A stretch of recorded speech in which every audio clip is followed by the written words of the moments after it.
main cord that's coming through. But there's a black one right there.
Jury closed that door. We can't have cameras at that door. No, usually they bring the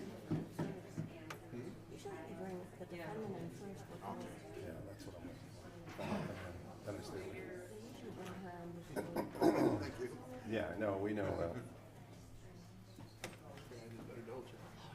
No. I get it. You gotta do it. Okay. We're too deep in with staffers. Oh, Are you leaving a camera set up like this for the day? if I could, yes. Well, this would have been just for you, so. Yeah, that's what I was hoping. That way my legs would stay away from any trip hazards. So. One deputy I know who was, his head is famous. What's that? He's got a famous head now Oh. for sitting. But I think I've seen him a few times. Yeah. Thank you. No, that's all right. No, But the window, they don't want to change yours, the window or anything like that, so. How's that?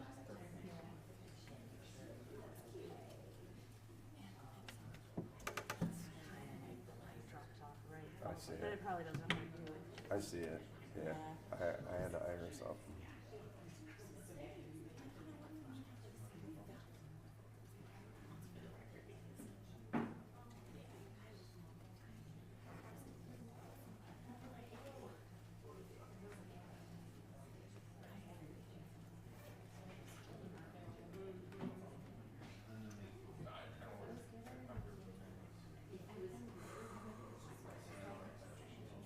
Good luck.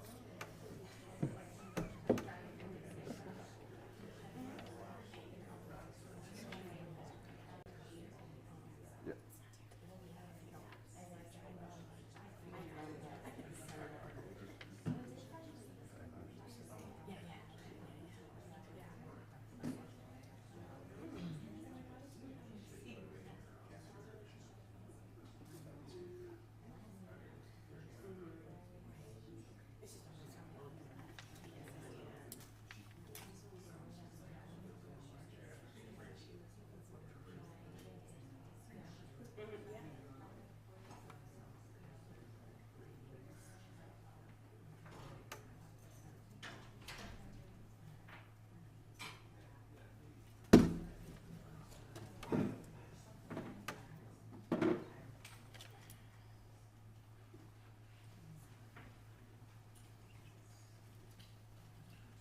Heads up, their client confirmed to make sure you can still put your driver on the bench, so be ready to move quick if you have to. They're just confirming it right now. Those Okay. benches will keep open. I just want to make sure you're not completely blindsided. They say. Okay. Just gonna be ready. Okay.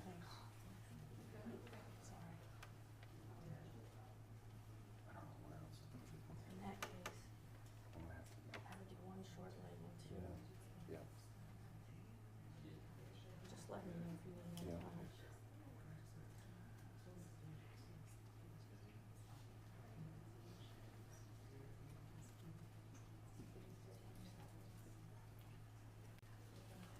I do. Remember, you can take pictures of the jury today. It's a lot. Everyone, Stop it. close up. You're not funny. Move out of my shot because she could walk in.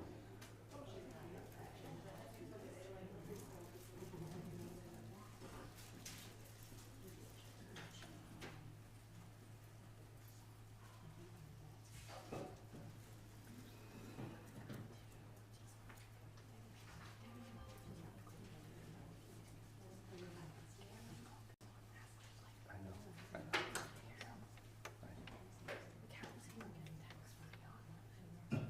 Oh.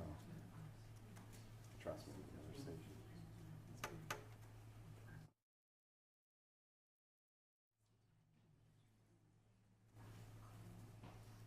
I set up.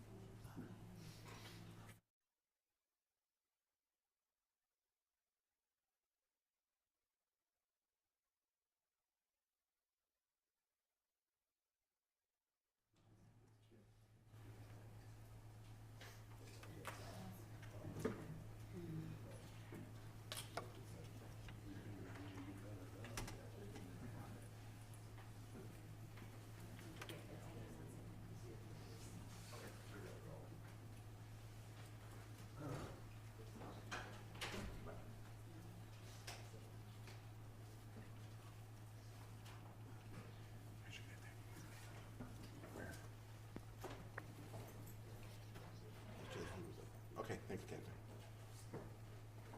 Okay. Yesterday, he had to move back and move his camera over because it was touching part of the jury verdict. Right. So, he needs to move it back to this room. So this room? Yeah, Everything. sorry. I know it's painful. I know. I'm just not that guy from yesterday. Yeah, just gotta give me a minute.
Your Honor, I do have something I need to ask. Sorry.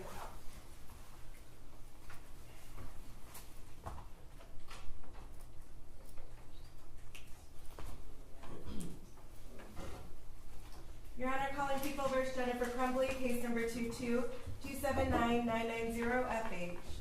Good morning, Your Honor. Karen McDonald appearing on behalf of the people.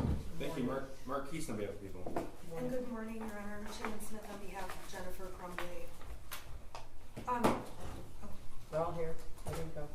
Okay, my question, I'm asking the court when there's an objection, if we can all slow down, and if I'm objecting to the prosecutor making these speeches on the record that go in front of the jury. Well, what speeches are you talking about? Yesterday, during the questioning, when Brian LaRouche was up, the prosecution, when they would object, they would start to just say,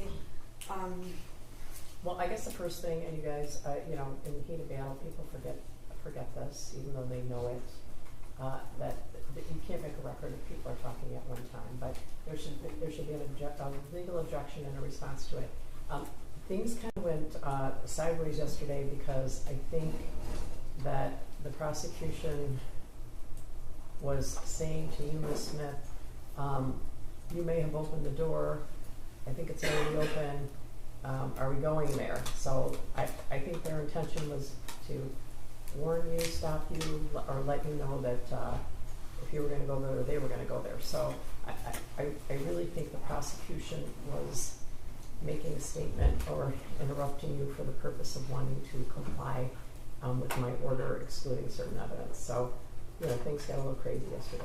So, Your Honor, I believe it was beyond that issue and it was on other questions. And I'm going to tell the court, I did the same thing at points. And looking back at the tape, I said things. I just would ask we could slow down with objections and that neither side say things that should not be put on the record in front of the jury. okay, so objection and a response. Thank you. All right. So as we went through exhibits 340 to 400 yesterday, we stipulated them, but I don't think they were formally admitted, so I just moved for the formal admission now. They're the photographs from the warehouse. Yeah, no objection.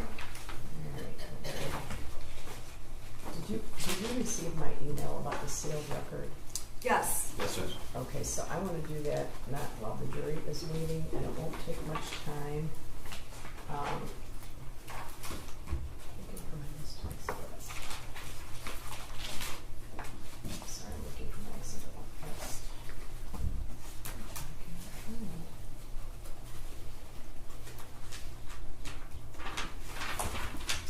I'm sorry, Mr. Keese, you're moving for the admission of exhibit. There were 348 to 400. They were agreed upon by defense, but I don't think they were formally admitted by the court. I just want to make sure the record's clear. Yeah, I neglected to ask for their admission, Your Honor. Yeah, I think there was sort of an understanding. So 348 through 400. Ms. Smith, I need it. Yeah, I made no objection, and I did have down they were admitted, but either way, there's no objection. Okay, 348 through 400 are admitted. I have a lot of paper on my desk, so I suspect that's where my exhibit list is. Anyway, are you ready for the jury? I believe so. Yes. Who's the first witness? Lieutenant Willis. Lieutenant Willis? Okay. All right. Judge, we will be playing a portion of the Oxford High School surveillance video. I'll let the court know before Okay. to also inform the victims in the courtroom and so the media is aware. Yeah, the media's been very cooperative, so yeah, I'm sure the victims would like a heads up too. Of course. And Your Honor, on that exhibit, the court knows I've objected. The court's made a ruling. Can we just not move for objection in front of the jury so I don't have to tell them I've objected? We know it's admitted. Oh, you don't want to object? Are you saying you don't want to object in front of the jury? Yeah, because it's already been admitted. Oh, I understand. So your objection is noted for the record. Thank you. Okay. Ongoing objection to it. Right. Thank you. All right. All rise for the jury.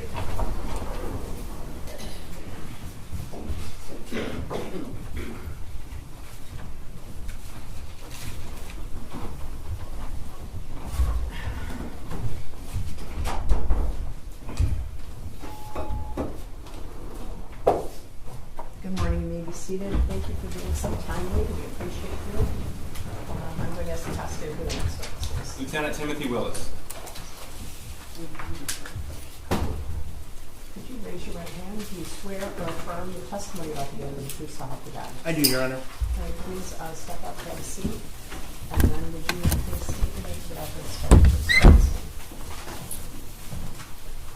Timothy Willis, Timothy Willis. Go ahead, prosecutor. Thank you, Judge. I just need to make sure this is connected. Is this on, Judge? What's that? Is this on? That usually is last. That usually is on last. So Thank you. Let's hold on a second. Is the screen on, sir? Yes. Yeah, it's the last thing that goes on usually. May I proceed, Judge? Go ahead. Sir, how are you employed? I'm a detective lieutenant with the Oakland County Sheriff's Office. What is a detective lieutenant? My duties include I'm one of two detective lieutenants in the Investigative Forensic Services Division. We offer support services through investigations to our agency and really law enforcement in the region. My duties include the Special Investigations Unit. I'm in charge of that. I'm in charge of the Fugitive Apprehension Team. I'm in charge of the Computer Crimes Unit, and I'm in charge of our Warrants Unit. Okay. And we've heard about the Special Investigative Unit through Sergeant Joseph Bryan. Does that individual work for you as well? He does. Okay, so specifically the Special Investigative Unit, can you tell the jury what they do? So the Special Investigations Unit handles major crimes for our agency. We often get requests from other agencies to assist with their crimes or handle them. These crimes range from high-profile cases, political cases, whatever really they kind of request. Our training is pretty expansive in as much that we handle like larger, complex cases. Okay. And how long have you been a lieutenant? Since 2016. Okay. And all told, how long have you been a police officer? I hired in 1996, so I'm approaching 28 years. All right. Sir, I'd like to direct your attention to November the 30th, 2021. Do you recall that day? I do. Were you notified of an active shooter situation at the Oxford High School?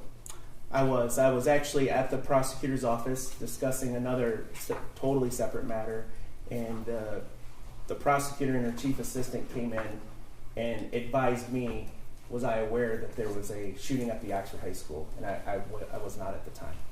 Okay, so you were meeting on a different case completely? Yes. Okay. And do you recall approximately the time that occurred? It was around. Understand it was a very difficult time to remember exactly, but it was around 1 o'clock. Okay. And what did you do when you were notified? Prior to that, we had recently had a similar, but it was a false alarm incident at a different school. So my initial thought was this was another one of those, just someone pulled an alarm or something happened. I immediately collected my things. I got up and walked. I made a phone call. For the life of me, I've been trying to remember who I called. I cannot remember. I do remember them telling me it's real. Okay. And when you were told it's real, what clicked in with you? I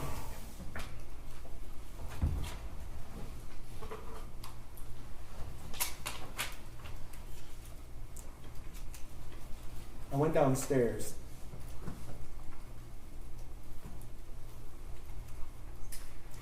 Okay. Excuse me.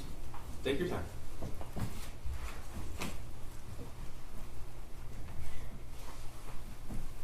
Thank you.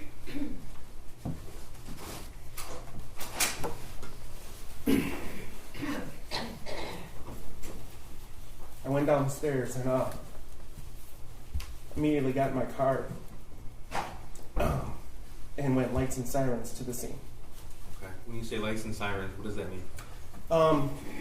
My vehicle is an undercover vehicle for all intents and purposes, but it is equipped with lights and sirens to respond to different things. So, police term, we call it coding. It's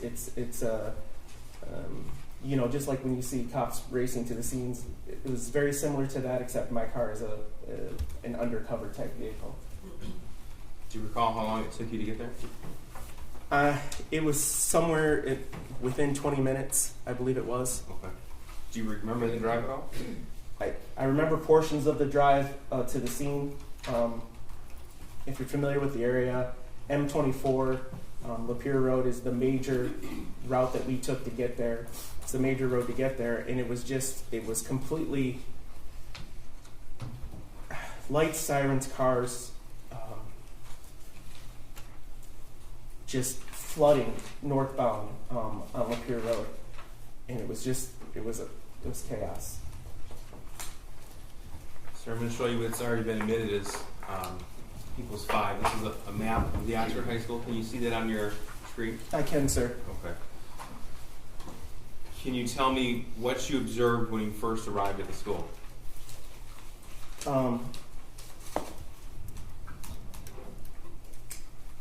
I observed when I came, there was students leaving the school.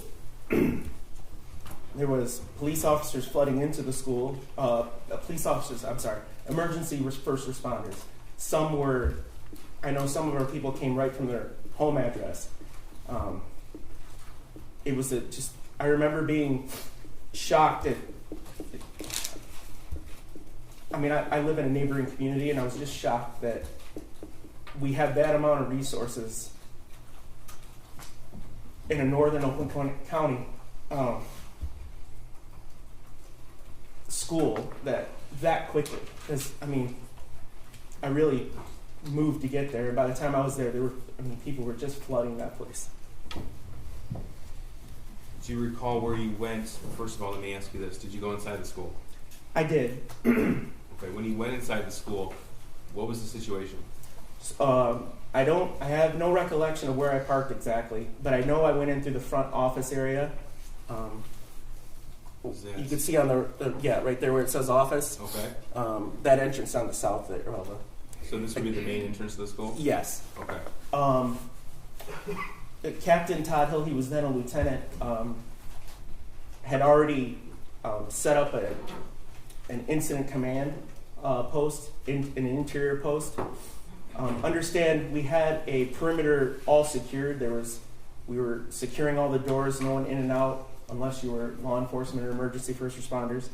And we set up, because it was so cold that day, it wasn't ideal. However, the area where we were at, we determined to be relatively safe. So all of us responded to that area to start handing out our assignments. We refer to that as the interior command. Okay, so you said incident command, interior command. Tell us the difference. I'm sorry. So the interior command is just the location on the interior. Incident command is where most, if not all, the decisions are made. So at the time, the incident commander, Captain Hill, his focus was casualties, safety and security of the building, and searching for additional shooters. When I was driving to the scene, I do recall them saying, we were getting tips from, imagine being a civilian, or, driving around and seeing cars fly by you, hearing about a shooting, we got tips just flooded into our 911 center about, I think the shooter's in this car, I think the shooter's in this car. There's a man in a camouflage jacket running through the gravel pit. We think that's a shooter. So it was just, all we knew to do was go to the school first. We had no idea what else, if anything, was going on. So the exterior command was set up to, first to protect the school. The interior command was set up to handle the issues going on within the school that, for lack of a better term, were most known at that point. Okay, so you were a lieutenant at the time? I was. Okay. And at the time you were also in charge of the special investigative unit? Yes, sir. Okay. You said Lieutenant, now Captain Hill was focused on the active scene. So Yes, sir. clearing and casualties, things like that? Okay. What was your focus then? So immediately upon entering the thing, I had a brief conversation with Captain Hill, advised that I would be handling the investigative portion of this, and we started then devising a plan, the best way that I could participate in the active investigation while the other stuff was going on. There was so many tips, if you will, social media tips coming in about this, that, and the other that, a lot of them certainly proved not to be true, but they had to be vetted. So, I could not just go in and start investigating the scene. There was several opportunities, i.e. For us to interview.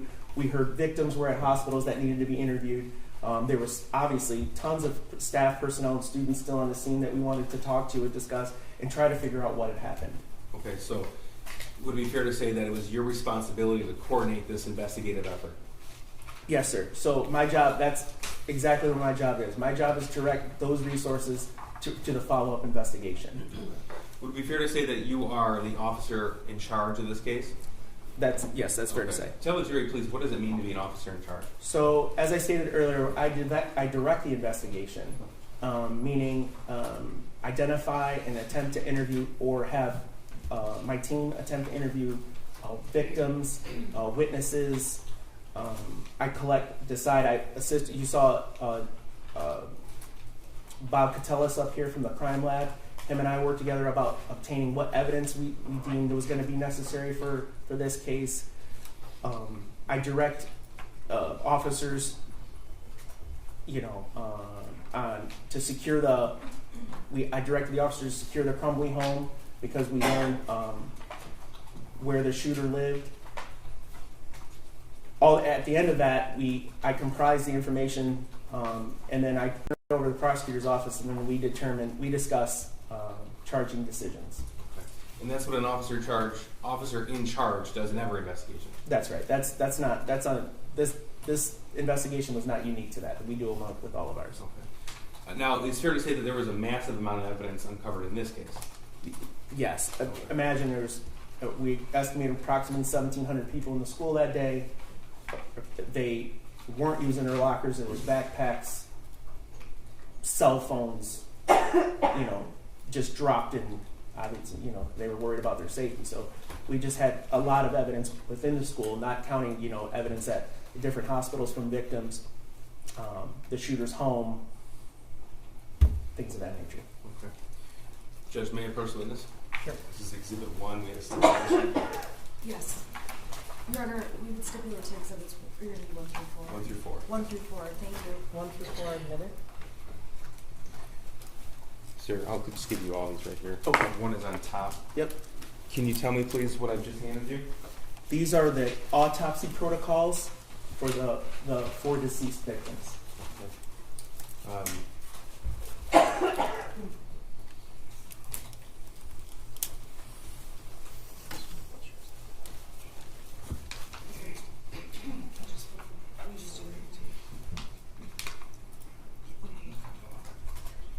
I just want to make sure that's all. Okay, thank you. Sir, tell us, you've reviewed the autopsy protocols in this case? Yes, sir. Do you know the identities of the victims who were murdered on November the 30th? I do. Okay. I'm going to show you what's been admitted, stipulated to as Exhibit 418. Who is that? That's Hannah St. Juliana, Okay. And how old was she when she was killed? 14. And sir, can you tell us, please, how she was killed? The official cause and manner of death from the autopsy protocol is multiple gunshot wounds, homicide. She was shot in her upper torso, her abdomen, her thighs.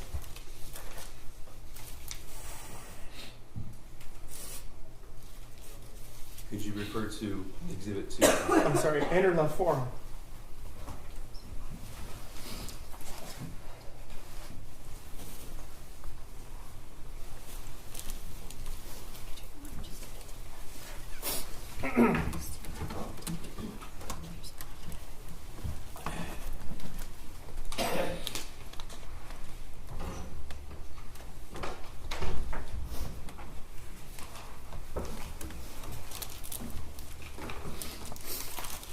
I'm sorry. You don't need to apologize. Referring to Exhibit 2 now. Lieutenant, can you tell me if you need, did I promote or did you promote me lieutenant? Can you tell me if you need a break? Yes. Yeah. I'm Okay, sorry. just let me know, okay? Yep. Thank you. Now, this is People's 419 on the screen. I'm also referring to, this has been stipulated to, also referring to Exhibit 2, autopsy protocol for Madison Baldwin.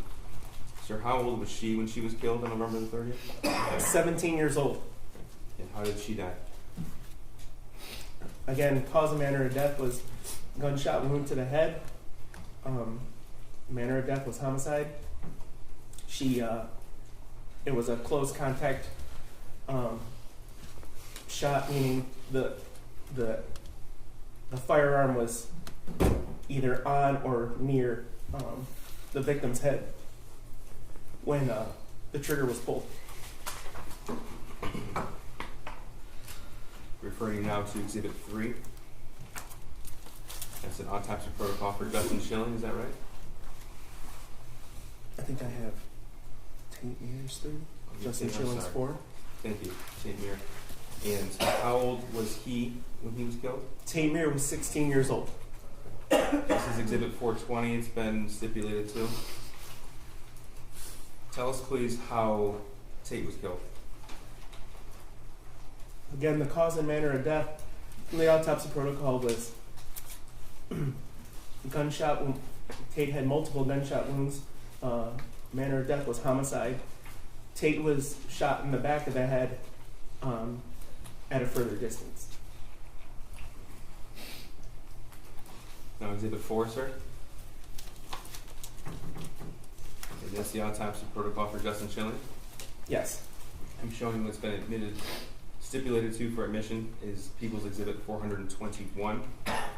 Sir, is that Justin Schilling? It is. How old was he when he was killed? 17 years old. Tell the jury, please, how he died. Justin Schilling, you'll see, you'll observe it, but he was, cause and manner of death from the autopsy protocol was gunshot wound to the head, homicide.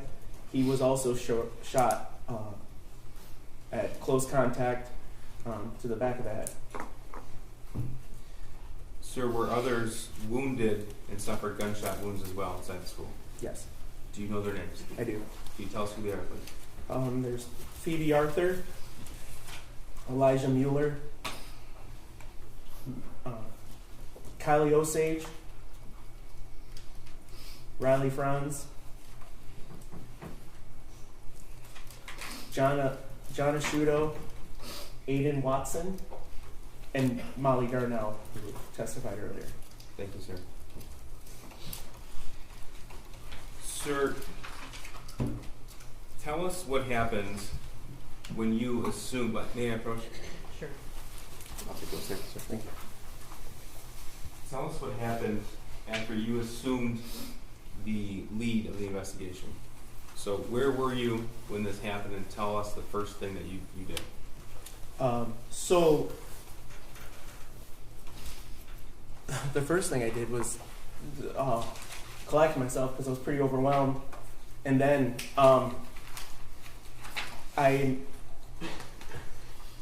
we were determining areas of the school were had searched, and we were getting kids to the reunification point, which is, I think, was testified to at the Meyer. As that was happening, I made an announcement that I was handling the investigation to the 100+ emergency first responders that were in that office area that we saw earlier. And I said, if you're an investigator, come see me. And in hindsight, I don't know if it was the most efficient way of doing business, because 100 investigators started walking toward me. I've never obviously dealt with anything like that before, but partners from the ATF is where I met Special Agent Brandon, partners from the FBI, local law enforcement from all over the region, all offering help. Okay, so was it your responsibility at that point to direct certain officers and agencies to do certain aspects of this investigation? That's correct. They, for instance, Special Agent Brandon approached me with his partner, I believe, and said, do you have the registered owner of the murder weapon? And I said, at this point, no, I did not. He's like, I'll take, let me take some information off the gun. We'll handle that. We'll track that down for you. And he did that, and I saw him, or I heard from him a short time later, where he advised the gun was registered to James Crumbley. Okay. And you discovered that weapon was purchased on November the 26th, 2021 by Mr. Crumbley? That's right. Just a few days prior on the Black Friday before. Now, while you were on scene, did you come to learn the identity of the shooter? I did. And then was a decision made to secure the Crumbley family home? It was. The shooter was on his way to the Oxford substation. I directed a couple of my investigators, Sergeant Joe Bryan, who you saw, to attempt to interview him at the substation. In addition, now that we knew who the shooter was, I directed detectives from the Pontiac substation. Lieutenant Marsband kind of spearheaded that part, and to go to the shooter's home to look for any additional casualties. It's not uncommon in a shooting situation where the shooter starts in the home and then goes to the school. So I was concerned about that initially. In a school shooting situation? That's correct. Okay, and you had learned about that in your training? Yeah, and just by prior school shootings. Okay. It's certainly not uncommon for that to happen. And so you sent officers to that location, 112 East in Oxford? I did. All right. Now, at that time, was there a concern of explosives? Yes. So, again, understand everything's happened very, very quickly. People started doing open source searches on the name. The name of whom? The shooter. Okay. And finding different things, and the internet is a very expansive place, as we all know. And there came a video from YouTube of him deploying a Molotov cocktail, which is essentially an accelerant in a bottle with some sort of ignition device, wick, if you will. You throw it, and when you throw it, it blows up, spreads, because the fuel inside it kind of spreads. So there's a YouTube video of that.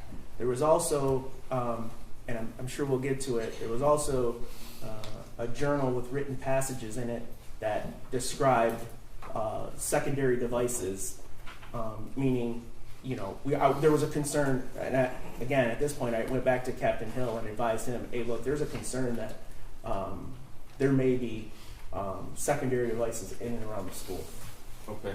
So when that information became known to you as lead investigator, what steps happened next? So Captain Hill contacted the Michigan State Police bomb squad. While that was happening, I wasn't present for this, but it's my understanding a canine from the sheriff's office alerted, an explosives canine alerted on the backpack that was found in the bathroom the shooter exited prior to the shooting.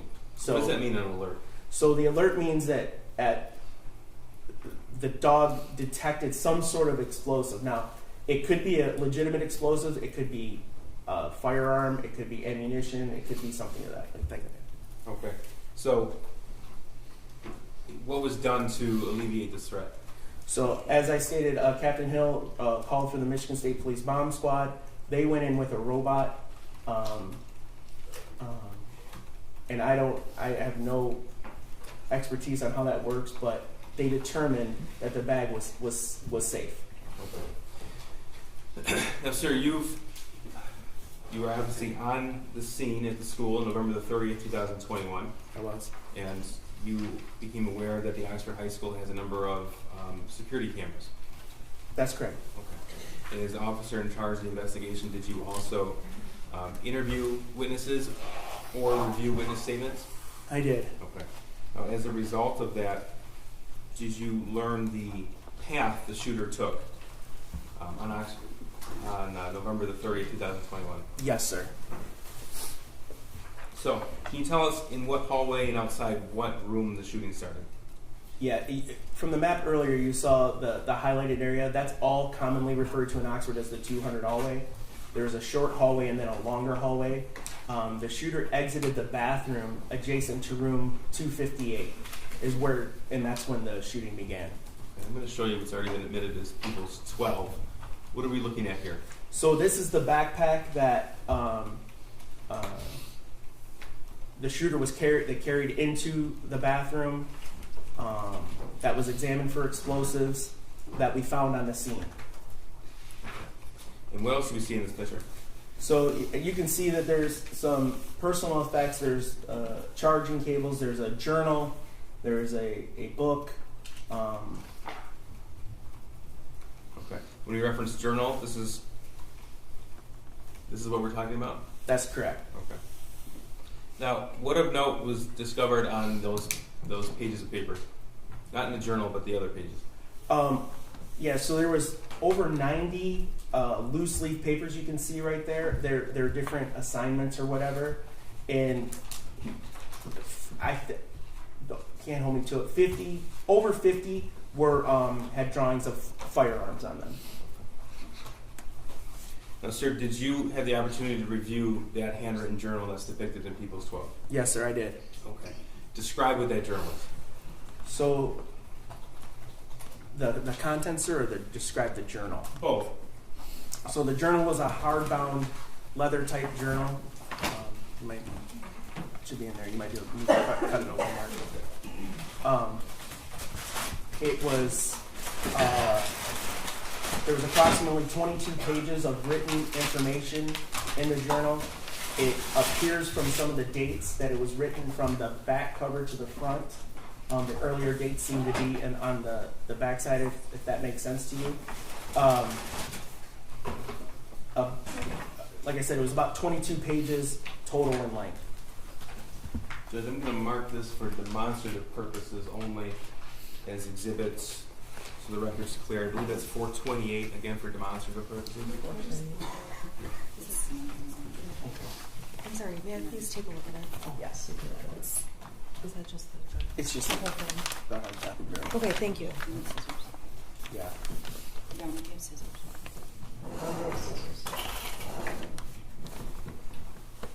Thank you.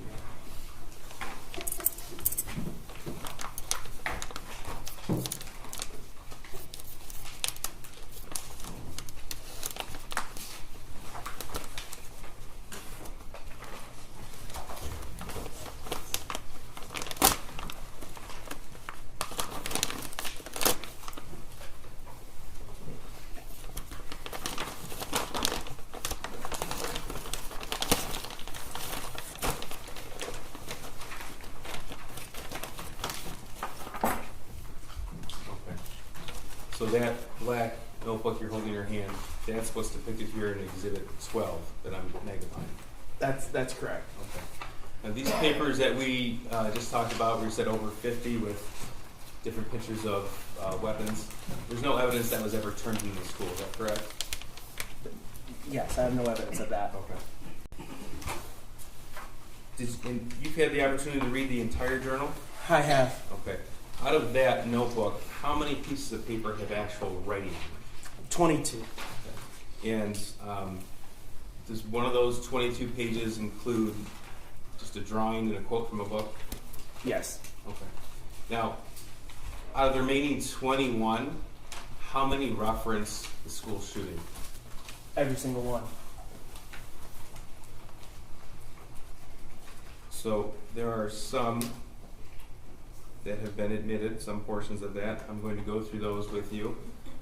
Just so you're aware, we've numbered them to keep them straight for you as well as the jury. Number 1 is the drawing, page number 1. Page 22 would be the back cover of that journal. Is that clear? Yes. Okay, and the back cover of the journal has actual writing on it as well.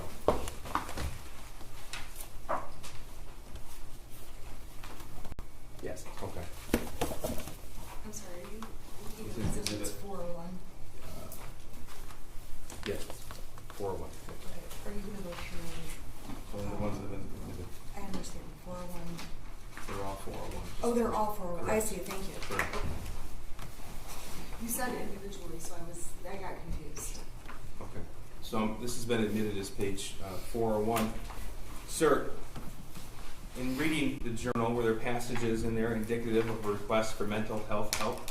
Yes. Can you read what's been identified here as page 6 of that journal? Yes. The shooter writes, "I have zero help, as you can see on the whole, for my mental problems, and it's causing me to shoot up the fucking school." I'm going to move on to page 5. Could you read this passage, please? In this one, the shooter writes, "I want help, but my parents don't listen to me, and I can't get any help." Now, this is page 19. Can you read that?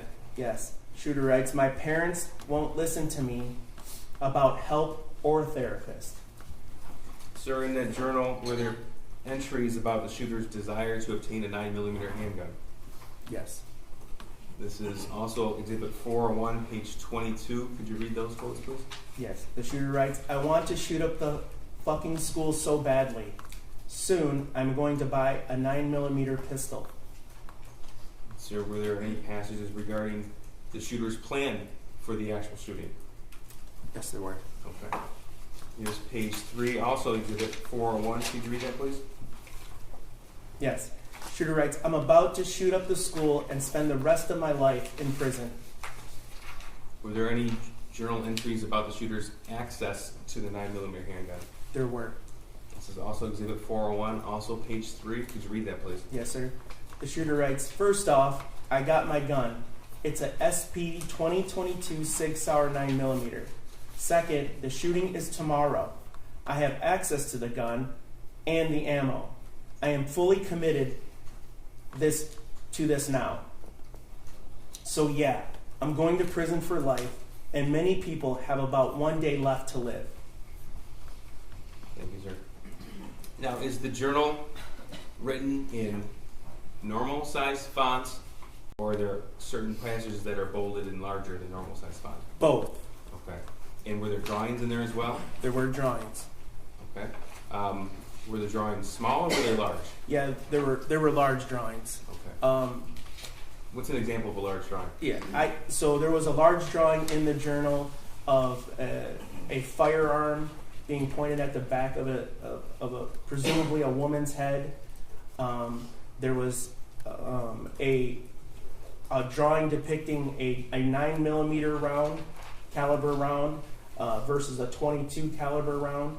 Those types of pictures were found in the journal. Okay. And on the cover of the journal, what does that say? The actual cover of the journal itself? It says apartments.com. Okay.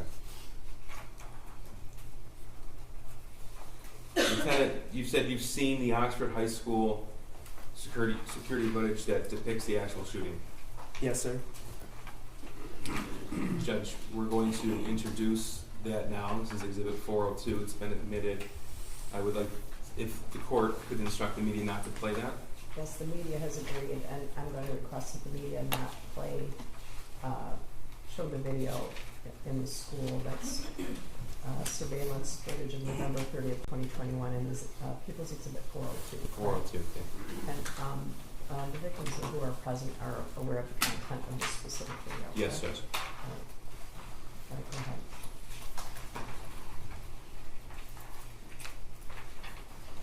Before we get started, tell us please what this view depicts, what hallway?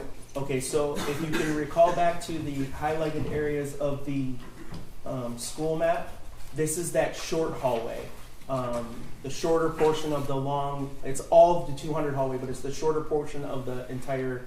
Can I stop you for a second? Are you okay if the audio is on still? There's no audio.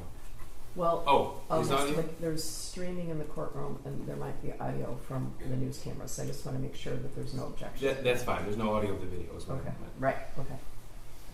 Okay, so this is the short portion of the 200 hallway? Yes, and the bathroom that you see right there by the drinking fountains is the one that, correct. That's where the shooter will go into and then emerge from and begin his shooting. And that's where that backpack was found?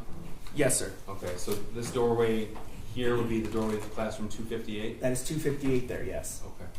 And just so the record is clear, this video begins at, it's 12:46 p.m. Yes, and the actual shooting began at 12:51.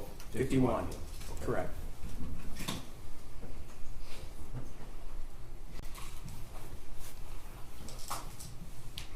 I'm going to play right now. Again, this is 12:46. Tell me if and when you see the shooter walking down the hallway. Okay. He is behind the young lady in the red sweatshirt right there. He's about, yep, with the mask on, the black shirt, and the gray sweatshirt. Okay. And that's with his backpack over his shoulders? That's right. Yes, sir. And he's going to make a right turn into the bathroom here.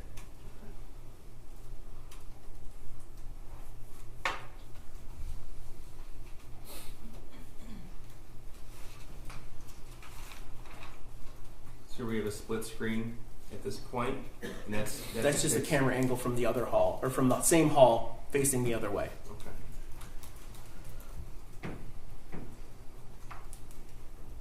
Okay. I'm stopping at 41 seconds. Identify who you see in this video.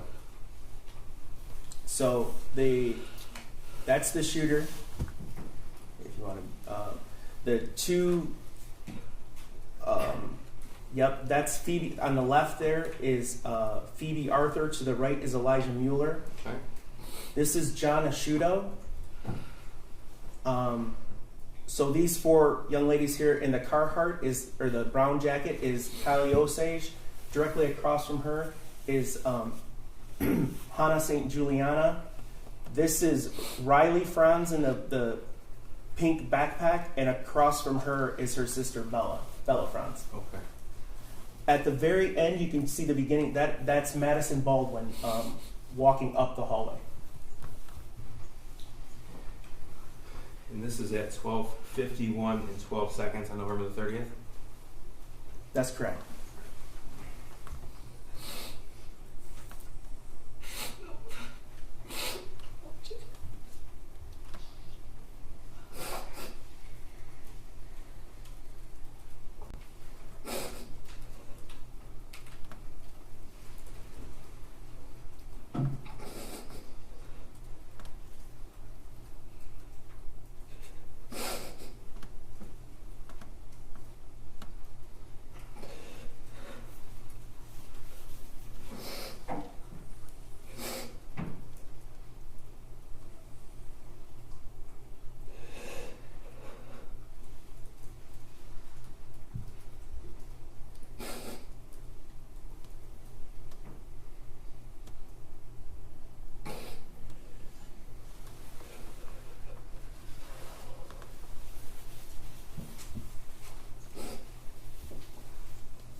Lieutenant, why do the officers have to run past Madison, Anna, and Kylie?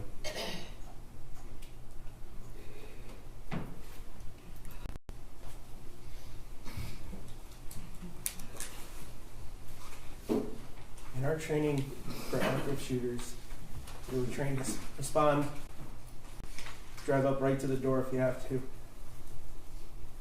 and go in, search for stimulus, meaning sounds, gunshots, or whatever.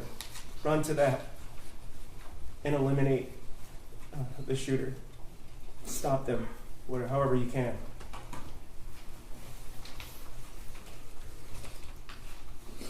Because the situation was active and the killing hadn't stopped. You can't stop and render aid.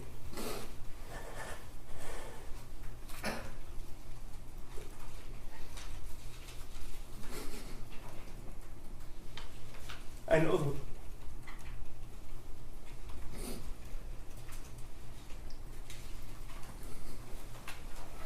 take a break, please. if I could just finish this part, I'd appreciate it. I'm sorry. No problem. We're having a hard time. He's having a hard time. I know those officers.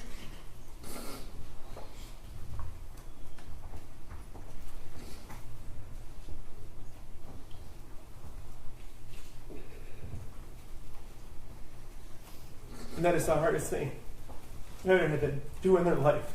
Can we take a break, Jeff? Yeah, we'll take a 10-minute break. All rise for the jury.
The show there. I know. And then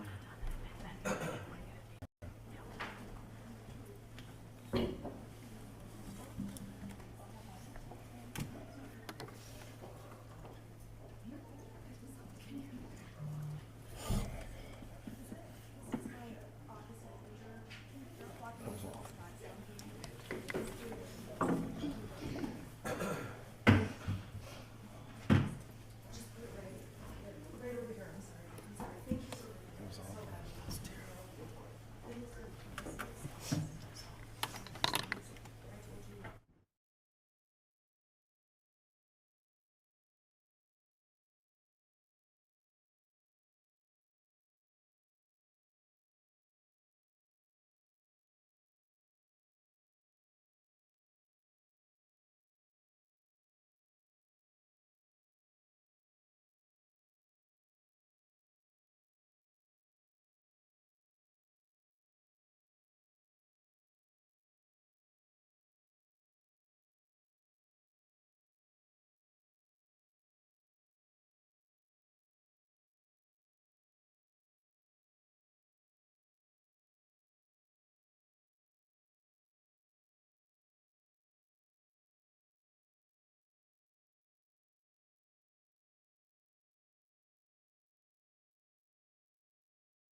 of victims using the restroom in the hallway, and apparently a juror was in the same restroom as the juror walked out.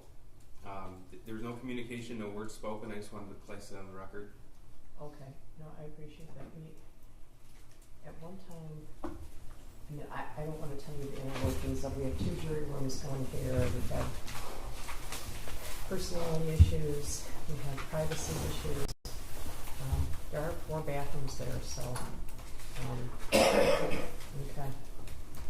Thank you. I just wanted to make No, I appreciate that. It's, that's why I don't want them going to the cafeteria. Okay. Ready for the jury? Yes, sir.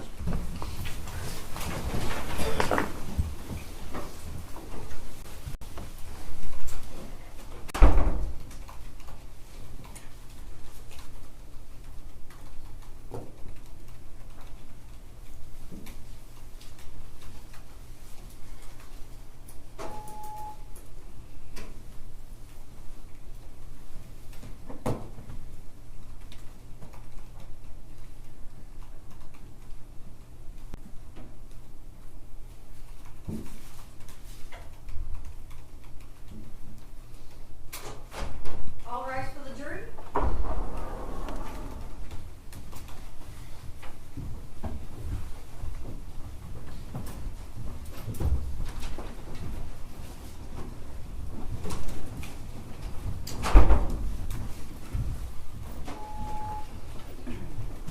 All right, you may be seated.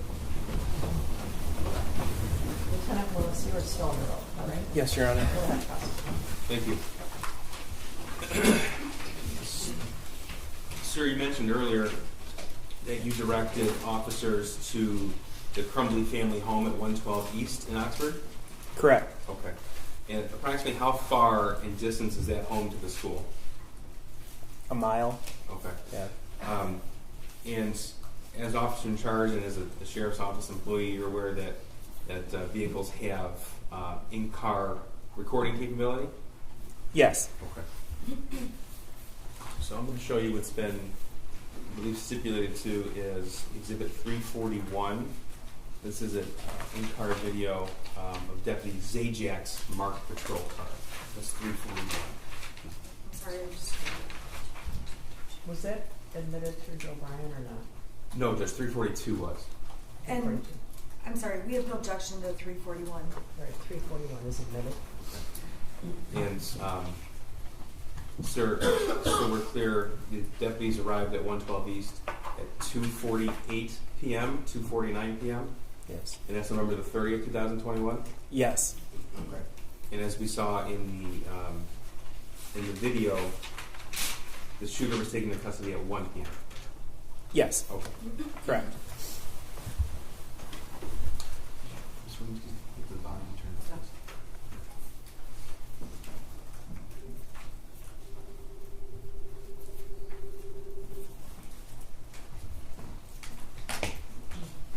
Right now, why is she in handcuffs? I don't know. Can you take the handcuffs off of her, please? Carefully hold yourself. Okay, plug in first. You guys have to get it.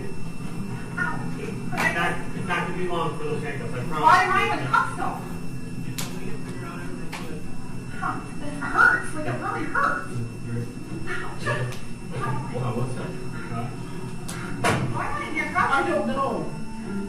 I don't know. I asked them the same fucking thing. They didn't do anything.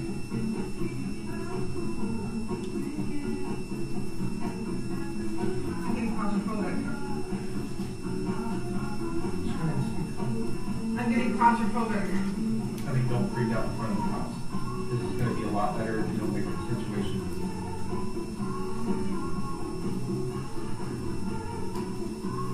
Why are they here? Why are they here?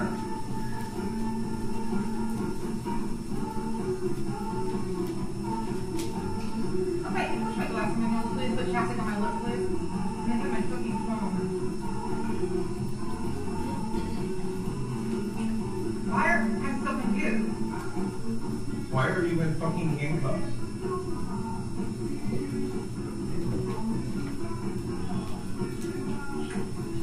You're going up? I set it down and then I have a cop I need to go. Why are they in our house?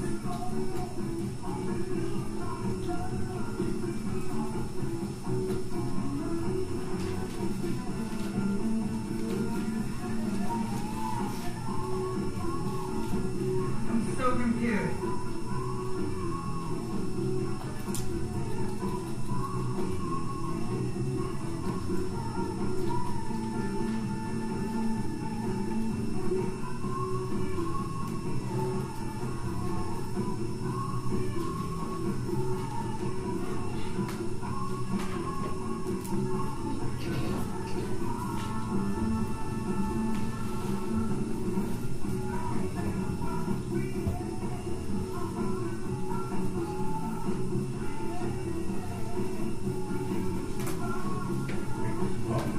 We're dealing with this shit. Already dealing with shit. Why have we got to deal with this?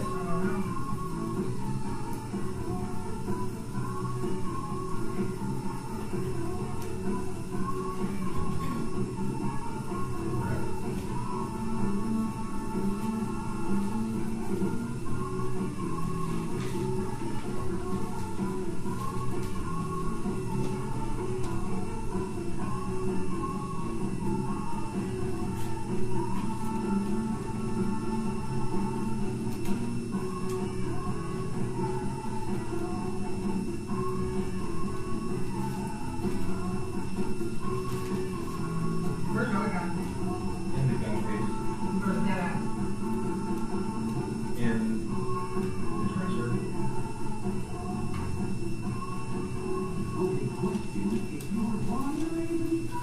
That's Patrick! That's Patrick! Patrick!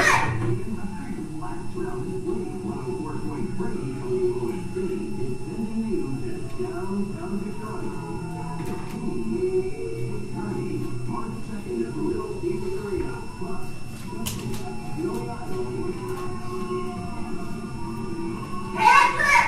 Patrick! Patrick! He can't hear you, Jim. Patrick! He can't hear you. He's not going to be able to hear you. Patrick! Jen, he can't hear you.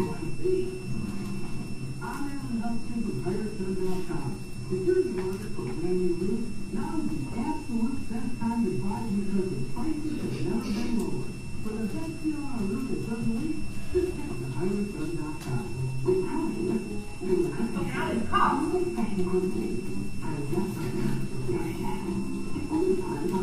Honey, I love you. In case something happens.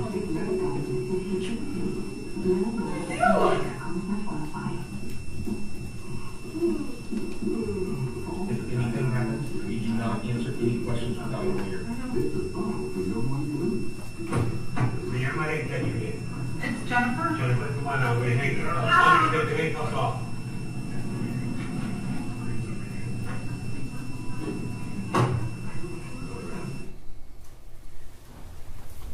So, sir, that video started at 2:49 p.m. November the 30th. This was after they had spoke with Sergeant Joe Bryan at the Oxford substation, correct? Yes. Okay. And the video that we saw with Sergeant Pesky, that occurred directly after this. That's correct. Okay. So when she was taken out of the vehicle, she was placed in a different vehicle, and that's where Sergeant Pesky spoke with her. Correct. Okay. And then as Edward Wogrowski testified, they arrived home from the location data at 2:30 p.m. after the substation. Yes. Okay. Sir, do you know the date in which Jennifer Crumbley was charged?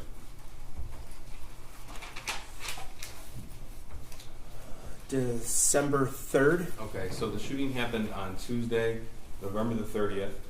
December 3rd would have been a Friday. That's correct. Okay. And, I believe it was noon, around noon. okay. Tell us what happens when someone is charged with a felony in the state of Michigan. The process they actually have the charging document.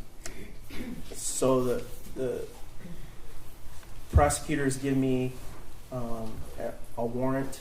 I go in front of a judge and I swear to the facts of the case. The judge authorizes the warrant. Okay. And that's what we would commonly refer to as a swear to? Swear to, correct. All right. And did that happen in this case? It did. Is that a closed proceeding or is that open to the public? It was open. Okay. In fact, there was broadcast at that point. There was media present for that, yes. Okay. And Jennifer and James Crumbley were not in custody at the time of the swear-to, is that right? That's correct, they were not. We've already heard from Dave Hendrick about the fugitive apprehension team in that part of the investigation. Tell us, please, how retired Sergeant Hendrick's team got involved. So, upon being made aware that charges were coming, we knew that they weren't at the residence. So I had Sergeant Hendrick, who worked for me, deploy the fugitive apprehension team to locate the suspects. Okay, and that's purely your law enforcement function, is that be correct? 100%, yes. Okay, so as the detective lieutenant in charge of all of these different divisions, that includes the fugitive apprehension team? Yes, sir. Okay. So the decision then would have ultimately been yours? Yes, I told him to go attempt to look for him. Okay. Now was that on Friday the 3rd, or was that prior to Friday the 3rd? I don't recall. Okay. He testified yesterday that he recalled it being Thursday the 2nd. Is that accurate, or you just don't remember? Yeah, I don't. I think it's accurate, but I don't remember it specifically. Okay. That's fair. Now, during the course of your investigation as the officer in charge, did you learn where the defendant went after her phone was seized in the evening of November 30th, 2021? Yes. Okay. And I guess as a reference point, Lieutenant Sam Marsman testified yesterday as to the date and time when her phone was seized. You were here for that testimony? I was. Okay. So I'm going to have you walk us through that timeline. Okay.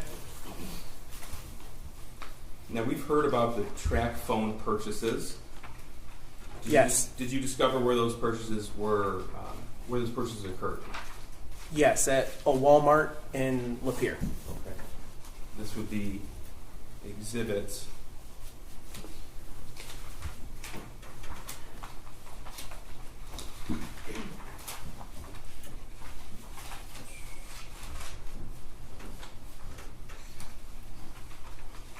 This is exhibit 404. I don't believe we have an objection. Any objection to 404? No. 404 is admitted.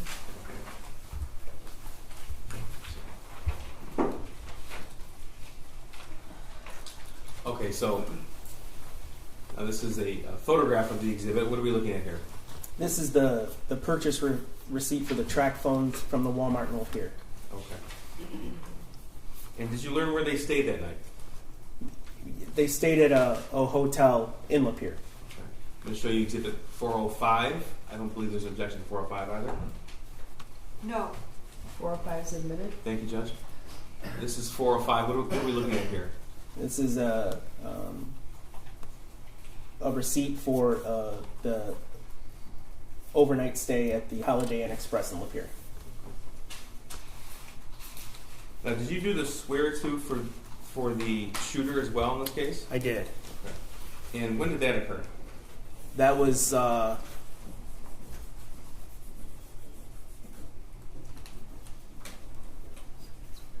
it was on the December 1st. I want it.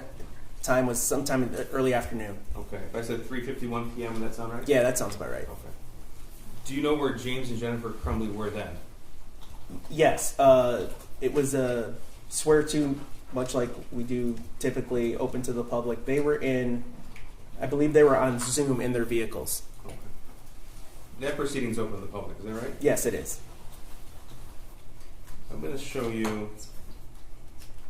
Well, first, let me ask you: did the investigation uncover where they stayed the day after the shooting, December the 1st, 2021? Yes, it did. Okay. This is exhibit 408. No objection. 408 is admitted. 407 is not. They skipped. Correct, Judge. Okay. Thank you. Instead of renumbering all the exhibits, we thought it. Oh, no, it's all right. I just want to make sure I was keeping up. Thank you, Judge. 408. What are we looking at here?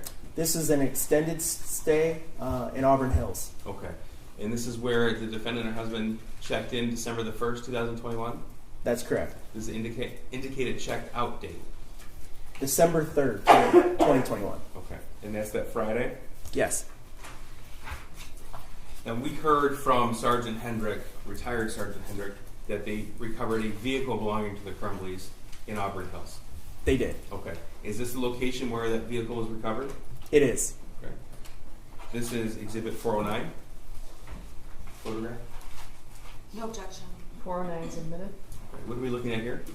This is one of the two vehicles owned by the Crumbleys, backed in a parking spot at the extended stay in Auburn Hills. Now, during the course of this investigation, were banking records from the Crumbleys obtained? Yes. All right. Specifically on December the 2nd, so that'd be the Thursday, did you find that they had withdrawn cash on multiple occasions? Yes, they did. This is Exhibit 411. I believe this is covered under stipulations as well. I'm sorry, did you say 411? 411, yeah. That's not 411. No, the next slide. I didn't want to publish it until you confirmed it was stipulated. Yes, it is. Any objection to 411? No objection, sorry. 411 is admitted, and again, 410 is not. Correct, Judge. Previous. Yes, thank you, Judge. Okay, what are we looking at here in Exhibit 411? This is a withdrawal of $2,000 withdrawal transfer, $2,000 from Flagstar by Jennifer Crumbley. Now, Edward Rogowski told us about replacement phones. Did you uncover that James and Jennifer Crumbley, after buying their track phones, bought another set of phones? Yes. Okay. And do you know the date and location where that happened? That was in Owasso. Owasso, Michigan? Yep. Okay. And that's on December the 2nd, 2021? I'm sorry. Yes, it was on December 2nd. Okay. This is going to be 413, the T-Mobile receipt. No objection. 413 is admitted. Yes, it's just 413, correct. Mm-hmm. All right. And so what are we looking at here? This is the purchase of the two replacement phones. Okay. And that was Owasso, Michigan, on December the 2nd, 2021? Yes. Okay. What's the relative distance from Owasso to Auburn Hills? It's about an hour. Now, did they obtain more cash in this time frame? Yes, they did. Back to the banking records. This is 411. No objection to this. I believe we stipulated to this. Is that correct, Counsel? Yes. Yeah. 411, okay. This is Friday, December the 3rd, 2021. And what is the withdrawal amount of cash in this exhibit? $4,000. Now, was evidence uncovered in the investigation that showed you a transfer or withdrawal was made from the defendant's son as well? Yes. This is Exhibit 414. Again, it's covered under stipulation. Move to omit. Any objection to 414? No objection. 414 is admitted. Thank you. So what are we looking at here in Exhibit 414? So this is the Simply Kids savings account, Ethan Crumbley's account. Okay. And specifically on November the 30th, 2021, do you see a withdrawal from that account? Yes, there was a $3,000 withdrawal that day. Okay. And November 30th, is that significant to you? That's the day of the shooting. Okay. And how much was left in her son's account? 99 cents.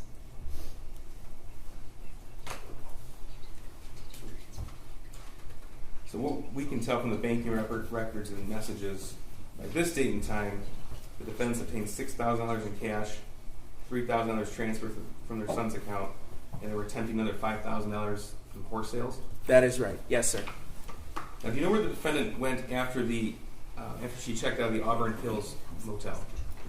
They traveled to the address in Detroit, the warehouse. Okay, and that's the address that William Creer testified to yesterday, 1111 Belleville? Yes, correct. So I'm going to show you portions of that exterior surveillance footage that was obtained. Before we do, we've already talked about the timestamp difference. The timestamp on the video is about 22 or 23 minutes fast. Is that correct? Yes. So these will be, we marked them separately for convenience, as 415 and 416. Okay. And the people will move to admit and publish now. We'll start with 415. Any objection to 415 or 416?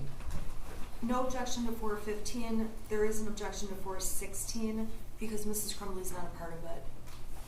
Judge, I think it is relevant to show what happened with the vehicle and why, especially in light of Mr. Kirkley's testimony yesterday and Mr. Creer's testimony yesterday. Your Honor, it doesn't involve Mrs. Crumbley. so I would object. I think it's relevant to their activities, and it's non-testimonial. I'm going to admit it first. Thank you, Jen. Thank you. Again, I'll start with 4:15. Before we hit play. Again, the timestamp is 11:20 and 35 seconds on December the 3rd, 2021.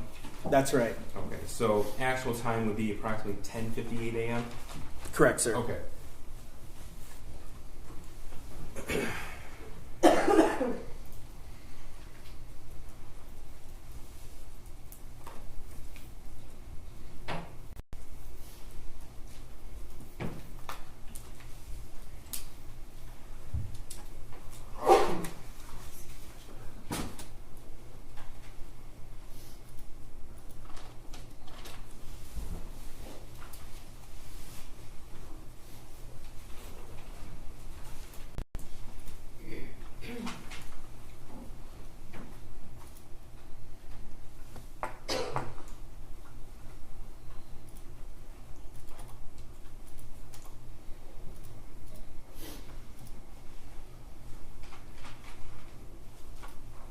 What do we see here in the video at the 11:21 timestamp?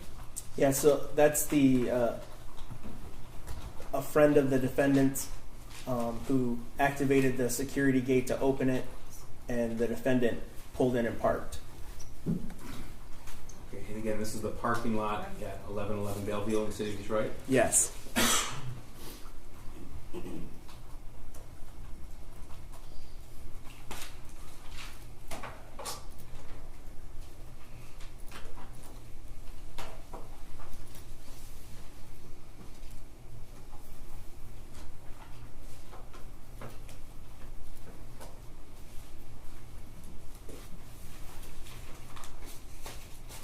Tell me if you see anybody you recognize.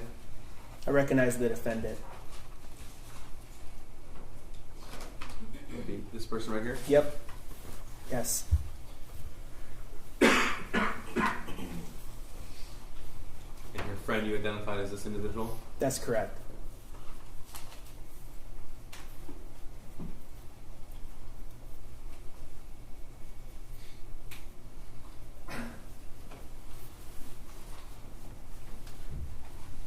James Crumbley depicted in this video as well?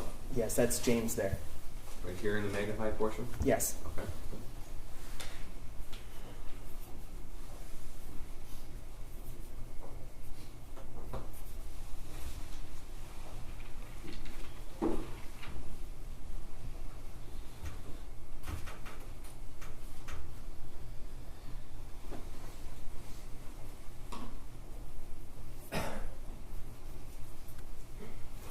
Okay, now I'm going to play you 4:16.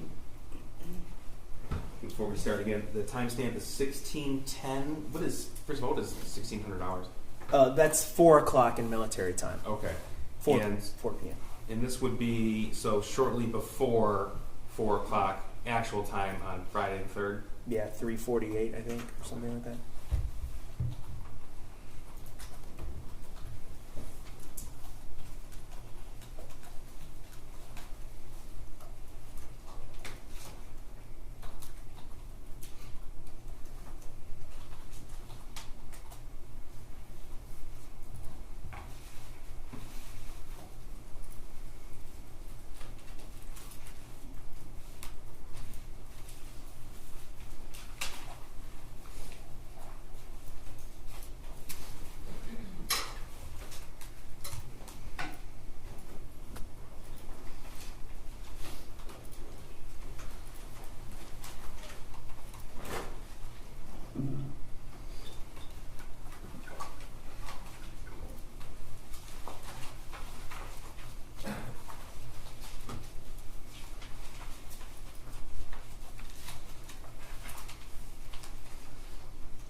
Sir, this is about 4 hours after the charges were officially announced? Is that That's right? correct. Okay. And about a day or so after the fugitive apprehension team began looking for them? Yes. Your Honor, When charges? Your Honor, I would object because this witness is saying no on the fugitive apprehension team. They came to my office on Friday. Hold on, And so hold on, he- hold on. Wait, okay. He wouldn't have personal knowledge of the fugitive apprehension team, and he's saying the wrong date. Judge, Okay, well- counsel can't insert that. Well, you can testify, but I want to know from his personal knowledge. One thing I think that would be helpful is, I don't think, would anything refresh your recollection about when the swear-to was? 'Cause it- The swear-to for, we mentioned two, Your Honor. So you talk about the swear-to for the defendant? Yes. The swear-to for the defendant was the December 3rd. December 3rd. December 3rd. Okay. Right. So when did you contact the fugitive apprehension team? December 2nd evening or late afternoon, evening time to get an idea where the defendants were, because we believe charges would be forthcoming. But they said that he said they came on the 3rd. You mean Hendricks? Yeah, and Hendricks came to my office on the 4th. No. Okay. Hendricks, Friday the 3rd is when Hendricks testified that he showed up there, he was conducting surveillance prior to noon. Oh, he was there without me. Okay. It's all on the record. Okay, yeah, you have to rely on the evidence from the witness stand, okay? And you have to rely on your collective memories and your notes, right? Go ahead. Thank you. Okay, sir, you testified earlier that the swear-to that was broadcast was noon, Friday, December the 3rd. Yes. Okay, and this video is around 4 p.m. Friday the 3rd. Correct. Okay. Now, Luke Kirkley testified about looking at a poster online, and that's what spurred him to call 911. Do you recall that? I do. Okay. And so when a BOL, or be on the lookout, is announced, is the license plate of a vehicle also given? Yes. Okay. Was the license plate on this vehicle in the front of the vehicle or the back of the vehicle? It was affixed to the back. Got it. Now, sir, Mr. Bobrowski already testified about the location data for Jennifer Crumbley on the day of the shooting, November the 30th, 2021. Do you recall that? I do. Okay, and as officer in charge, you're aware of that information that he uncovered? Yes. Okay. Just want to confirm that Jennifer Crumbley never stopped by her home at 112 East after meeting Mr. Hopkins at the Oxford High School? No, she went directly back to work. Okay. Now, you've had the chance to review phone logs as well as other information from social media and information obtained from Jennifer Crumbley's phone? Yes. Okay. And sir, do you have any experience getting someone same-day mental health help? Yes, I do. Are there facilities available for that? Yes, there's a facility on this complex called Common Ground that's available for that. In reviewing the phone logs of Jennifer Crumbley, was there any indication of any phone calls to a facility of that sort? No. In fact, any phone calls to any doctor's offices? No. Counselor offices? No. Any hospitals? No. Okay. Any mental health professionals at all? No. Thank you. I have nothing further. Cross. Okay, thank you. Sergeant Willis, I want to go back to the pages from the shooter's journal that were admitted. You don't have any evidence to suggest that Mr. or Mrs. Crumbley ever saw the journal, correct? I'm sorry, miss. You do not have any evidence to show that Mr. or Mrs. Crumbley ever saw the journal. I'm sorry. It's been a tough day. Okay. So you're asking me do I believe Mr. or Mrs. Crumbley? I'm asking you. Do I have evidence? Do you have any evidence to believe that Mr. Crumbley or Mrs. Crumbley saw the journal? No, if I had evidence of that, I imagine the charges would be different. If you had evidence they saw the journal, the charges would be different? Yeah, murder, okay. I would imagine. Okay, so the journal was located in the backpack that belonged to the shooter, correct? Yes, correct. There were also a number of other papers in that backpack that you described? Yes. You don't have any evidence that Mrs. Crumbley ever saw any of those papers, correct? Correct. Now, in the journal, you've testified about certain statements the shooter wrote in the journal, correct? Yes. And specifically, one of the statements that you testified about was where the shooter wrote, "I have access to the gun."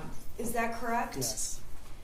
In the journal, there are other statements where he indicates he is looking for the gun, correct? Can you tell me which ones you're referencing? Sure. So I'm going to hand you, Your Honor, may I please approach? Sure, just show Mr. Keith. Sure. Yeah. I have a copy of it too, if that helps. Judge, just briefly, this was subject of a prior court ruling. Yes. So I'm And- gonna ask everybody to be really careful. All right? Okay, so I was going to show 788, just this one line.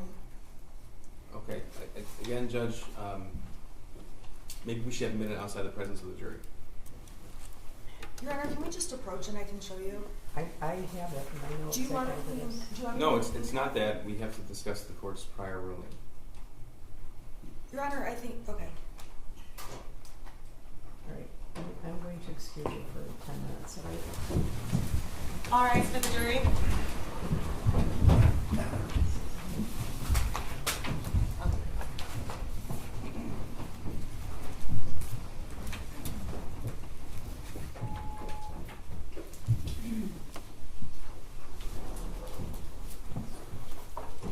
All right, you can stay there or step down, however you're comfortable. I'm fine here, Your Honor. Can you- Thank you. I'll be brief, Judge. The court is aware where I'm going. I am well aware. Yes. So the court rules specific passages to be admissible under specific portions of the hearsay exception Okay. in response to defendant's request to exclude the entire journal. I don't want to speak for what counsel's doing, but if counsel is going to admit other portions that have already been ruled to be inadmissible, that's something that has to be discussed on the record, and I think it's something that has to be ratified, Judge. Well, I am, of course, going to warn everybody about opening the door because this journal is obviously very, very disturbing. However, if when you put the black robe on, you can read people's minds. So I'm assuming that Ms. Smith is seeking to admit on page 788, I don't know where my dad hit it. Yes. And also on page 795, where he says, I have to find where my dad hit the 9mm. Wasn't that what she's seeking to do? Are you Yes. seeking That's to what it do? looks like. That's correct. Are you seeking to do anything beyond that? Be specific, because There's, I can't unring the bell, right? that's correct. I'm seeking to do those two with the claim about access to the gun. And the detective also testified to a statement about, I'm going to get the gun. So I wanted to impeach him with, on 789, there is a statement that says, it's one line, however, I don't want to be caught, as that will make me getting the 9mm impossible. It's not impeachment because he's not the declarant.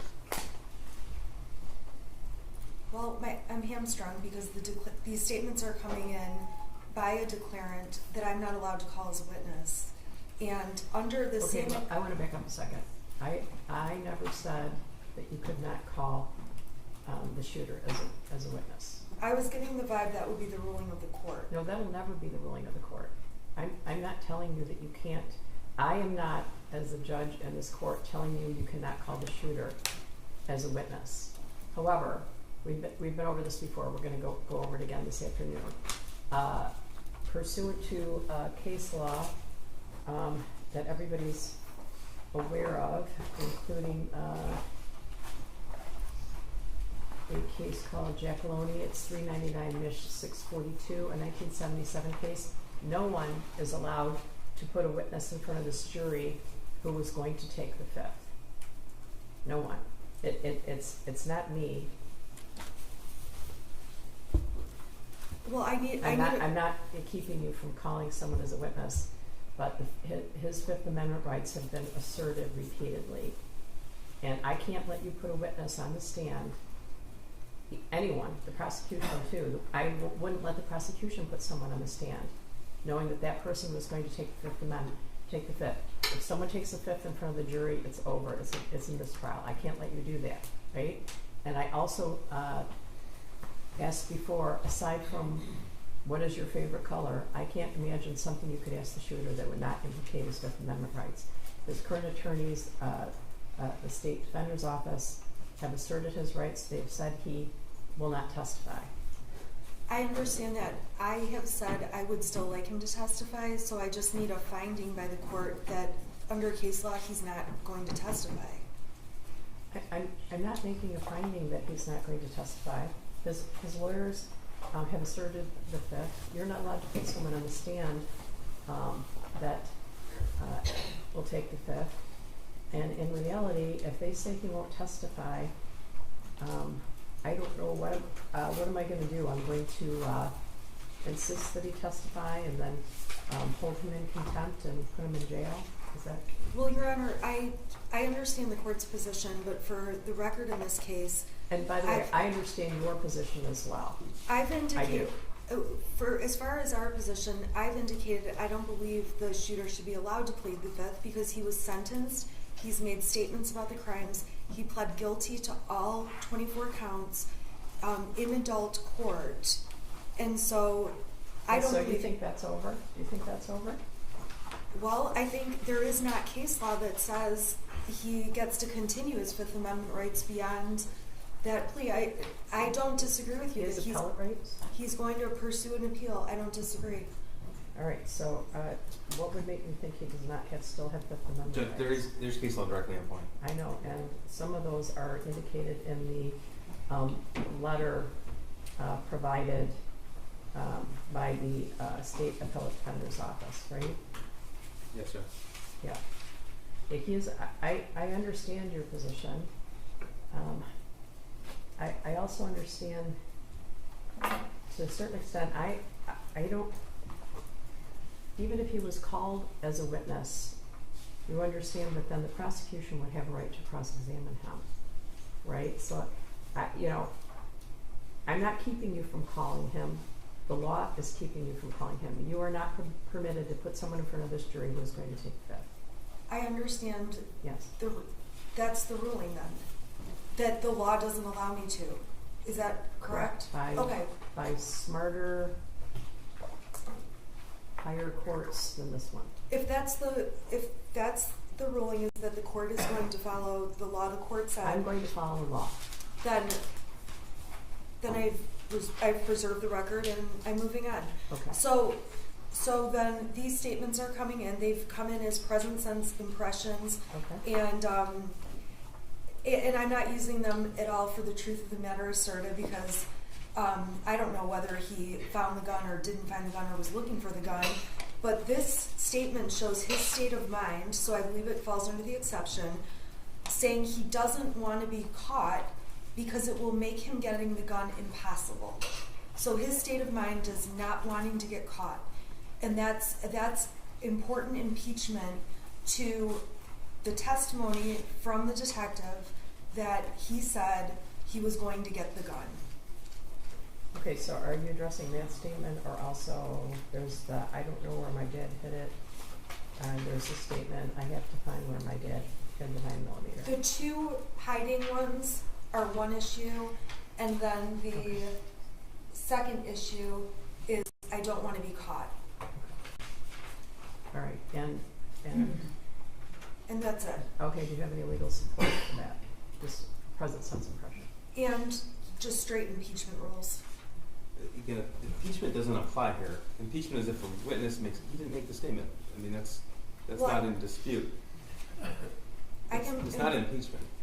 I can impeach through other witnesses. I can impeach by omission. I believe under straight impeachment rules, I can use this. This is being admitted as substantive evidence. So I can impeach with something written on a napkin. Okay, but I guess what he's saying, and this came up too with regard to the privilege records, correct? Which we'll talk about again. Who are you impeaching, though? I'm impeaching the shooter's statements that have been deemed substantive evidence. And I'm not given the option to impeach through the shooter, so I'm seeking to impeach through the officer in charge. Okay, so why wouldn't I allow those statements, Mr. Keys? It's not permissible. It's not under, and counsel has not cited the rule for that. It's not permissible. And I just want to inquire of the court if counsel is permitted to do that. Am I allowed then to ask about other passages? Well, that's what I'm concerned about. I mean, there are How a number do they relate to this? I mean, just in the first 2 pages alone, Judge, we have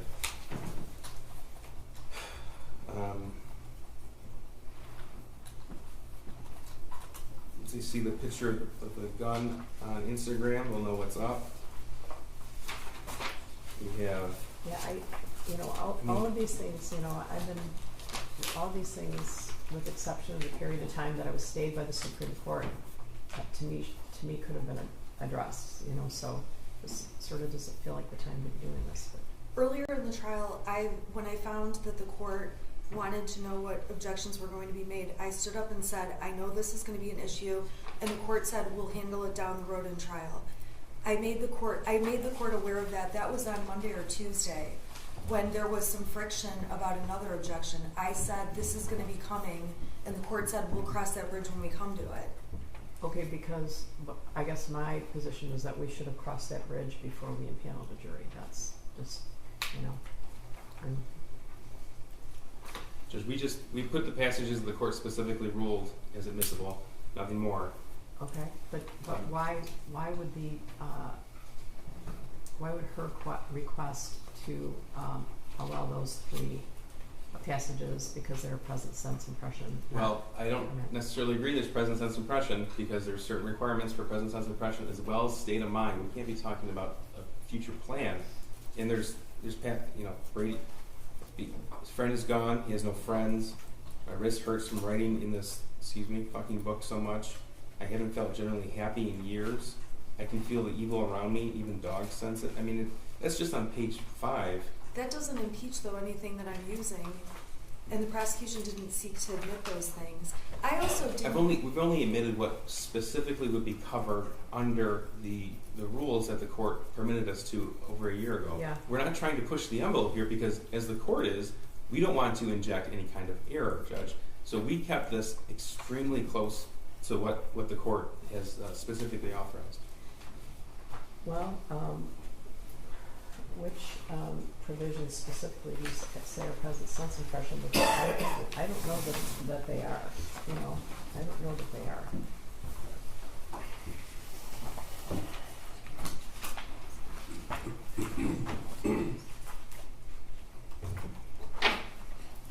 On page 788, I don't know where my dad hit it.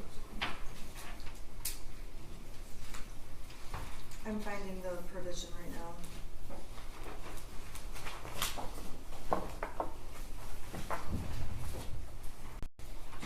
It's just, my concern is more along opening the door. Yeah, that seems to be the theme. I don't believe that what I'm asking is opening the door to all the texts coming in. I believe my impeachment is very limited. It's limited to 3 sentences.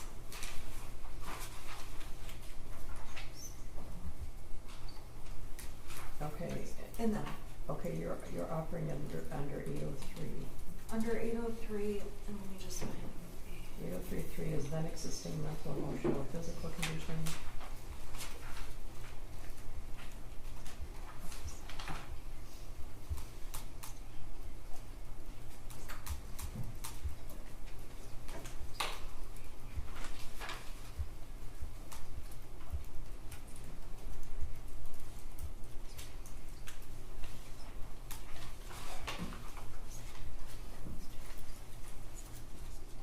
Has to be then existing mental, emotional, or physical condition. I think that's a then existing. I have a headache. I feel sick. Right? It also says such as intent, plan, motive, design, and so his plan to give puppy eyes or whatever. I mean, his plan to not give puppy eyes, I'm sorry. His plan to act in a way so he's not caught, I think does fit under the rules. Because it talks about intent, plan, motive, design, mental, feeling, pain, or bodily health. So here's the crux of the issue, is that for a year and a half, we had just those 5 or 6 portions admissible by the court. This trial was prepared from the prosecution standpoint with just those admissible because the court was very specific in its ruling. And so now, defense is using that ruling as a sword and a shield. And so if the court wants to make a substantive ruling mid-trial, I think I'm entitled to at least admit it to. Your Honor, I'm the one that filed the motion that brought this issue up. I filed an appeal with the Court of Appeals. I'm aware. Okay. I got their exhibits after trial started, identifying these portions of the journal. Okay. That after trial started. You've had this journal as have I. Absolutely. For a long time. I have, and that's why I filed an extensive motion about it. But now that they're using bits and pieces in trial, We used only that was identified on June 27, 2022. it shouldn't preclude me from impeaching. Okay, but that's what I'm going back to. Who are you impeaching? What rule allows you to impeach someone who's not testifying? It's complicated because I can't impeach the person that I want to impeach through testimony. So you're right. I'm hamstrung. My client has a constitutional right to present a defense, though. I'm aware of that. And I'm getting hamstrung and stuck because of other extraneous legal issues. This is straight impeachment. So what I'm providing is not going to be admitted as substantive evidence. It's impeachment. So she's being hamstrung by her own motions to exclude. Her own motions to exclude. We didn't move to exclude any of this evidence. Counsel did after the preliminary examination. And this court was specific in its ruling. Well, there should have been a motion to include as well as what they're saying. There's no rule, there's no requirement for anybody, any party to have a motion to include, especially when counsel specifically identified this piece of evidence as being inadmissible. The court made the ruling. Well, I guess what I'm saying, if you were in fear at all that this court would rule incorrectly, you would still have an opportunity to appeal that ruling. And we didn't appeal the ruling. We didn't appeal. Your Honor, Yes. I would have filed a motion if there was substantive information additionally that I wanted to admit. I've never filed a motion to have the ability to impeach. I'm asking to impeach. No one files motions to say, may I impeach this? Because this is the third time during the trial. There's motions in limine with regard. This journal is very disturbing, and every time any of us have read it, we've been up all night, right? So this has been a glaring thing in this trial. This isn't a middle of the trial type of game plan here. Right. Just so the record, is clear, because I know the court's aware. We went through the Facebook messages detailing alcohol use. We talked yesterday in depth about the extramarital affairs that were previously excluded, and now the journal. This is the third time mid-trial. We just need the ground rules. The court gave us those ground rules a long time ago. We prepared a case in accordance with that. So if the door's open, the door's open. Okay, well, that concerns me too. I'm going to take a brief recess. Thank you, Judge. All right, so you can step down. Thank you, Your Honor. You can't discuss your testimony with anyone. Yes, Your Honor. Okay. All right. I'll be back. All right.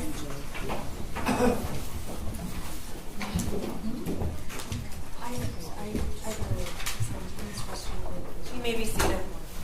All right. I'll see you. Good night, son. So you can drink.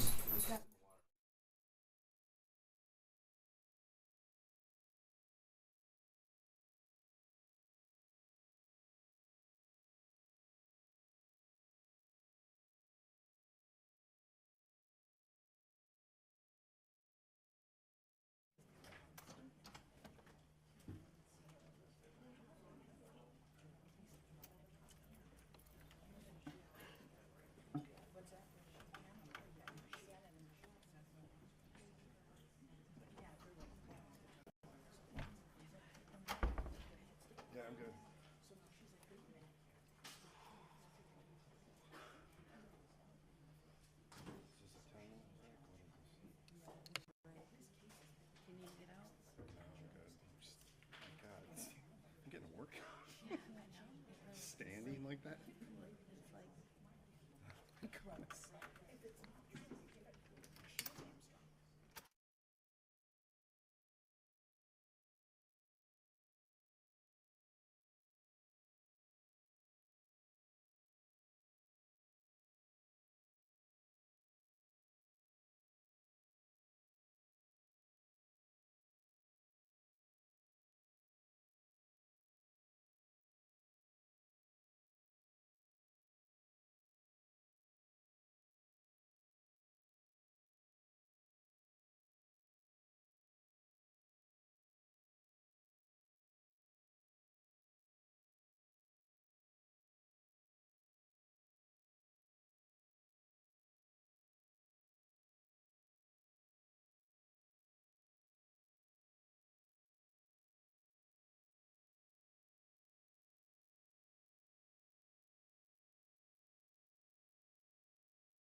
so far.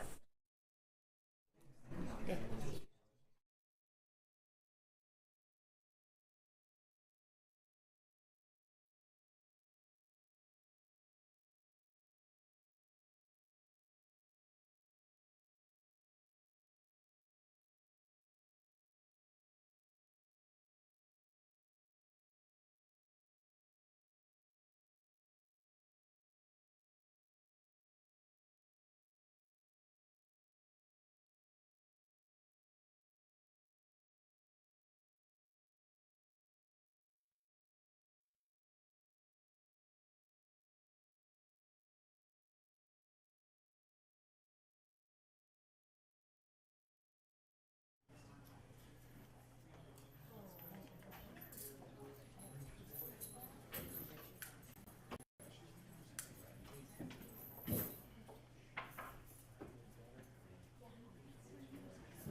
Your Honor, calling People v. Jennifer Crumbley, case number 2279990, FH.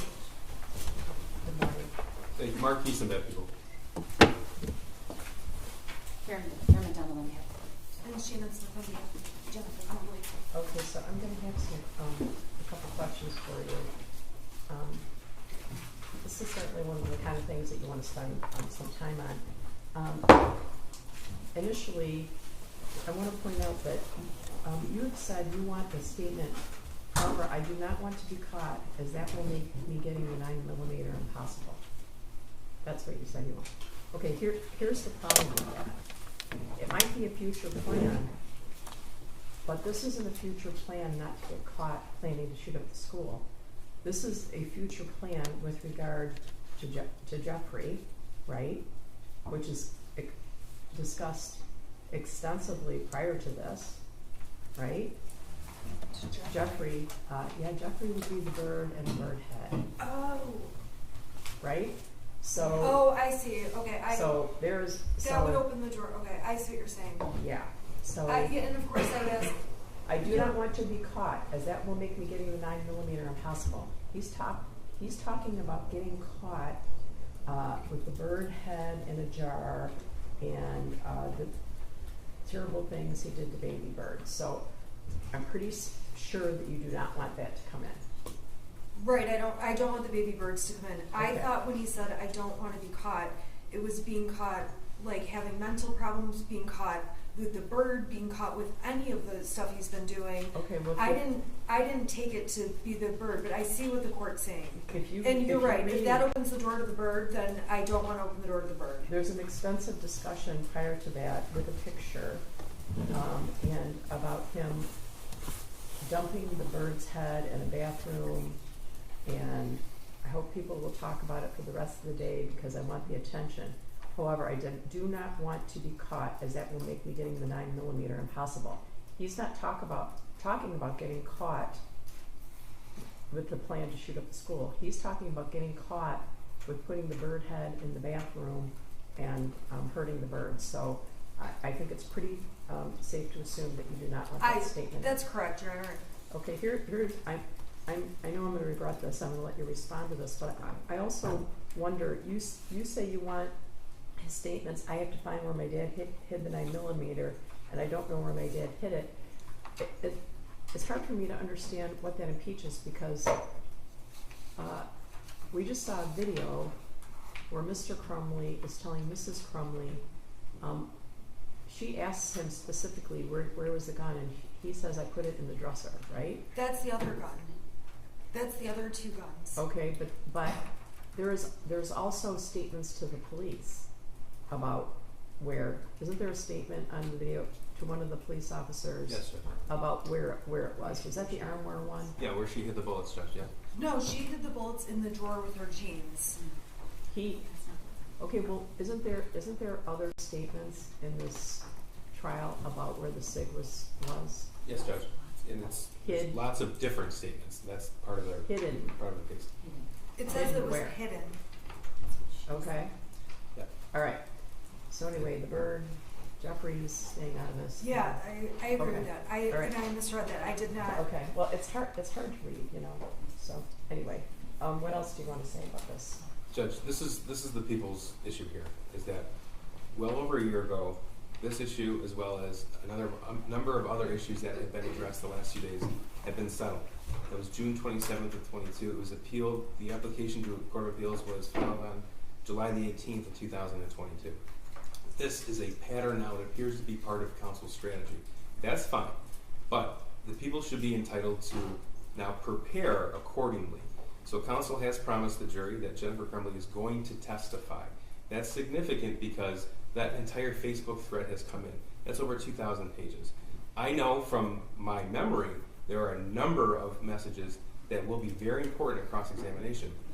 But because it's been sprung up mid-trial at the request for an unredacted copy of that, I want time to go through that before the defendant takes the stand so I can have every passage ready. I'm sorry, I don't understand. You want to go through what? The Facebook thread between Jennifer and James Crumbley. Okay. Your Honor, the prosecution moved to admit the whole thing. I have no objection. I'm ready to go with it. Okay, they moved to admit the whole thing in front of the jury. Now he's saying he's not ready for it. Wait a minute. Am I missing something? I'm talking about the journal right now. Yes, this is the pattern, Judge, the pattern of strategy. And again, counsel's entitled to her own strategy. Right. However, we are entitled to prepare our witnesses accordingly, including the cross-examination of the defense witnesses. We responded to the defendant's motions with the journal in particular with a select number of passages that firmly fit within the instructions provided by this court. And that was in response to her motion. Yes, Judge, and it's the court's order, not the defendant's order. So we're following the court's order when we prepare for trial. Again, if counsel wants to reverse course mid-trial as part of our strategy, that's her decision. But we need to have the time to prepare. So I'm asking for the court to give us the time to go through that Facebook thread, as the court gave defense counsel time to go through statements of her own client's statements before Mr. Meloche testified. Okay. You guys have gone off into Never Never Land here. I want to address the journal and then finish the lieutenant's testimony. I also want to make the sealed record during the time period that the jury is eating lunch. So at this moment, I'm going to indicate that I am very concerned about the journal. The journal is extremely disturbing in many, many, many ways. And I do not want to risk the door being open. But more importantly, these statements, I have to find where my dad hid the 9mm and I don't know where my dad hid it. I don't know if that it impeaches anything in this case, because there's already been plenty of evidence that he found it, right? There's evidence the shooter found the gun, right? And there have been statements made by both the defendant and her husband to police in text, whatever it is, indicating that the gun was hidden in some way, obviously very poorly, but the gun was hidden in some way. The gun, as far as we know, was not sitting on the kitchen table. So I don't think this impeaches anything. I don't think it's contradictory. More importantly, I don't think under any circumstances any more of this journal should come in. And in the event that it was going to come in, I think that it should have been handled prior to the jury trial. I am trying to very much protect any potential appellate record, and I do not want to delve into this journal. I think that would do nothing more than hurt Mrs. Crumbley severely. It's highly prejudicial. So that's my ruling about the journal. If you have other issues you'd like to bring up, I'd appreciate if we did that when the jury's at lunch after we get the sealed record. That's okay? fine, we can finish Okay, it. let's finish him, okay?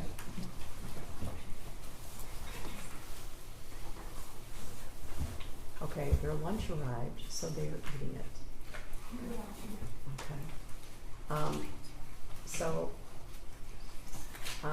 Lieutenant, I'm going to indicate that you should not discuss your testimony with anyone because you're in the middle of your testimony. Yes, all right. So you can step down. Okay. I'm going to have. When did they start eating that? 2 minutes ago. So I'm going to indicate that they should be prepared to come back and hear testimony at 12:30. All right. In the meantime, you can step down. You can step down. Sorry, Judge. As I indicated to both of the attorneys as well, I think I sent had my assistant send an email. Yes, yeah. I think my assistant sent an early morning email to you about making a sealed record pursuant to Michigan Code Rule 8.119. Correct? Yes. It'll be brief. It'll be brief. Yes. All right. So because of that, I'm going to exclude everyone but the parties. We're going to do that briefly. Then I'm going to allow Ms. Crumbley to go downstairs and eat her lunch, and we're going to break until 12:30. Just before we go off the record, I just wanted Okay. to complete the record that we were speaking. Okay, go ahead. Go ahead. So we've gone through this. I don't want to belabor the point.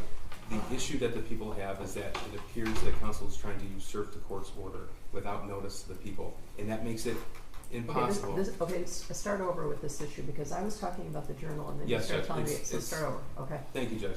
The journal appears to be a pattern of strategy, which is without notice, mid-witness, shifting from what the court has already ordered to what counsel chooses to be convenient. And again, if that's trial strategy, that's trial strategy. But we have the court's order, not the defendant's order. And I don't believe it is appropriate for any party to usurp a court's order. And I also don't think it's appropriate that the people will have to respond off the cuff.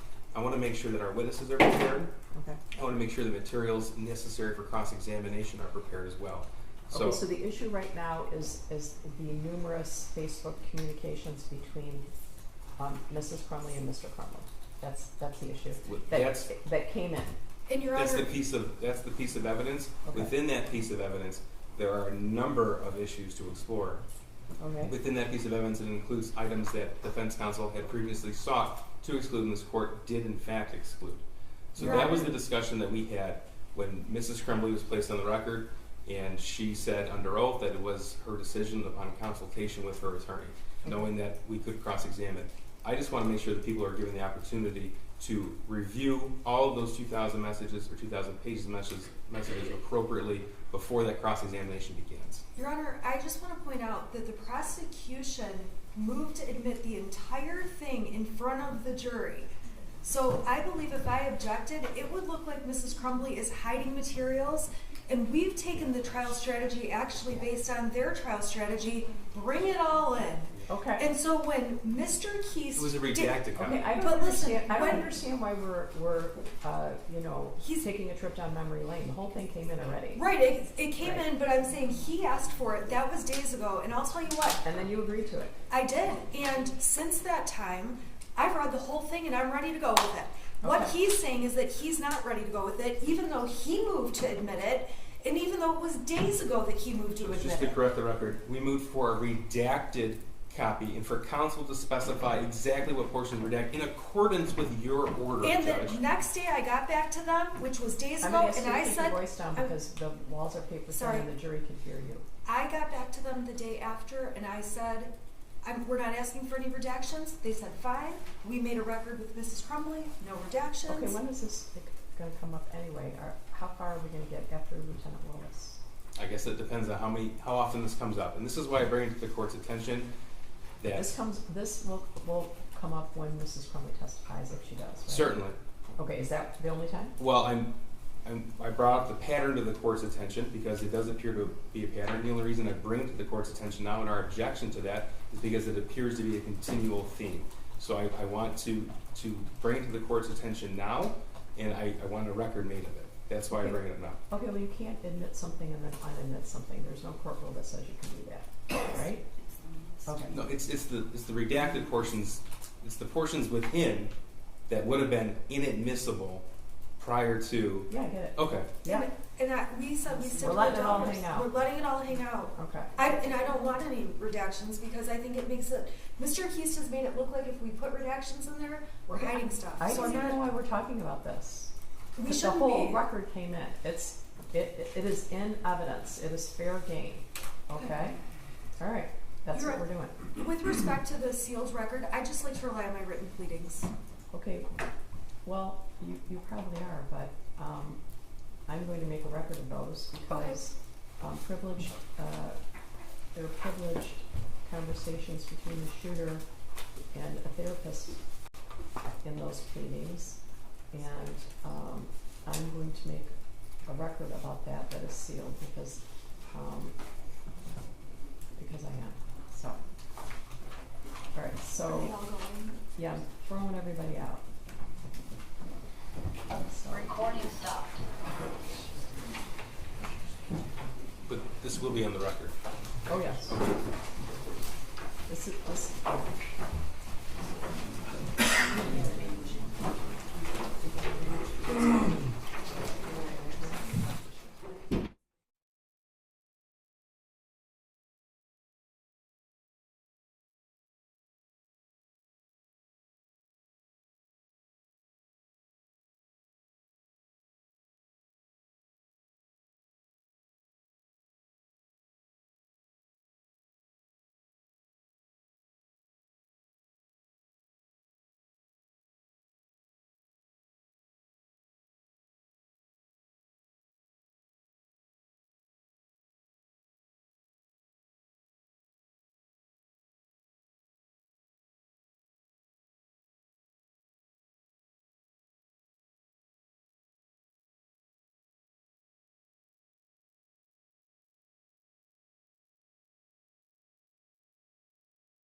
Your Honor, calling people versus Jennifer Crumbley, case number 222799990FH.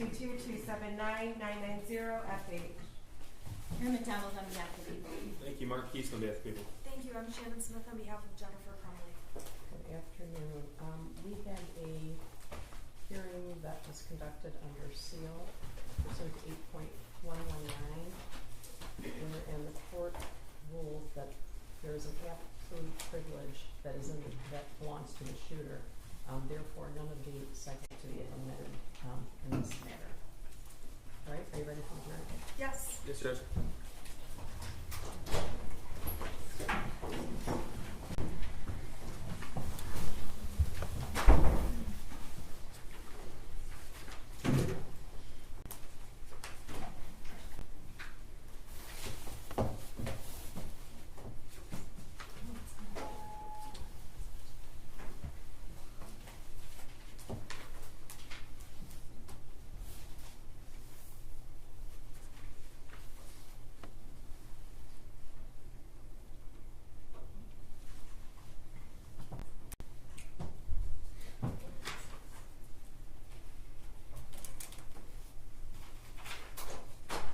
All right for the jury?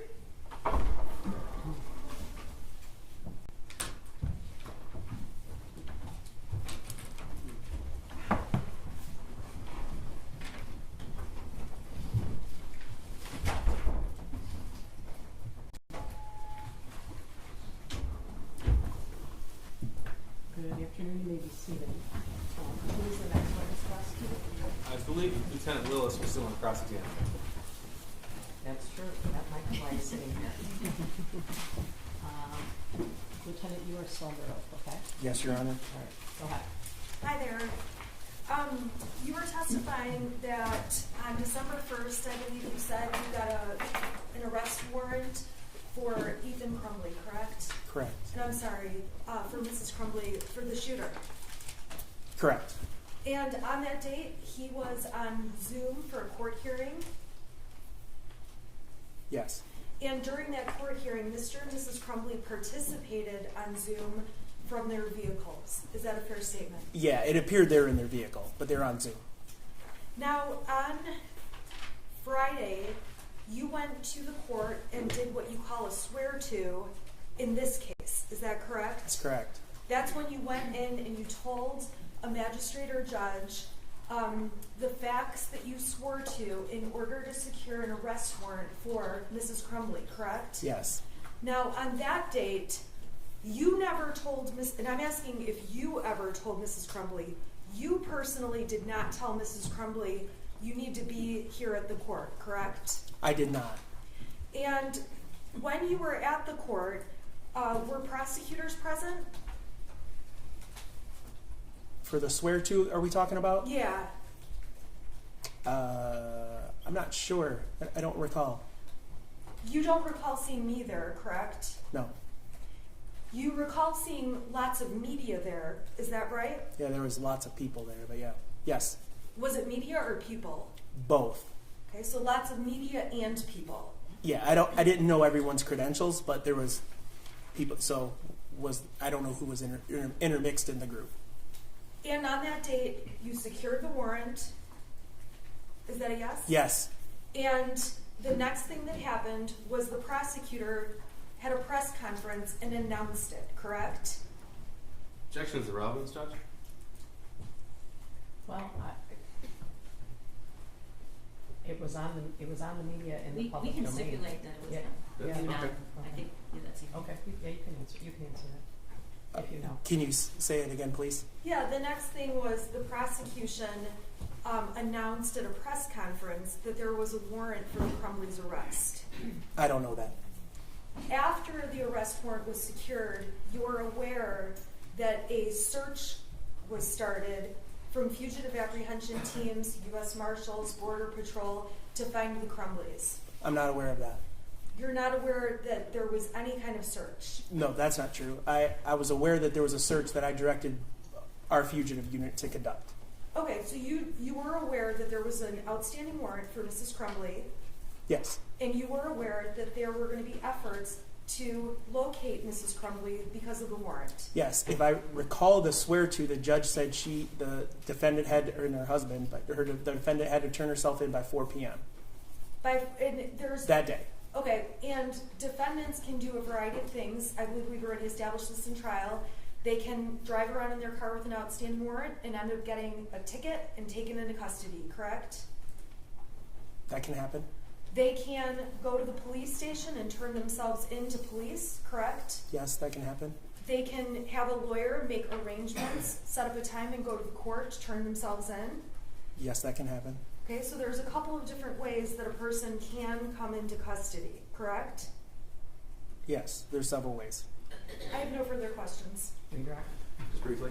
That hotel in Auburn Hills where James and Jennifer Crumbley stayed, how close is that to the Auburn Hills Police Department? I don't know exactly, but it's like right across the street. It's very close. Okay, nothing further. All right, you can step down and you're excused. Who's next on this? Maybe we have a moment, Judge? Sure.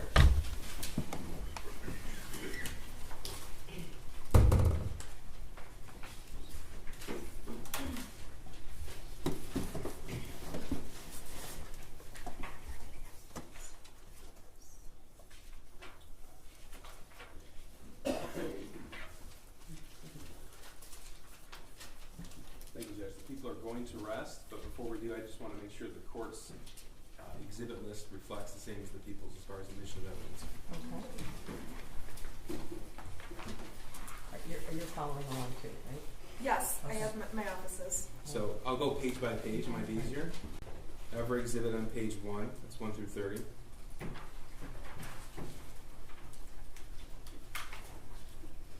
Every exhibit on page 2, 31 through 59. Exhibits 60 through 76, and then 78 through 94. That's on page 3. All exhibits on page 4. That's 95 through 122. 112 is admitted, correct? I have 112 as admitted, yes, Judge. Okay. All exhibits 123 through 148. Exhibits 149 through 160. Exhibit 162. Exhibits 164 through 169. Exhibits 171 through 179. Exhibits 183 through 186. Exhibits 188 and 189. I'm sorry, 181? No. No, 183 through 186. And then 188 and 189. Exhibits 191 through 205. You have 187 not admitted, Correct. So we have 188 and 189, two that are admitted. And then 191 through 205 are all admitted. Exhibits 210 through 213. Exhibits 215 through 223. 206, 207, 208, 209. Not admitted though. I'm only identifying. Not 215? Oh, thank you. Not 215. Thank you. 215 is not admitted. Okay. Exhibits 216 through 223 are admitted. Exhibits 231 through 239 are admitted. Exhibits 242 through 247 are admitted. 248 is admitted as well. Thankfully, we have Ms. Nella here. 247 was not admitted. Right. That's right. Thank you. 248. Yeah. Sorry. 248 was admitted. 253 through 256 were all admitted.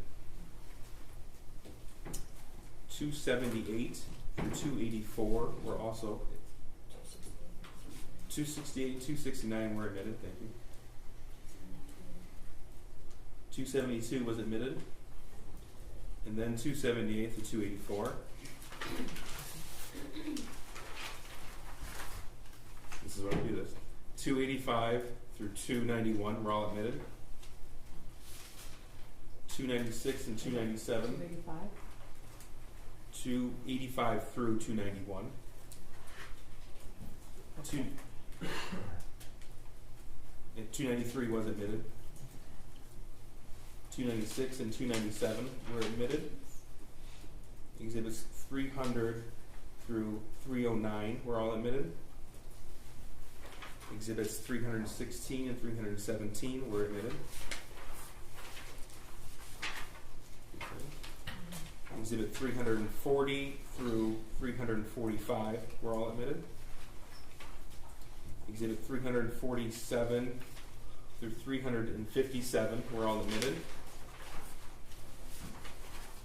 as were all exhibits through 388 on the next page. Exhibits 389 through 405 were admitted. Exhibits 408 and 409 were admitted. Exhibit 411 was admitted. 413 through 423 were admitted. Exhibit 426 was admitted. And then we identified two items as demonstrative aids. 424 not admitted, correct? Correct. Okay.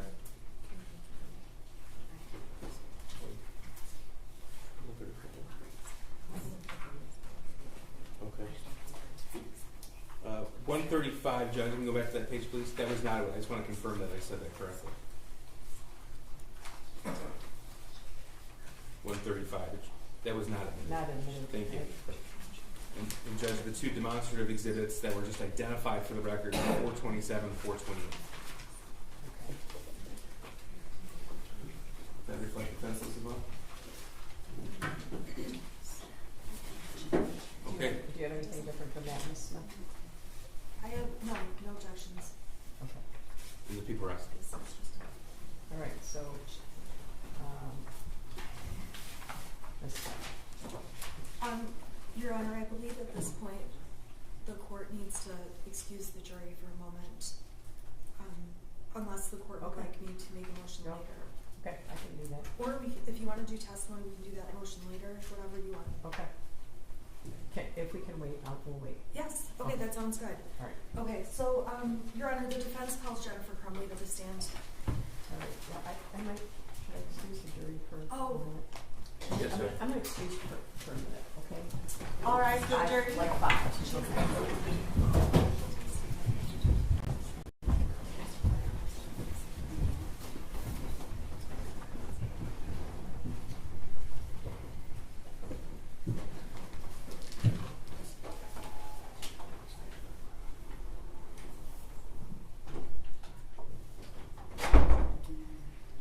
Seated. You could make that motion now if you wanted to. I guess I would indicate that I think it's a policy of the Sheriff's Department to have someone stand close to the defendant. Is that correct? Yes. So I guess I would like that to occur outside of the cited hearings. You mean like here? I think that they're going That's to fine. require that a deputy stand here. So rather than make that obvious, I would invite a jury to have her have a seat and have the deputy standing behind her prior to the jury being brought in. Okay, can she go up there now? Sure, unless you want to bring a Yeah, motion. go up there and I'll just make a record about her testifying and we'll do the motion later. Is that okay? Okay, go have a seat up there. And the deputy's going to be behind you. You're just going to start in the box, okay? Could you raise your, can you raise your right hand? Do you swear or affirm the testimony you're about to give is the truth so help you God? I do. All right, you can be seated. Ms. Smith, would you like to question her? I would. For the record, can you start by stating your name, please? Oh, sure. Yeah, you can close the door and see what it is open. Hi. Can Hi. you start by stating your name? It's Jennifer Crumbley. And Mrs. Crumbley, you and I have been working together since December of 2021, correct? Correct. And is it fair to say over these last 26 months, we've discussed whether or not you intended to testify a number of times? We have.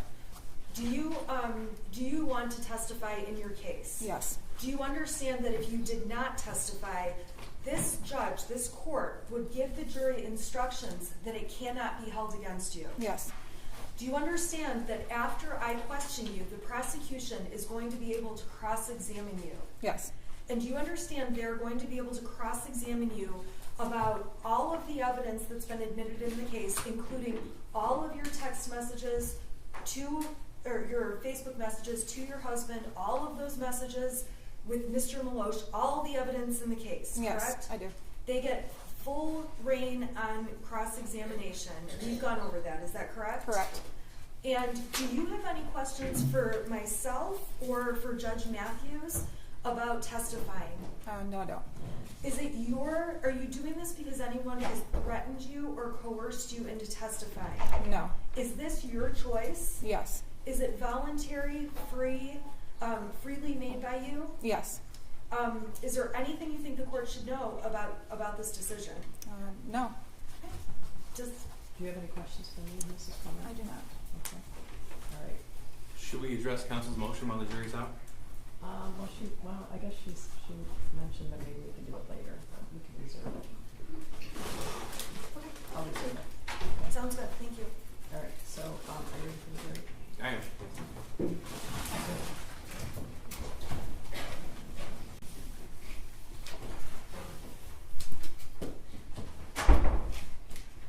If you need to take a break for any reason, let me know. Okay. Thank you.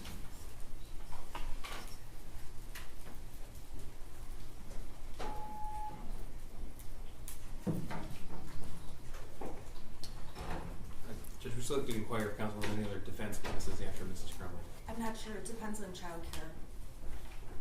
So who would that person be? I'm not sure. They have never told me who they were calling. I'm not sure. I thought they told you the night before. Yeah, I'll tell them tonight. I've been in court with Mrs. Crumbley all day, so I don't know who I'm calling next. Okay, I guess it's going to be hard to believe that we're going to get past her. Maybe we will. Maybe we will. Do you think we will? I don't know. It depends how long the press is. I believe I'll get through her. All rise for the jury.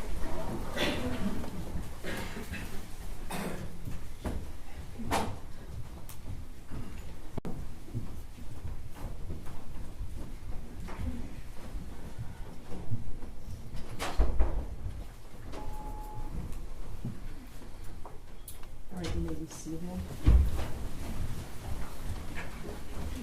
Ms. Smith, you become the client, correct?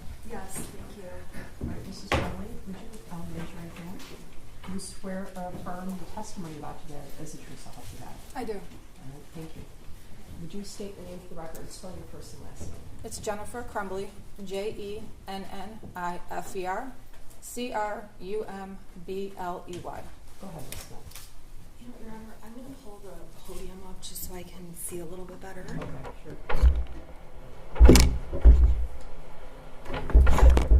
Uh-oh. I don't know what that was. I think it might have been the microphone. Is that your microphone? You have to move it, or? It seems like it became detached.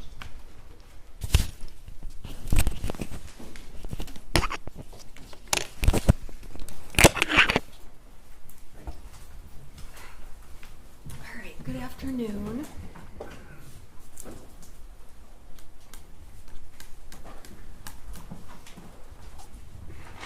I just need to is there any way we could put the screen on? Sure. All right. Usually that one goes on last, so. I'm going to leave this unplugged for a moment so that when I need an exhibit, I'll just plug it in. Okay. Because I don't have those fancy, like, in between slides. Yeah, this one goes on and then that goes on, but Well, they don't all go on simultaneously. they don't. Okay. Let's see if it goes. I guess I feel like I'm the only one who can see all three of them. This one is not on. Oh, there. All three of them are on. let's see what happens when I just go like, okay. I'm gonna have to pull it out each time, so I apologize in between exhibits. So with that, I'm gonna pull it out. Okay. All right, Mrs. Crumbley. Can you please start by identifying yourself? Tell the jury who you are. My name is Jennifer Crumbley, and I'm a defendant in this case. And how old are you? I'm 45. Mrs. Crumbley, the jury has heard so much testimony. Do you agree? Yes. Okay. I'm going to go a little bit faster through things, and if there's something we need to explain, or if I'm cutting you off, let me know. Okay. Okay? And you understand that as I speak, you have to wait for me to finish speaking? Correct. Okay. So, Mrs. Crumbley, very briefly, go ahead and tell the jury what you did for a living. I was a marketing director at a real estate acquisition company. And how long did you hold that position? 5 years. Now, does that kind of position include any kind of presentations or public speaking, anything like that? Not a lot. Okay. And how do you feel right now about talking to this jury? Public speaking is probably my biggest fear, so very nervous. Okay. And at times, you have been upset during this trial, is that correct? Correct. Are you okay to keep proceeding? Yes. I want you to tell this jury just a little bit about your personality, and I think we've seen some of it on the videos. Is that fair to say? We have. Okay, let's talk about when you have a really stressful situation. What is your, let's say an animal dies in your family or a person dies in your family. How do you handle something like that, news like that? I go into a go planning mode. I internalize things, and my reaction is to take care of other things that may have to be taken care of, like financials or things that keep the house running. I tend to hold things in, and I let it out when I'm alone. So having a lot of emotions for me is difficult. Now, in this case, aside from this case, is that true in other situations of your life? Yeah. Can you give the jury an example? Yeah, my husband had a hard time holding down a job after his mother passed away. So when he would lose a job, I would actually be the one finding the ones for him and sending them from Indeed or Monster and taking plans of how we're going to put certain things on payments. It's just, I take control of things. That's just what I do. Okay. And you, I want to talk to you. You mentioned your husband. When did you and James Crumbley meet? In October of 2004. And how long have you been together then? It will be 18 years this September. And are you still together and married at this time? We are. Have you spoken to him recently? No. How long has it been since you've spoken to him? A little over 2 years. So since the day of the shooting? Correct. Or not shooting, the day Yes. you were arrested? Correct. You have a son? Yes. The jury's heard a lot about your son. Okay. I want to talk about your son prior to November 30th, okay? Okay. Tell the jury how old he was at that time. He was 15 years old. And give the jury an idea about what kinds of things he was into, what his hobbies included. Oh, he was really into bowling. He was actually really good at it. He was into metal detecting. He was into... What do you mean by metal detecting? He would, we have a metal detector, so we would go to the beach, or we went to Florida out by the ocean, or the neighbor's yard. They weren't there anymore, so you go in the neighbor's yard and see if you can find old coins or cans or whatever he would find. But he really liked that. He was into his BB guns and target practice. We had a half-acre of land in the village of Oxford that went straight back. So in the backyard, we set up little targets that we got from Amazon that you can just kind of shoot down, like little whatever. He was into his video games. He did soccer from age 3 until 9th grade. He had a lot of different interests. Coin collecting. Do you have some interests? I do. Okay, we've heard about horses.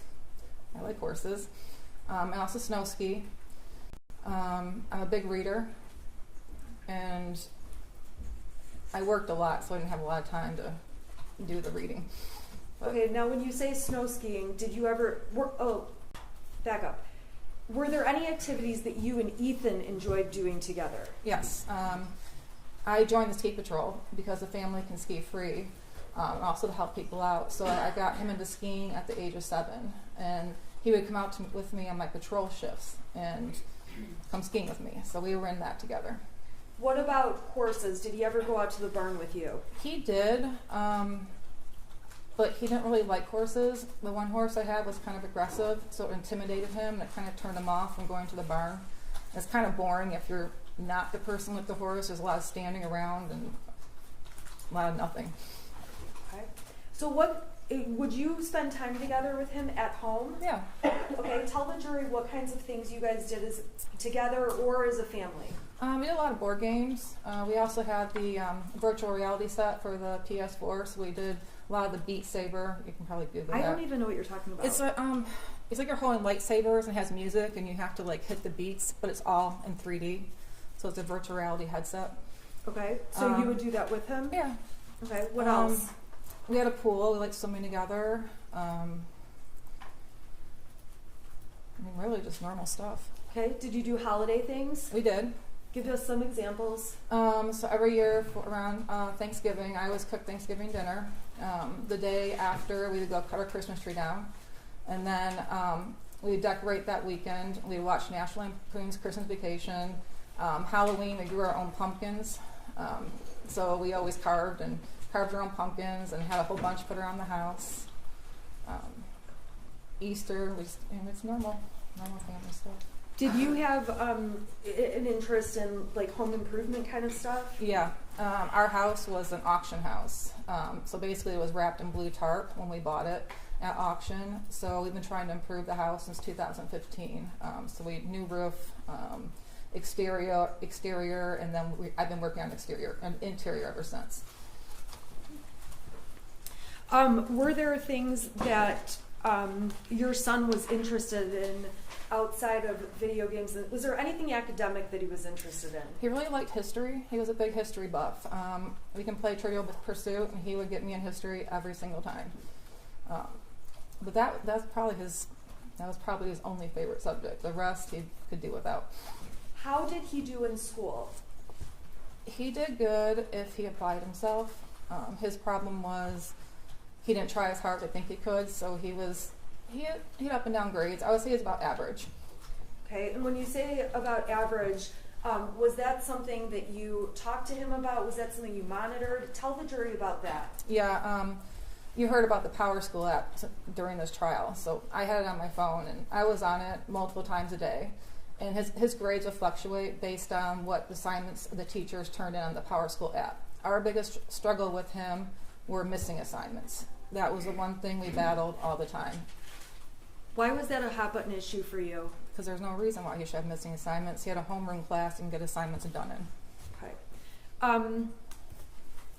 There were, you talked about your job. What were the average hours you worked a week? I usually I got to the office between 7 and 8 in the morning and leave anywhere between 4 and 6. And we've heard lots of evidence already. It was family friendly. Yeah. Were you able to go and leave and go as you needed to? Pretty much, yep. Did you care about your job? I did a lot. Okay. Explain, did you have any changes in positions over the year or year and a half, 2 years before this? I did. When I first started with the company, I was hired in as a social media coordinator. I stayed in that role until about 2020. I got promoted to director of marketing. And I held the position until I was terminated. Okay. And you were, did you work during COVID? I did. I worked remotely for about 6 months during COVID. Then I went back to the office in, I believe it was August of 2020. Did you enjoy work?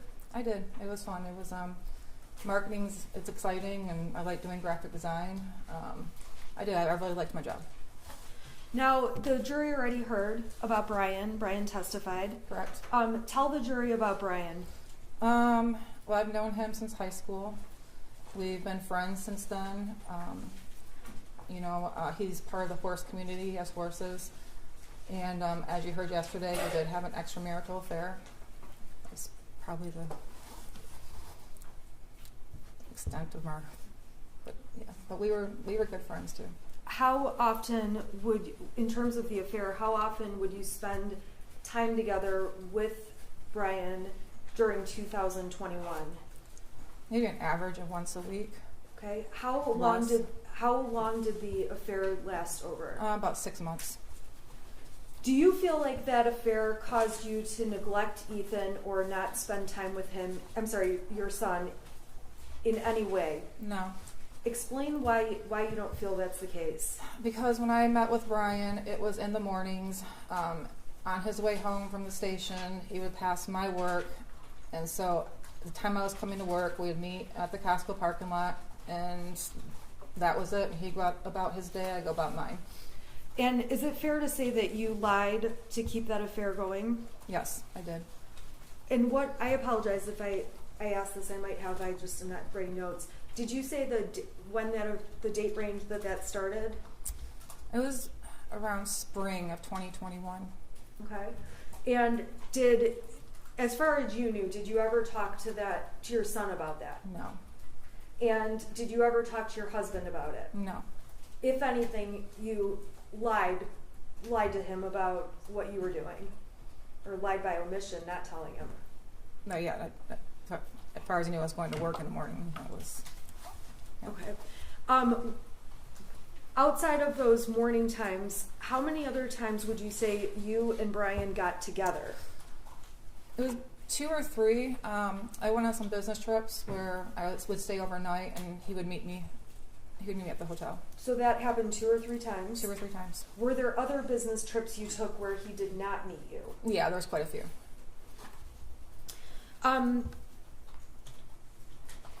When Christy Gibson Marshall testified, do you remember who she was? I do.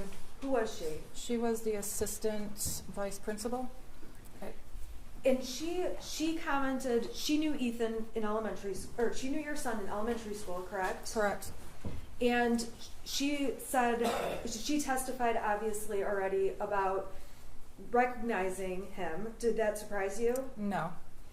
She also mentioned something about emails with you. Do you recall having email exchanges with her? There is one regarding his report card, getting additional help in math. Was there any time at that point or into high school that you ever had to email with teachers about discipline issues? Not discipline, no. How often would you email about missing assignments or grade type issues? That was a regular thing. Okay, and you said you monitored power schools every day. Approximately how many times a month would you say you went to the teachers, or was it weekly? I don't know. It would be, I wouldn't say it was on a regular basis, but when it happened, it was a series of messages. He'd be struggling in geometry, and so me and the teacher would message back and forth quite a bit, and then he'd start getting better, and it was die off. So it was sporadic, but it was a lot when it happened. Now, we saw pictures of your house. Yes. How did you feel about seeing those pictures? Horrible. Okay, why is that? Because my son has a very messy room, and it was right after Thanksgiving, and we hosted Thanksgiving, and it was pretty messy. It was kind of embarrassing. Okay. Really embarrassing. Explain the 2-bedroom thing, or what was going on with that. So my son, he had 1 bedroom, and it got out of control. And every time I go to clean it, I just shut the door. I just didn't want to deal with it. So then I told him he could just use the guest bedroom until I could get his room deep cleaned. The day before Thanksgiving, I was deep cleaning, so we have people over every Thanksgiving, and my intention was to clean both rooms, but I caught my oven on fire in the self-clean mode. So instead, I had the fire department out and everything. So instead of getting his rooms clean, I was scraping out the black charcoal stuff inside your oven so I could cook dinner the next day. But yeah, he was in a 2nd bedroom because I didn't want to clean his room anymore. It was enough. Did you have any plans to do anything with all that stuff? Yeah, we're going through a lot of stuff because he outgrew a lot of the clothes and the shoes. There's a lot of toy-like things that he doesn't use anymore, so we were just going to pack it up and donate it. Okay, and when were you planning to do that? between Thanksgiving and Christmas before he got new stuff. Now, we saw a video, I guess I want to talk to you about, there's one friend in particular your son spent a lot of time with, correct? Correct. Okay, and we're not going to say his name, but let's just refer to him as the friend. Okay. Okay? Overall, was that your son's only friend? That was his only friend that came over. He did have friends that he talked to during school, but that was the only one that he spent time with outside of school. And how often would you say he came over? Oh, he used to walk home with them every day from school. The summertime, he'd go on camping trips with us. Sometimes he would spend more than a week with us. He called him my second son. Okay, he was the second son. Did you know he was going to be moving away at any point? Not that abruptly, no. Okay, so when he moved away, is it fair to say it was a surprise to you and your son? It was. What kinds of things would the boys do together at your house? Oh, they go down to the lake and go fishing. They would walk to Little Caesars or Frosty Boy. They go in the backyard, shoot the BBs. They go swimming in the pool. We took them bowling a lot. They played video games. Now, when you had him over at the house, or I guess was it more common for him to be at your house or for your son to be at his friend's house? My son has never been to his house. Okay, why is that? Because he had OCD, not my son, but his friend had OCD issues, and he didn't want other people in the house. At your house, did that friend exhibit any issues? No, not at all. Okay, so were you surprised when he moved? Yeah, very surprised. We saw evidence that you had Life 360 on your phone, and it was on James's phone, right? Correct. Can you tell the jury what Life 360 is, what the point of it is, why it's on the phone? The family tracking app, so you know where people are at. My husband's mother-in-law got sick in the middle of April, and instead of me worrying about where he was while he was down in Florida with his mother and I was up here, we just installed the app on his phone, so I knew if he was at the hospital or if I knew he was at his dad's house. So just that way, I'm at the bottom. I'm always worried about him and places he goes. So it was just one thing that eased my mind a little bit. Do you? Is that something you frequently message your husband? Where are you? Where are you? Where are you? Mm-hmm. A lot. Okay, so the jury's going to see the entire stack of exhibits. If they go through all of your messages, how often a week would you say you're on top of him about where he is? Daily. What about your son? Were you ever worried about where he was? I mean, not during the day. He was at school. If he didn't get home from school the time he was supposed to, I'd worry about him. Okay. And did you ever ask James about him in messages? Yeah. Okay. Yeah. The prosecution introduced evidence that makes it sound like you and James only talk about these horses. Actually, the form of the question makes it sound, and this is direct exam, not cross, so these should be non-leading questions as well. How often would you say you discuss your horses versus your son when you're messaging each other? A lot more with the horses. Why is that? Because my horses, at least, were accident prone, and my husband didn't know a lot about horses. They were more my thing. With him working from home, a lot of times I'd have him go out and check on him, tell him what to do. He started getting into him. He had questions. I knew my son was at school. I knew where he was at during the day. I can talk to him after school. Horses can't talk, so if something's wrong, we've got to kind of figure it out. But yeah, we talked a lot about horses. Is it fair to say that, did you have additional conversations with James about horses and or Ethan? Yeah. How often would you and James talk about or talk to Ethan? Well, talk to him every day. Talk about him probably every day too. Okay. What did Ethan have scheduling things you had to work out? Yeah, he had bowling practices throughout the week, bowling matches, and he worked part-time at a diner. So we had to work out transportation and scheduling with that. In terms of your relationship with your son, how did you think your relationship was? I thought we were pretty close. We would talk. We did a lot of things together. I trusted him, and I felt like I had an open door and he can come to me about anything. I mean, I felt as a family the three of us were really close. Okay, you're getting a lot of, no, it's okay. You're getting a lot of redness here.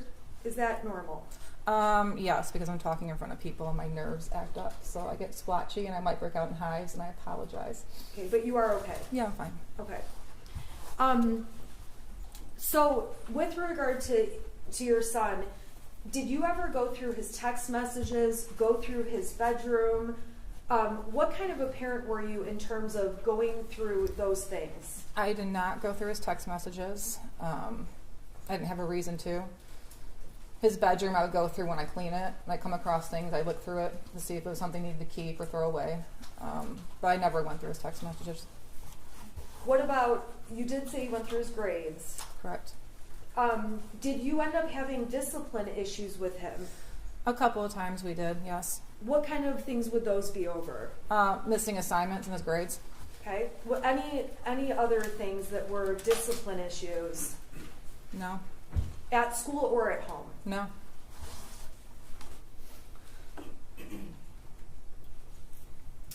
Was there ever a time where you took away your son's phone? Yes. Okay. Do you recall when that was? I don't remember exactly. I just know he got really angry about it. But we took him away a couple of times. We've taken his video games away.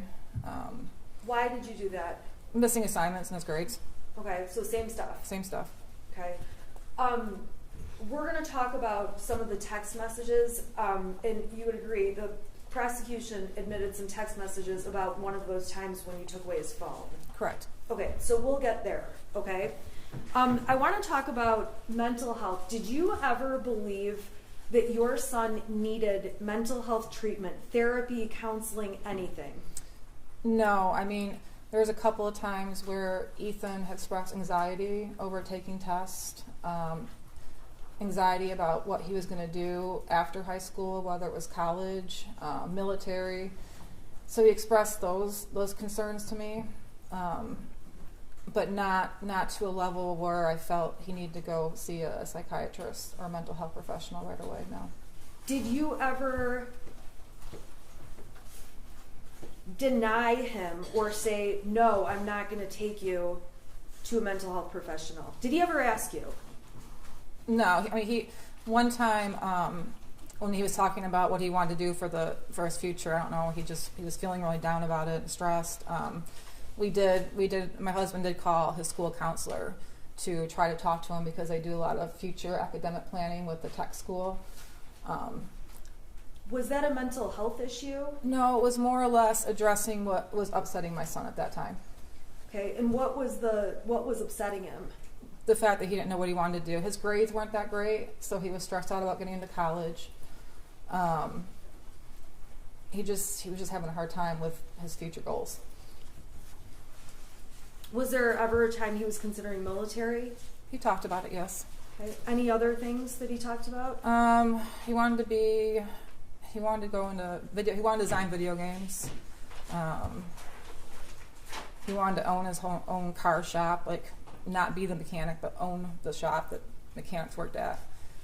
But that was about it. Okay. Were there other kinds of health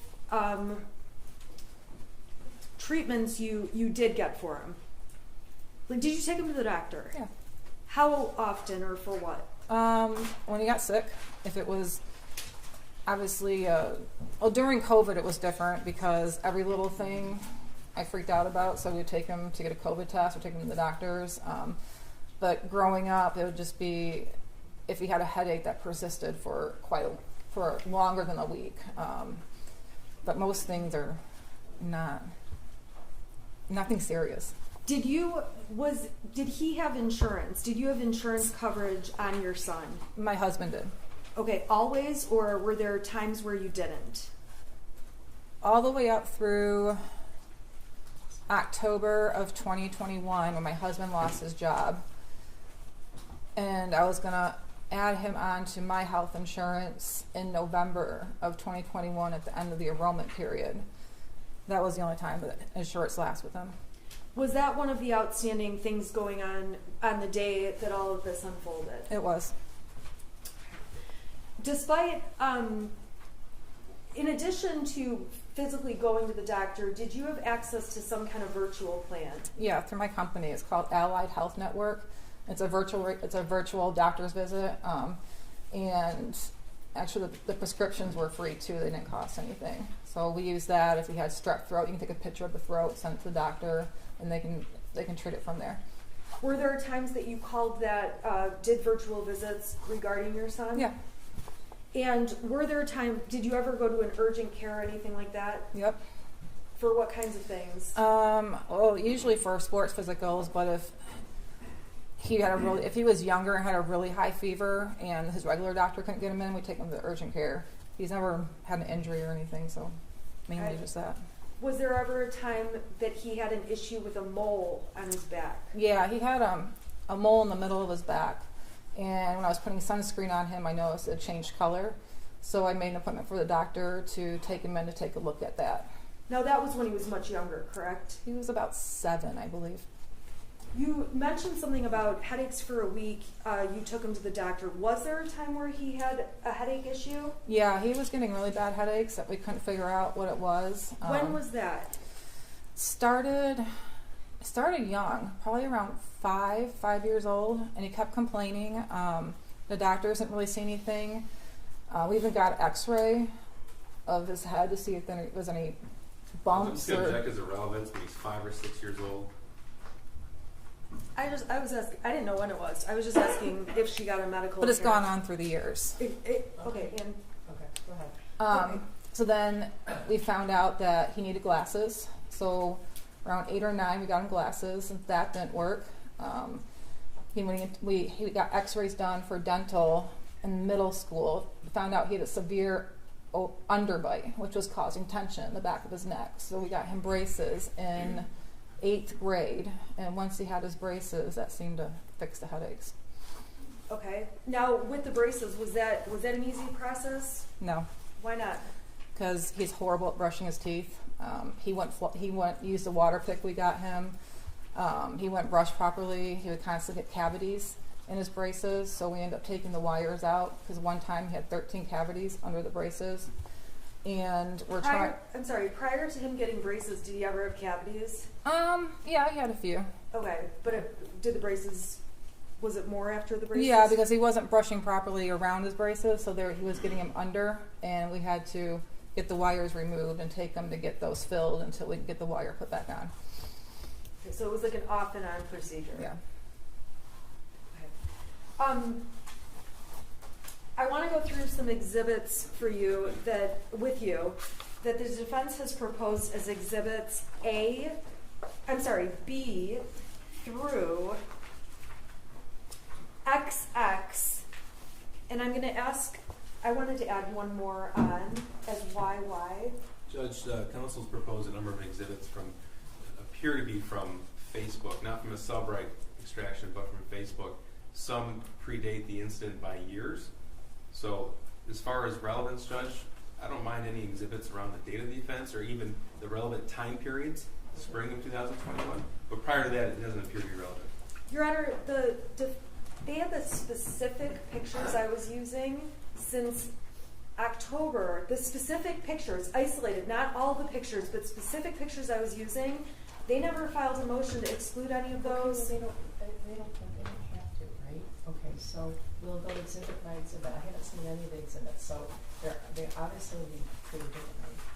Okay, Your Honor, would you like me to bring you the hard copy, and then if the exhibit's okay, we can put it on the screen? Yeah, if it's admitted, we'll put it on the screen. Okay, and I did them just. They have three copies of all these. That's it. Okay. Yeah, I haven't seen any of them, so. And I've actually had them redacted and then sent the redacted version to cut out the faces of any minors. Okay. Okay? So I'm going to bring the court what's been marked as B through, this is YY if it's admitted, B through YY. May I approach? Sure. Thank you.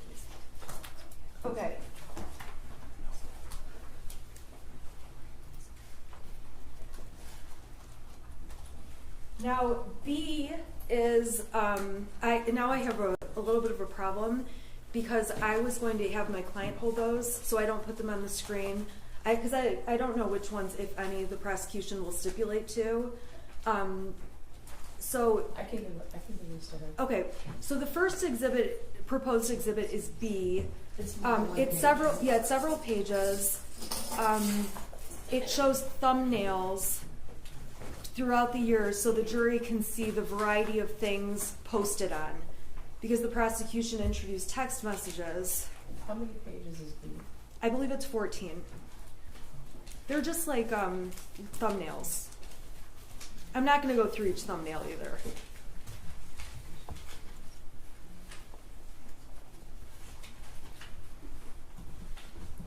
I'm just wondering, where does the second one start? It's C, Exhibit C. Exhibit C would be the next exhibit. Okay, I'm gonna give it to her. Okay, do you recognize what the court has just handed you? Yes. Okay, what is in Exhibit B? What does it appear to be? These are pictures I've posted on Facebook. Okay, and there's a lot of them. Is that a fair statement? Yes. Okay. Are those are all the pictures you posted on Facebook? They're not from they're from the whole period, correct? Well, What's the period? Well, when did those start and go through? I would say mainly 2000. Is the defendant 20? dates on that copy? There's I'm no just- dates on my I copy. don't think there's any dates. I can tell by the. Looks like from 2020 to 2021. Now, do you post on Facebook a lot? I do. Like way too much? I do. Okay, so I am not going to go through every Facebook post you've made. You understand that, right? Yeah. Okay. Would this exhibit give the jury an idea of what you post about generally if they just took a look at the variety of pictures? Yes. I have to object as to relevance. Again, from the time period that's relevant, I have no objection to these coming in. But even the defendant doesn't know with specificity when these were taken. She says they start in 2020. She thinks. No, I know. And there's no dates on there. Yeah, you'll have your turn. There's no dates on there. And if it's from the spring of 21 onto the shooting event, that's fine. Your Honor, That's the the time we talked prosecution has about. made it sound like... Okay, well, you specifically asked that you guys not talk at the same time. Sorry, Yeah. I did. All right, so So B appears to be a thumbnail version of pictures. The rest of the exhibits are pictures with dates next to them. okay. And that might be the best way to go through which ones are from the right date and which ones aren't. Okay, well, date-wise, this happened November 30th, 2021. That's right. And things have been put into evidence with regard to the defendant and the shooter as early as April of 2021. March. Okay, so. Yeah. Your Honor, I believe they've gone back longer in terms of some of the testimony that's come out. Well, I guess I was going to say that. So I don't think that the pictures starting in 2020 are that remote. I don't know if there's any. I don't know if there's anything amongst those pictures that is particularly problematic. It's hard to look at them all, but the time frame in and of itself, I think, is appropriate. Well, there are some, just so the court's aware, there's posts from 2017, 2019. Wait, Those are in the following ones where I did picture by picture. So those will go through after this exhibit. This exhibit B Is 2020 and 2021. okay, so just with regard to the time frame itself, I think the time frame is close enough in time. So I'm going to overrule an objection Okay. with regard to the mission of those pictures just based on the time frame. All right. But there's a lot of little pictures, so I don't know if any. No, that's fine. We can go exhibit by exhibit. I'm sorry? I said we can go exhibit by exhibit. Okay. The pictures in 2020, the pictures in Defendant's Exhibit B are small, so the exhibit contains a lot of little pictures, so I haven't looked at those. I assume the prosecution has, so I don't know if any of the pictures are objectionable with regard to the individual pictures. So Just it's the relevant dates was the objection. okay. Okay, so Mrs. Crumbley, the jury is going to get these if they want to sit and look at all of them. Okay, I don't want to go through all of them. There ends up being pages and pages. What are all of these?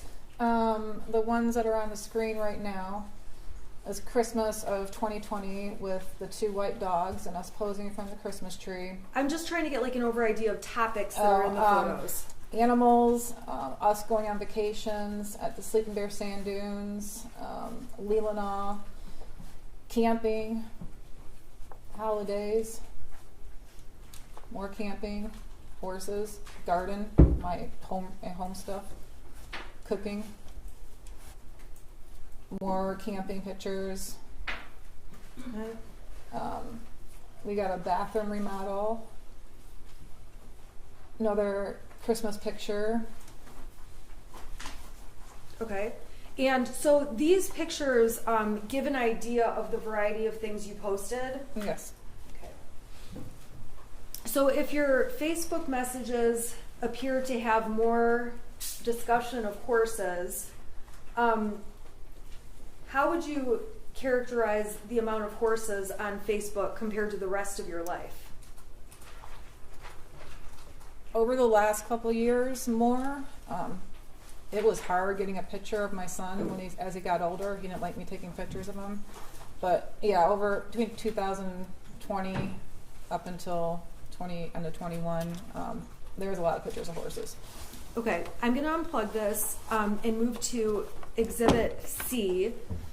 Oh, you want me to get this to her? Right? This goes back to 2019. I just put like 1 or 2 pictures from that year as Exhibit C. Well, C and D. And so if the court just wants to let me know what. C. Okay, so C and D. You can identify those pictures, correct? Yes. What's in C? What's the date of it? It is June 26, 2019.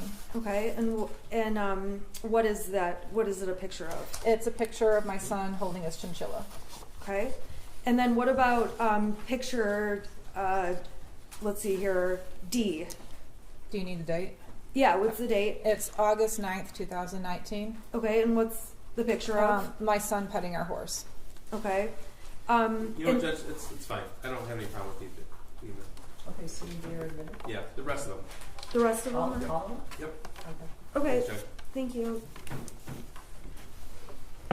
Okay, so, Okay, then you would be talking about E through, I don't know if it's just pictures, there's some others. This goes to XX, so. and I'm sorry, it should go to YY because I added on just one more. So may I approach Mrs. Crumbley just to give her YY? Okay, do you want me to give these to Paul for her?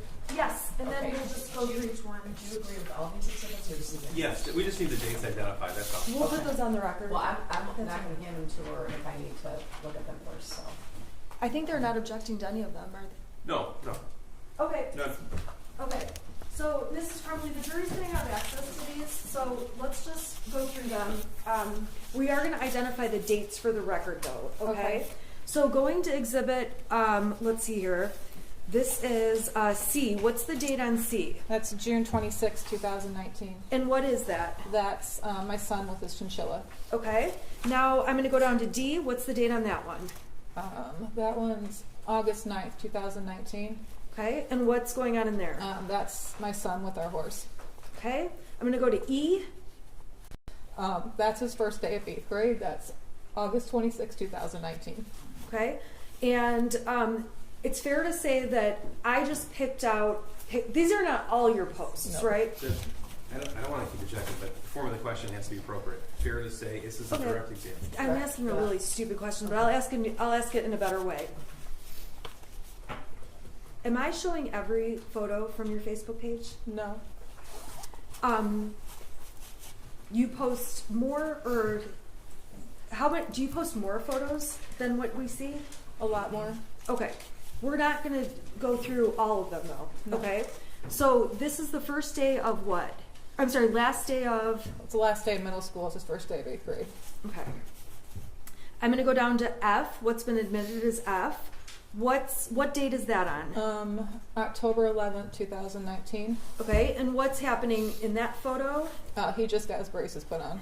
Okay, and let's go down to the next one, which is G. What's the date on G? October 13th, 2019. What's happening in G? We're apple picking. Okay, so these are just posts of events or things you're doing, correct? Correct. Okay, this one is older. It looks like or maybe not older, but what's the date on this one? November. I'm sorry, I'm on H. Mm-hmm. Okay, go ahead. November 7th, 2019. Okay, and we see your son in this picture on the left, correct? Correct. What's going on in this picture? He's on his it's the 9th grade Washington D.C. trip with the school. Okay, I'm gonna go down to I. What's the date on I? May 23rd, 2020. And what's happening in that picture? Can you scroll up a little bit? We're somewhere up north. I don't remember where, but we're on probably a camping vacation. Okay, he doesn't look thrilled to be in the picture. He doesn't like pictures. Okay. Let's go down to J. What's the date of J? May 23rd, 2020. Who's in this picture? It's my son and James. Okay. I'm gonna go down to K. This is a post you made? Yes. What date? August 5th, 2020. What are you showing there? The house when we first bought it and the improvements we made so far. Okay, so this is like a comparison before and after? Yes. All right. L, what's the date on L? August 16th, 2020. Okay, and there's a large black box out. What's under the box without saying who it is? His friend. Okay. So where are you guys in this picture? Looks like we're up north. Okay. Then we're going to go to M, and we're on September 28th. I'm sorry, what's the date of this picture? September 28th, 2020. Okay, what's this picture? That's a picture of my son and our horse. Okay. I'm going to N. What date is this? October 23rd, 2020. Okay, and what is this a picture of? Something Ethan drew. Sorry, my son drew. Okay, and why did you include this? Why did you post about that on Facebook? Because he's always a really good drawer.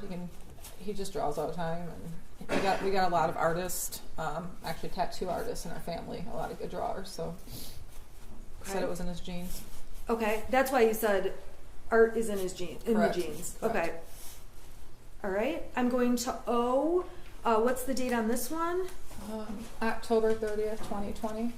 Okay, and what's going on here? We are carving pumpkins for Halloween. And there's a big black box. That's his friend. Okay. I am going down to P. What's the date on that one? November 21st, 2020. Okay, and who is around for this picture, even if you can't see them in the picture? It's me and my husband and my parents. We're down in Florida over Thanksgiving. And what is this that you're doing? We're playing Dark Tower. Okay. Did you guys play games with Ethan often? Yes. What games did you guys play? We played Trivial Pursuit. We played What the Meme. We played Yahtzee. We play card games. We played a lot of Uno. The one with all the dice, Farkle, I think it's called. Yeah, Farkle. I don't know. We played a lot of games. Okay, I'm gonna go down to Exhibit Q. What date's that? That's November 24th, 2020. Okay, and we see who's in the picture? My husband and my son. Okay, Exhibit S. What's the date? January 22nd, 2021. Okay, what's going on in R? My son and his friend are playing Jenga. Okay. S. Do you know the date on S? Can you scroll up? It's for some reason this one is different. Well, it looks like it says February 25th, 2021. And what's going on here? What's happening in February of 21? They're at a bowling match. Okay. Now let's go down to T. What's the date on T?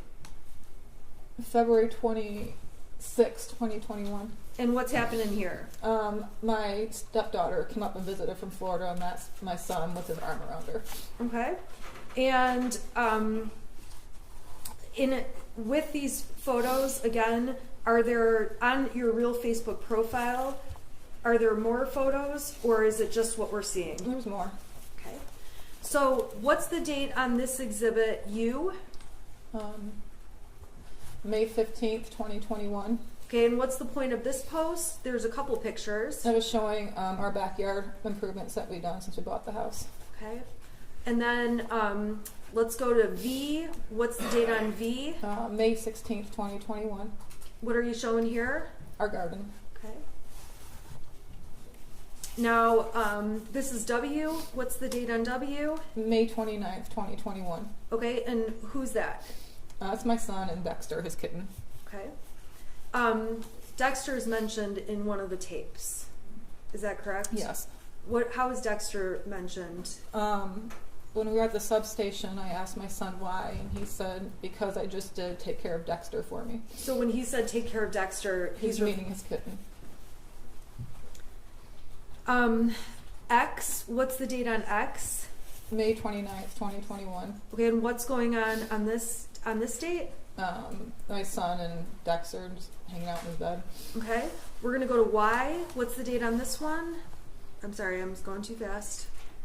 May 31st, 2021. Okay, who's in this one? My son and his kitten. Okay.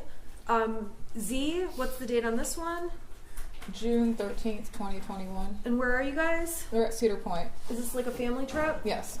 Did you guys do a lot of family trips? Yes. Okay. A lot of family trips during summer of 2021? Yeah. Okay. We're here in exhibit AA. What's that? Yikes, I bumped it. What's the date on this one? June 26th, 2021. What are you showing here? My garden. Okay. This is exhibit BB. What date? June 27th, 2021. Okay, and what are you doing there? In the pool. Did you guys go in the pool with your son often? Yeah. He'd join us. Okay. And then let's see here. We've got CC. Date? July 4th, 2021. What's going on here? My son and his friend are playing badminton against my parents. Okay. Is this at your house? Yes. DD. Date? July 11th, 2021. Okay, what is this? Me and my son and his friend we found a little spot off the Pollyant Trail, which runs through Oxford, and there was some weird big boy stuff going on, so we kind of walked around and checked it out. Okay. Let's see here. EE. It looks like there's two posts on this date. What date is that? That's July 30th, 2021. Okay, and what's happening in these posts? The first one I posted, my son and his friend were both passed out from a lot of hiking we did that day. Okay, what about the next photo from... Those are pictures of the campground that we were at. Okay, and so you took, is it fair to say you had the friend on vacation? Yeah, most of the time. Okay. July 31st, I'm sorry, what's the date on this one? I'm on FF. July 31st, 2021. Okay, what is this? We went to the Sleeping Bear Sand Dunes. Okay, and where it says like plus 29, what does that mean? There's 29 more photos that go along with that. Okay, we're not going to show them all though. Okay. All right, we're going to GG. What's going on here? What's the date? August 21st, 2021. What are you guys doing August 21st, 2021? My son and his friend were putting up a tent in our backyard and doing backyard camping. Okay. What's the next one? You posted this on what date? I posted on August 21st, 2021. Okay, and what's the point of this post? It was a memory from 3 years ago of my son, his friend, with our horse, and I was pointing out to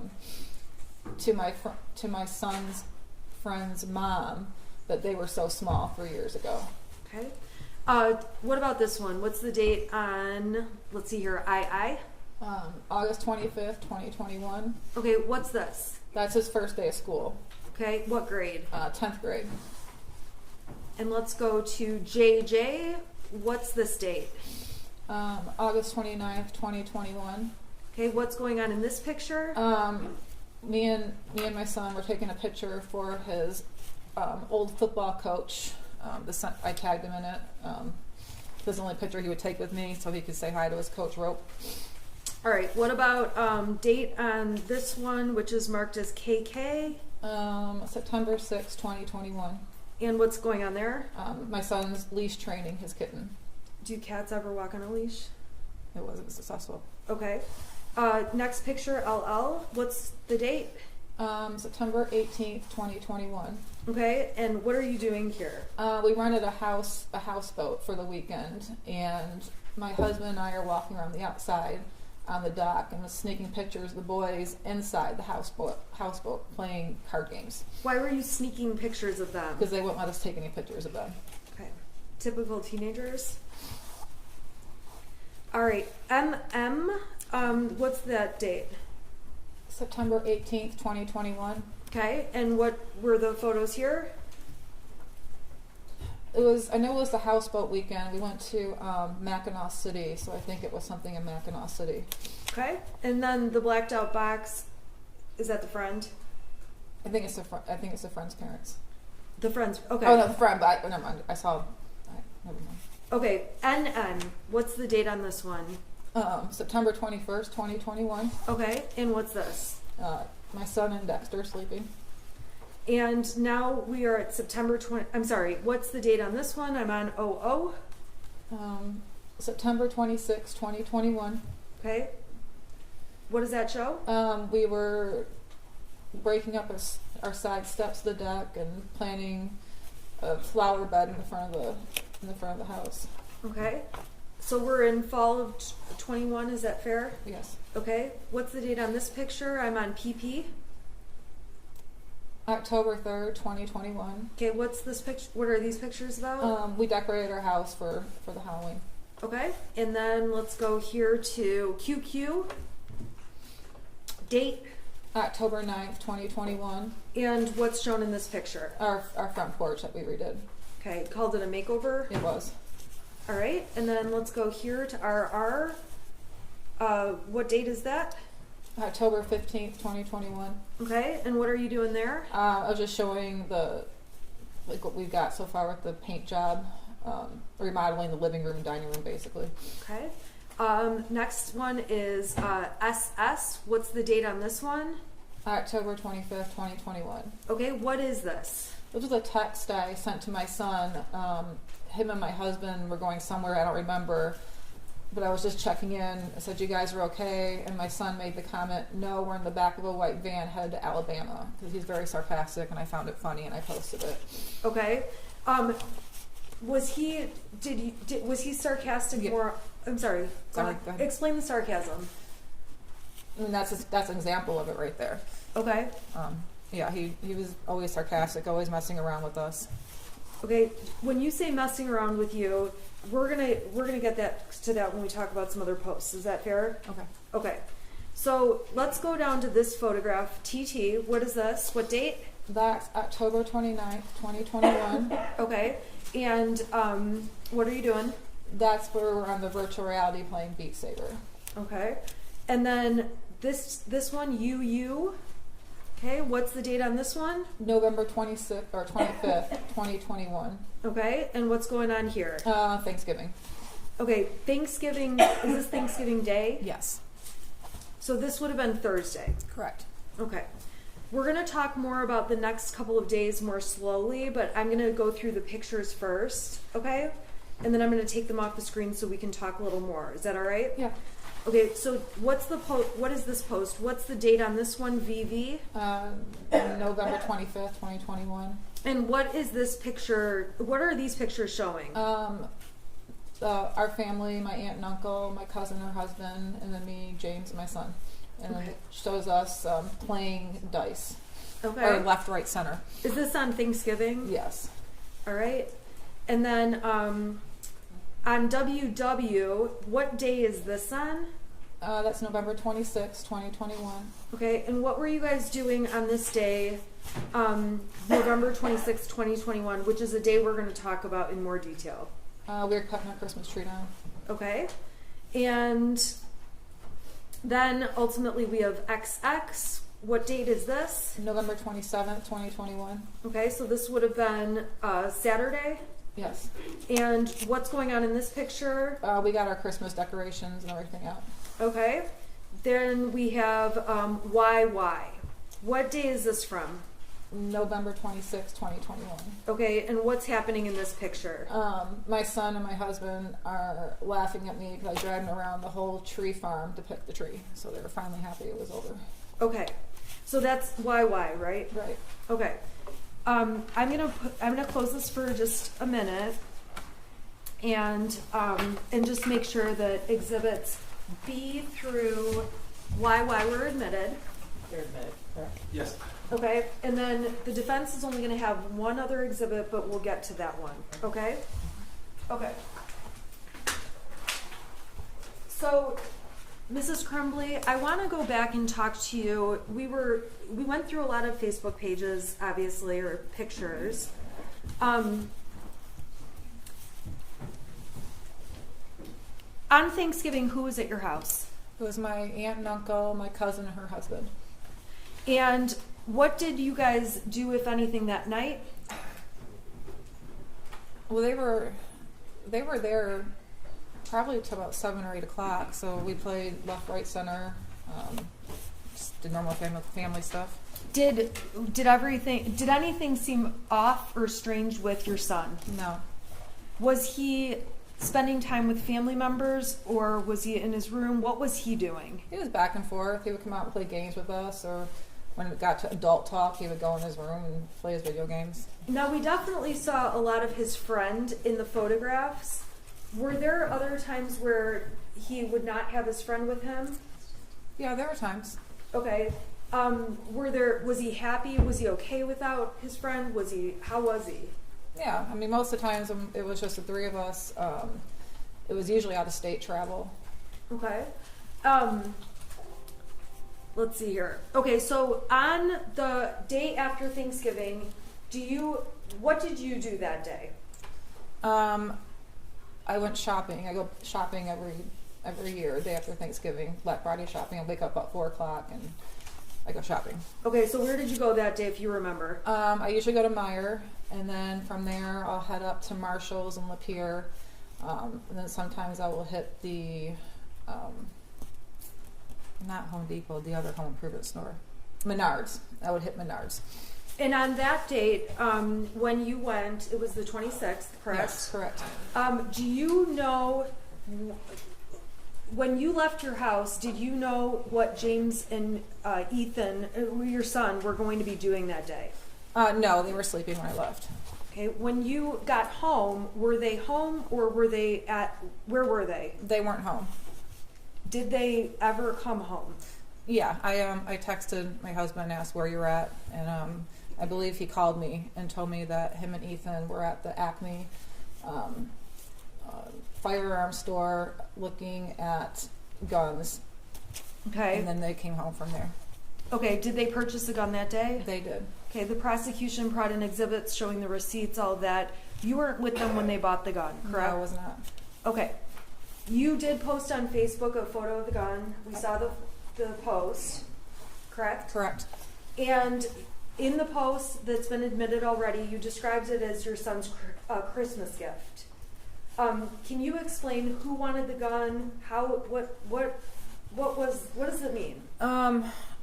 They had rented a 9mm at the shooting range before, so they knew it was the type of gun, or the size gun, I guess what it is, that they wanted to get. And my son and my husband did a lot of texting back and forth. My son did a lot of research on it, and they're comparing different ones that they wanted to buy. That went on for a couple months. My husband just kind of kept blowing it off, like, not right now. And then I guess when I was out shopping, they said, well, let's go try on Black Friday, see if we can get one on sale, or if there's any deals going on. Okay, so they ultimately did get one? Right.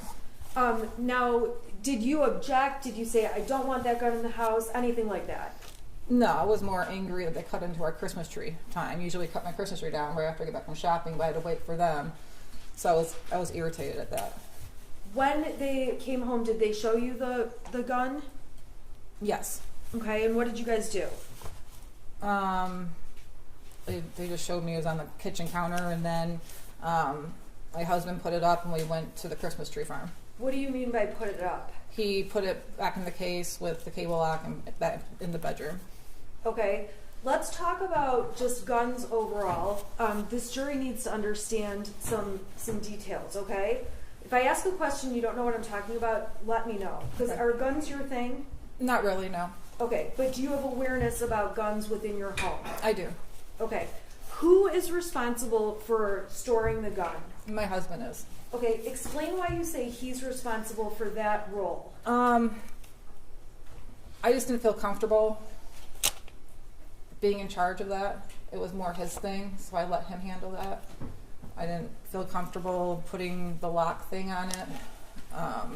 I just rather not let him do it.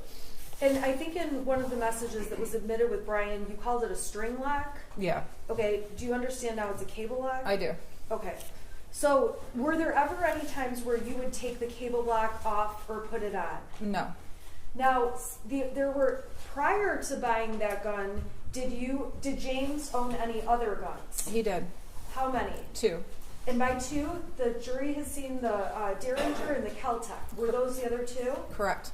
Okay, so those are the other 2 guns. How were those stored? They were stored in a safe. Okay, and was that different than the 9mm? It was. Okay, explain to the jury the difference. We had a gun safe, so when they bought the 2 other guns, they transported the 2 other guns into the gun safe. And then everything else, well, I don't know. Everything went, like the cable lock and the other case went somewhere. The 9mm was in a case, but it was locked it was in the case locked with a cable lock. Okay, and how, the cable lock that was on the 9mm, what did you have to use to get the cable lock opened? A key. Okay, did you have possession of the key? No. Okay, where was the key? I collected German beer steins, so it was in one of the beer steins. Where are those located?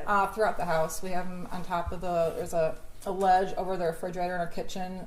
So they go from wall to wall. Then we had corner shelves in our house that had them. We had a lot. Okay, did you know which particular beer stein the cable lock key was in? No. Do you know if your son knew which beer stein it was in? No. What about ammunition for the 9mm? Was there any bought on the 26th when the weapon was purchased? No. Okay, so that day we saw, obviously, your Facebook post. You describe it as your son's gift. Did he have free access to that gun? No, it was for him to use at the shooting range only. Was he allowed to take it out? Not without my husband around. Did he know where it was kept? My husband hid it usually in our bedroom in different spots. Okay. What was the intention of hiding it? That's just what you're supposed to do. Okay. And when it was hidden, was it locked in any way? It had the cable lock on it. Okay. And you again testified about the key being in a beer stein? Correct. Would the beer stein be right by the cable lock? Or? No. Okay, so where would the beer stein be? It would probably be in one of the ones in the kitchen. Okay, so the key's out there, and then you've got did you know where the gun was hidden in your room on November 26th when you put it away? No. Okay, on November 27th, we saw the whole video of you going to the shooting range with Ethan, correct? Or with your son, correct? Correct. Okay, on that day, we see in the video that you carry the gun case into the gun range, right? Correct. Okay, how did the gun get to the gun range? Well, my husband had got it ready for me and put it in the back of my car, and What does that mean? Got it ready for took you? the cable lock off. I guess I put the magazine things in the case and put it in the back of my car, and then I drove with my son to the shooting range with the gun in the back of my car. That's how it got there. Okay. Did you see him or watch him take the cable lock off that day? No. Why not? I think I was just doing something else. I didn't pay attention.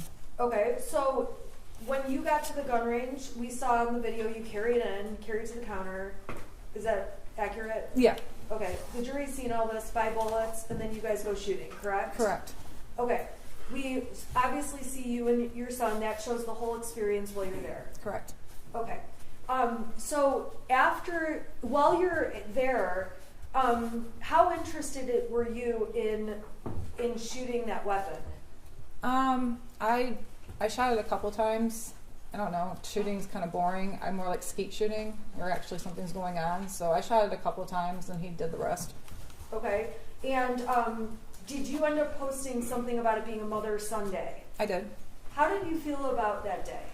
It was a fun day. He asked me if I wanted to go to the shooting range with him, and he's never asked me, just me, to go before. My husband was doing DoorDash, and I felt good about it.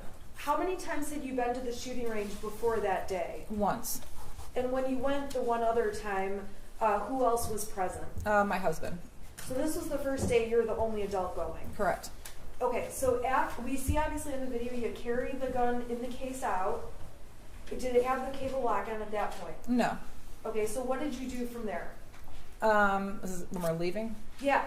I put the gun in the back of my vehicle and drove. Explain where in the back of your vehicle. So in the back of the SUV, it has a little thing that opens up where the spare tire is. I put it under there.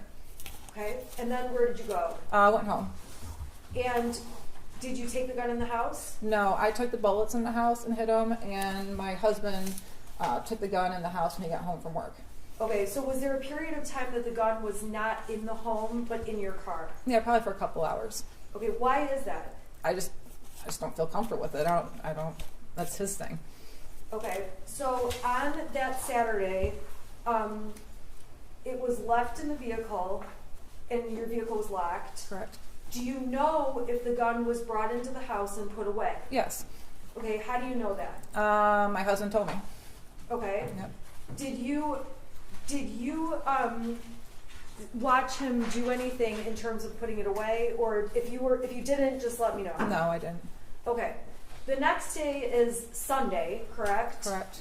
And on that day, was there do you recall any issues with the weapon, any issues with the gun?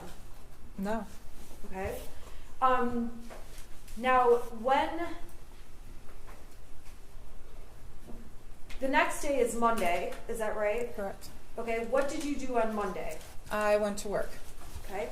And on Monday, we heard the voicemail you got. Is that accurate? Yes. Describe for the jury overall what happened or what you were dealing with that day. I received a voicemail on my phone while I was at work. It was Pam Fine, one of the school counselors, calling to let me know that my son was looking at bullets in class.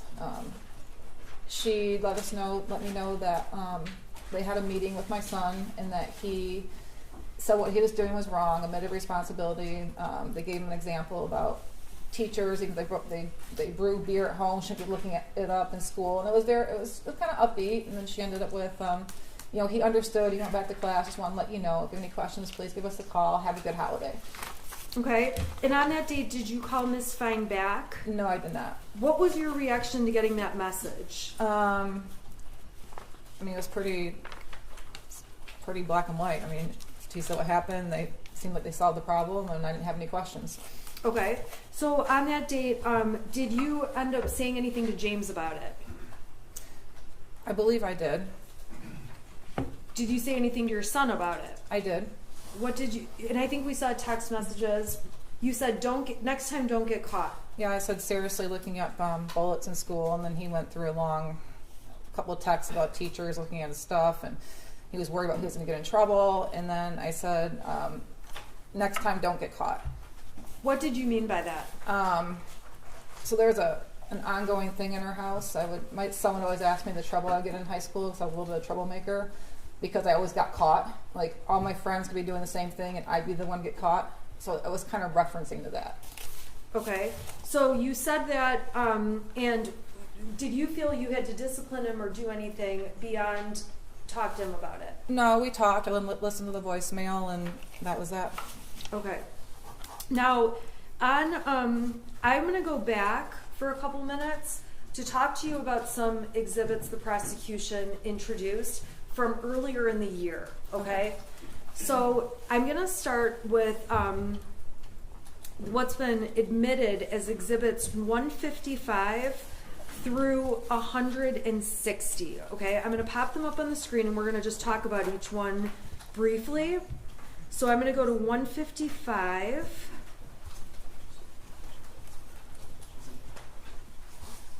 Okay, I'm going to plug my...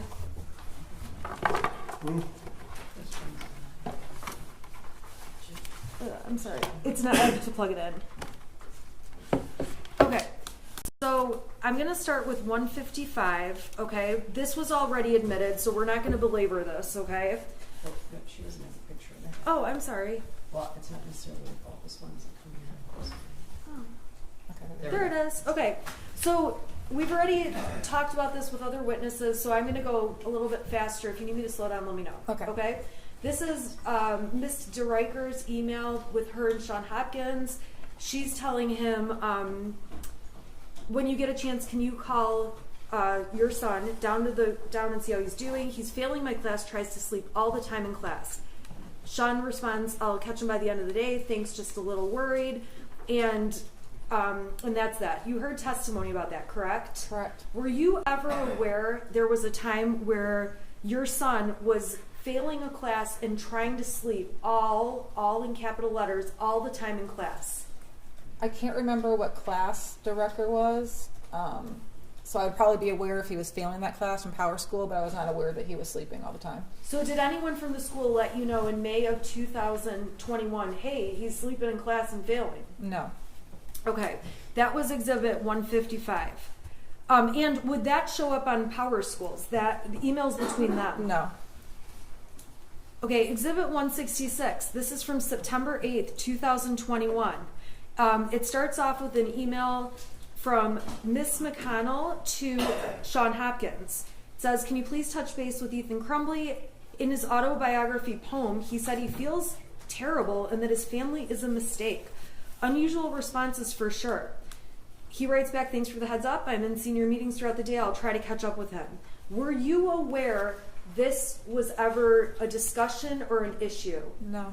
Were you aware that Mr. Hopkins ever talked to or tried to talk to your son? No. Did anyone ever call you to make you aware of any of this? No.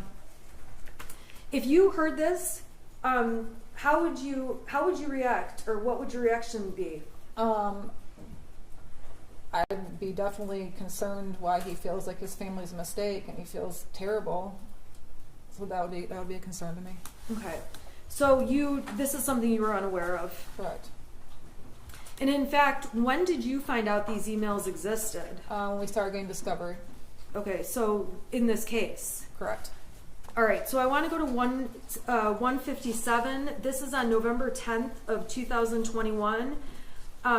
This is Miss McConnell sends Sean a message. Ethan Crumbley is having a rough time right now. He may need to speak with you. Sean writes back, I'm sorry I was in a meeting through the end of the day. I'll catch up with him. Were you ever made aware that there was some issue on November 10th where your son was having a rough time? No. Did anyone from the school ever let you know? No. Did you ever see anything like this prior to us getting materials in this case? No. If you heard your son was having a rough time, what would you do to follow up? I would talk to my son, find out what's going on. Okay. And I am going to minimize these for 1 second. I want to go back to some other dates that were discussed and exhibits were admitted. And I'm going to go back to March 20th. I'm sorry. Let's go in order. So March 16th of 2021, the prosecution has admitted exhibits 85, 86, 85 through 94, and let's see here. 85 shows you guys are making plans, and you say, I'm going to get drunk and ride my horse. Can you explain to the jury what you meant by that? And I'll get it up on the screen. I was going to have some drinks and ride my horse. It was St. Patrick's Day. I'm sorry, that's on the 17th, Correct. right? Okay, the 16th, though, Oh, I'm sorry, you're right. Okay, so explain that again. So let me get it up on the screen because I'm messing up. Okay, 85. Okay, so 85, I'm sorry, you're right. So on page 85, 432 is the page number. You write, I'm going to get drunk and ride my horse. What was your plan that night? I was gonna have a couple drinks and go for a trail ride with my horse. Okay, did you do that night? Yes. And on people's proposed exhibit 86, or their admitted exhibit, this was a text thread between you and your son.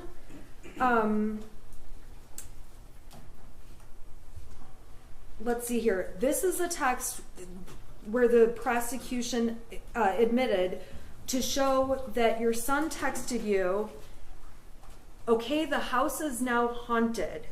What time was that text at? It says 6:03. Okay. I don't know if this says -4. I don't know what that means. Okay. And then the next text, some weird shit just happens and now I'm scared. Next one, I got some videos and a picture of the demon is throwing bowls. I'm not joking, it fucked up the kitchen. I'm just going to be an outsider for a while. Can you at least text back? Okay, do you recall this date on March 17th, 2021? It didn't stick out to me until this whole. No, I don't recall it exactly. I just remember it ever since we got discovery on this case. Okay, so on March 17th, there was a point when did you ever see these texts? I probably didn't. Not at that time. Do you recall seeing these texts at any point prior to this case? I'm sure I did, but they weren't. No, I don't remember. I mean, I'm sure I saw them, but they just didn't stick out to me until this case. Why didn't they stick out to you? Because it wasn't anything that was anything serious. It was Ethan just messing around. You gotta explain to the jury, how did Ethan mess around? So he's been convinced our house has been haunted since 2015. It was built in 1920. Around that time frame, him and his friend would go down to the basement and play a Ouija board. So they thought we had a house ghost. So it was around that time when he would mess with us that things were going on in the house. Silverware was flying across the room. Doors were slamming. He actually took a video of the door and showed me when I got home. And you can clearly see where he's standing back with his phone, looking at the door that's open. You can see him walk up the door, and you can kind of see him slam it, of him trying to say, "See, our house is haunted." So it was that kind of stuff that he did. Okay, and did that continue on into 2021 when you'd get messages like this? Only a couple of times, but I think he just got over it. Like it wasn't. He got bored with messing around with the ghost. So. Did you mess around with him? Yes. Okay, what did you do to him? When they were downstairs in the basement playing Ouija board one night, I went and flipped the circuit breaker off in the house, and he thought it was the ghost they conjured up on the Ouija board. Did James ever mess around with you or with Ethan? Yeah, a little bit. Give us an example of what he did. He said a lamp fell off a ledge in the basement, and so he named the ghost Victoria. So he was convinced there was another house ghost. So just kind of like an ongoing, like our house ghost, we called it. My son named it Boris Johnson. My husband named it Victoria. It was just a little phase. Was there ever a time where James pretended he got electrocuted? Yes. What did he do? We were remodeling our living room, and he was taking the old ceiling fan down and having to figure out what wires go where to the new ceiling fan. And as he was reaching up, he pretended to get electrocuted, and he fell on the ground and was shaking, and I ran up and I kicked him. I don't know why I kicked him, but I did. And then he stopped, and I realized he was joking, and my son had the phone recording the whole time. So this kind of stuff between you, your son, and your husband was like typical joking around kind of stuff. It was. Okay, so when you look back at these texts now and you see that there's a demon throwing bowls and things like that, Now looking back, do you think, oh my gosh, he had mental issues? No. What do you think was going on? Just what I said, that it was just him messing around. He only did it when we weren't at home, and it was for a short period of time, and then he got bored.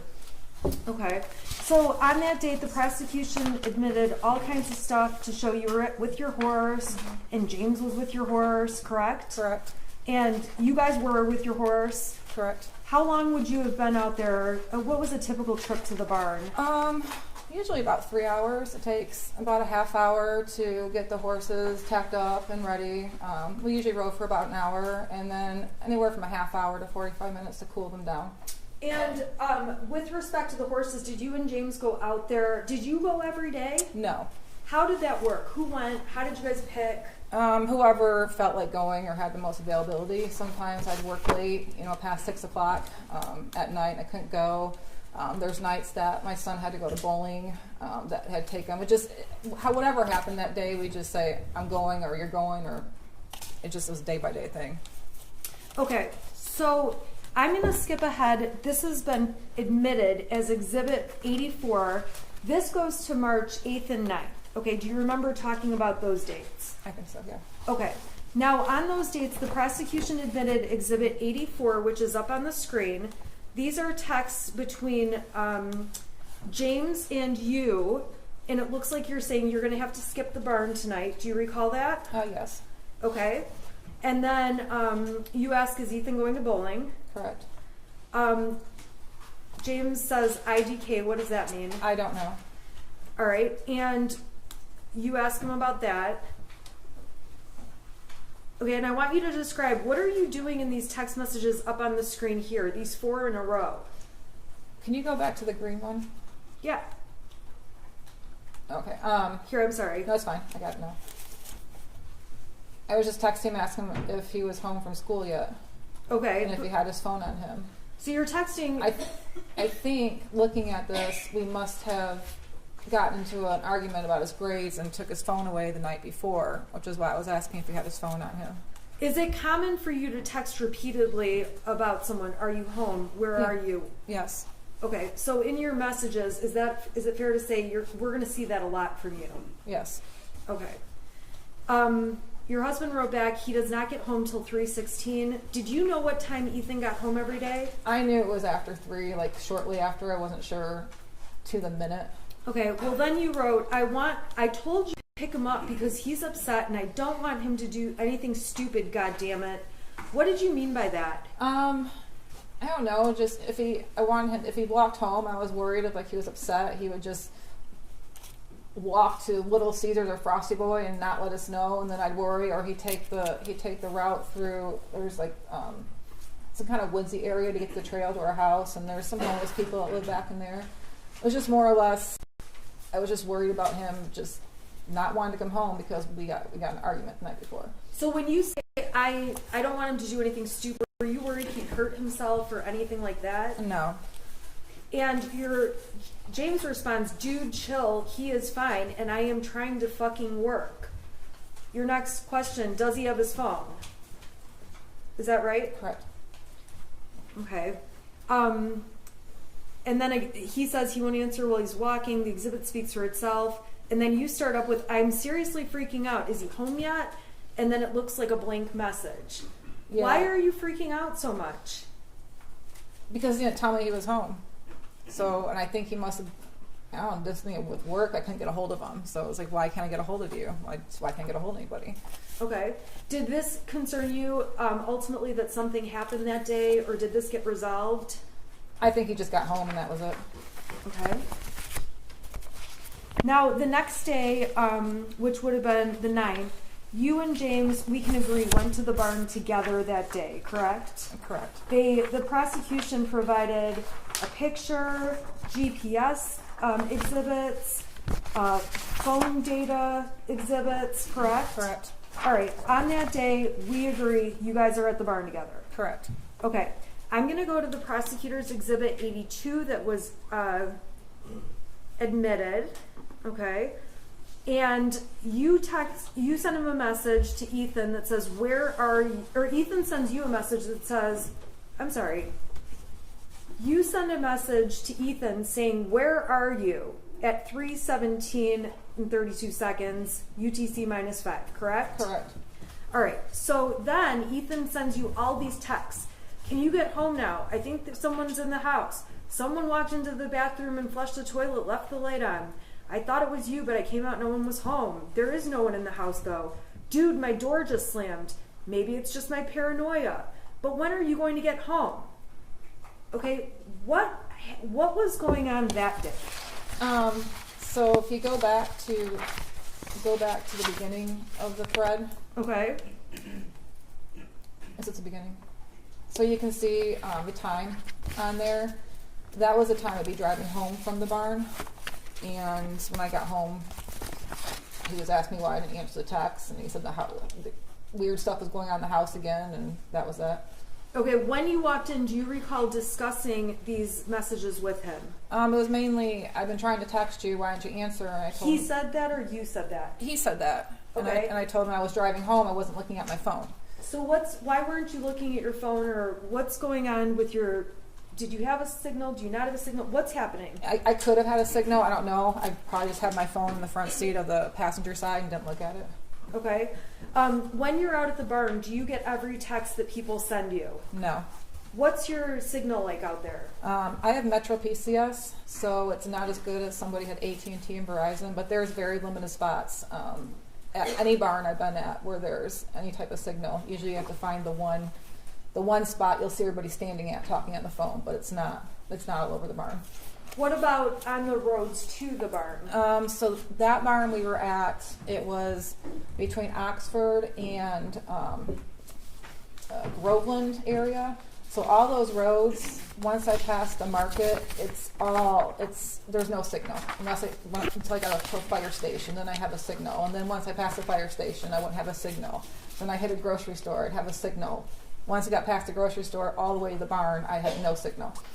Looking back on these texts now from March 9th, okay, seeing him say, "There's someone in the house, I think. Someone walked in the bathroom and flushed the toilet, left the light on." Do you think he was having mental issues that day? No.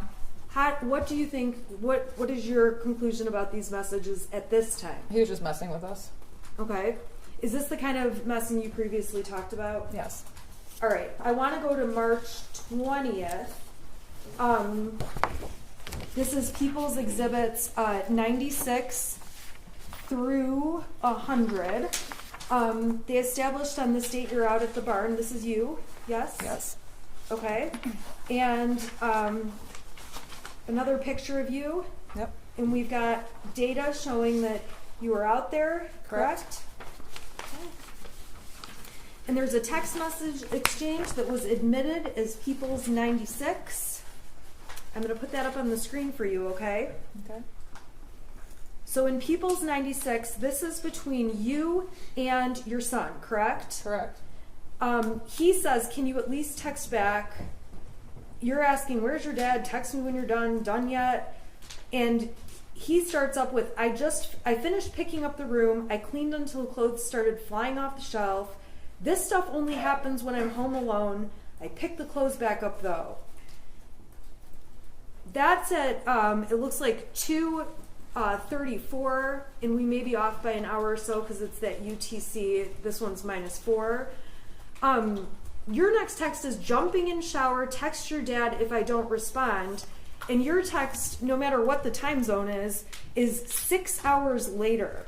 Do you recall getting these texts? It's 2 days. Messages? It's 2 days and 6 hours later. Oh, I'm sorry, you're right. 2 days and 6 hours. So do you recall, though, getting these couple on the 20th about, "I finished picking up the room, I cleaned until clothes started falling off the shelf"? Do you recall that? Only when we got discovery. Okay. Now, looking back on these days, are you thinking, "Oh my God, he thought things were happening that were crazy"? No. Do you think anything of it now? No. What do you think is happening in those messages? I just think he was messing with us. Okay, so those are 3 times where you guys are at the ranch and he's messing with you. Is that a fair statement? Yes. And at that time, that was months and months before November. It was in March, is that correct? Yeah. Okay, so beyond March, was there other times where he was saying these goofy texts and messing around? No, I don't think so. So there's two more dates I need to ask you about. I'm going to go to April 4th, which was a Sunday, and that is going to be exhibit that was admitted 101, okay? So exhibit 101 are text messages, and these are between, who are these between? Those were between my son and his friend. Okay. Now, prior to this case, did you ever see any of these messages? I did not. Were you aware any of them existed? I was not. Okay, so this is from April 4th, and your son's saying, he's the one sending messages that say, I hear people talking to me and someone in the distance. I actually asked my dad to take me to the doctor yesterday, but he gave me some pills and told me to suck it up. Like, it's at the point I'm asking to go to the doctor. Was there ever a time where he asked to go to the doctor around this time? I don't think so, no. Then he says, my mom laughed when I told her. Was there ever a time where he's asking for help and you're laughing? No. He writes to his friend, and this is just later that night, but I'm having bad insomnia and paranoia, and I need help. I was thinking of calling 911 so I could go to the hospital, but then my parents would be really pissed. Okay, so this is all one long conversation. Is that right? Correct. He says, I'm going to ask my parents to go to the doctors tomorrow or Tuesday again, but this time I'm going to tell them about the voices. This text message or instant message thread, were you even aware of this? No. Do you remember any time where he came and talked to you and said anything about hearing voices? No. Do you recall there ever being a time where he asked you to go to a doctor or to get help and you said no? No. Or laughed at him? No. So when you see these texts with his friend, do you have any idea, and if you don't, that's fine, do you have any idea what he's doing with his friend? I don't have any idea. Okay. Do you know if him and his friend messed around with each other like you and your husband do with him? Judge. I'm sorry. You'd have to have personal knowledge. When you were testifying earlier, you mentioned that your son and his friend would play within a Ouija board. Is that right? Right. When did that happen in relation to 2021? I know he got the Ouija board for Christmas of 2020. So for a few months after that, they were really into playing it, and then they got bored with it. And it's probably sitting on our shelf getting dust. Okay. On April 29th, I'm going to turn your attention to that day. Do you recall texting his friend's mother? And I'm going to put up exhibit 104 on the screen. Okay, do these texts look familiar to you? They do.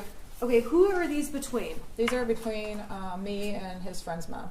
Okay, and you start off with my son is in bowling tonight. I just want to let you know, not sure if he needs a partner. Why are you texting that? I don't know why he wasn't bowling tonight, off the top of my head, but they had partners on certain nights of the week, and so him and his friend were always partners, so I was letting her know that he wasn't going to be there. Okay, and this is on one date, April 29th. Did you talk to her on other dates, or is this like the only time you talked to her? We've talked back and forth quite a bit. Okay. Now, on this date, you say he's been acting kind of depressed. I don't know what's going on. I'm not sure if there's something bothering him at school, but he doesn't really feel good. I can't get anything out of him. Friend's mom mentions he stayed home from school today, too. The only time they're happy is when they're together. Talking about grades. You mentioned, this is all new to me. I'm not used to my son being moody. He's usually pretty happy and will talk about anything. I do know he's been stressed about school and his grades.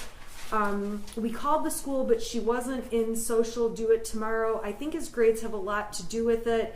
I just got to a point where he's got so far behind and we were out of town. He's having difficulties making it up. Where were you guys out of town? In Florida, my mother-in-law had passed away, so we were gone for a couple of weeks in the middle of April, taking care of funeral arrangements and everything. And at this time, when you describe your son as being moody or depressed, did you think it was anything that warranted getting medical attention? No, he was just being quieter. He's a quiet kid. He was just being quieter than normal.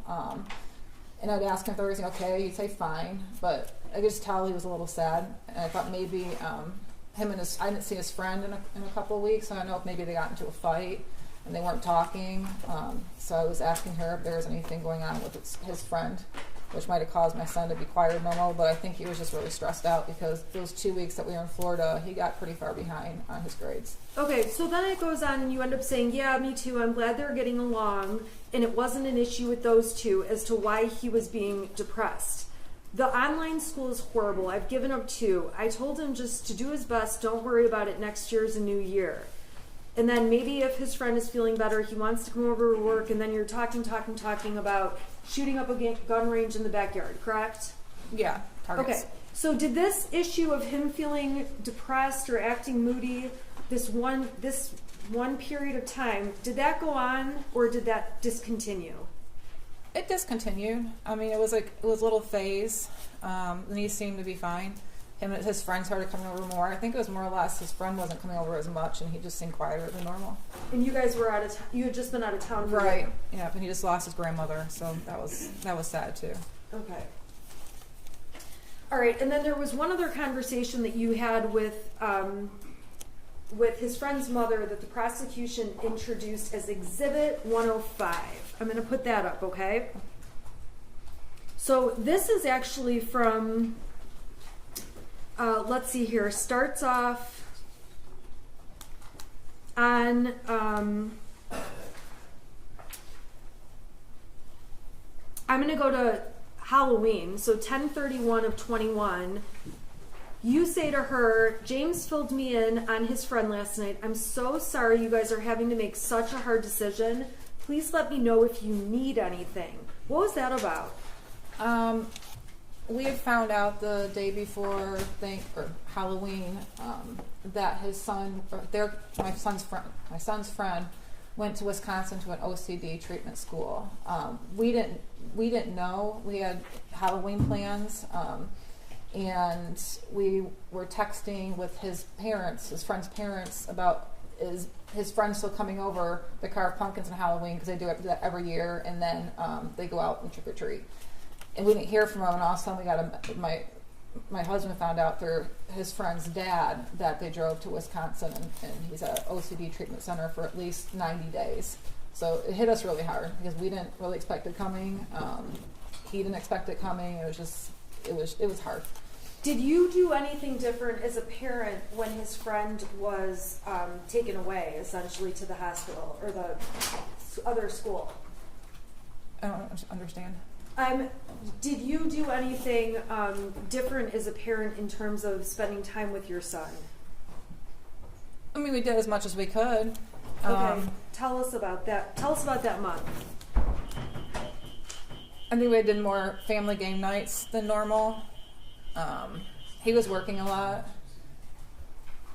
I would check in with him, make sure he's doing okay. That's when I started asking him, do you have friends at school that you can hang out with? And if so, you're more than welcome to invite him over. Okay. I was more on point of the fact that he was sad. Okay. And even though he was sad, did you feel like there was anything where he needed help or needed mental health treatment? No. Was his loss of his friend being in his life anything that made you think he needed counseling or a therapist? Not to that extent, no. I'm going to unplug this so that we can go back through go to questions that don't involve exhibits, okay?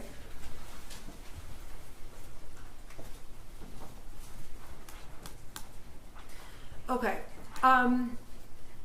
So we were talking earlier about the mother-son gun range day, right? Correct. You've already told the jury how the gun was put in the car and taken out.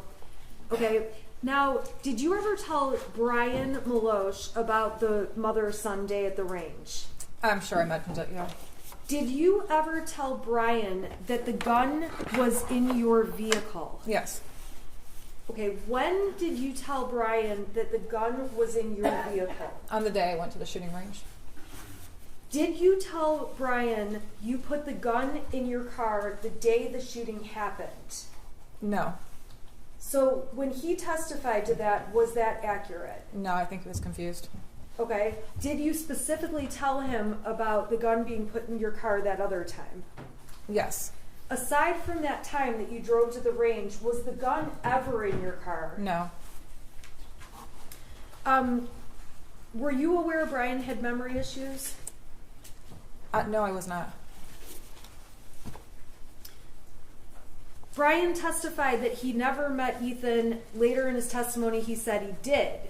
Did he ever meet Ethan? Yeah, a couple of times at the barn. Okay. And we went, he came to our house, he helped deliver a big TV that we got, and my son was there. Did you ever tell Brian anything about your son saying things or making you upset in any way like that? No. Did you ever tell Brian anything about he had mental health issues that you were worried about? No.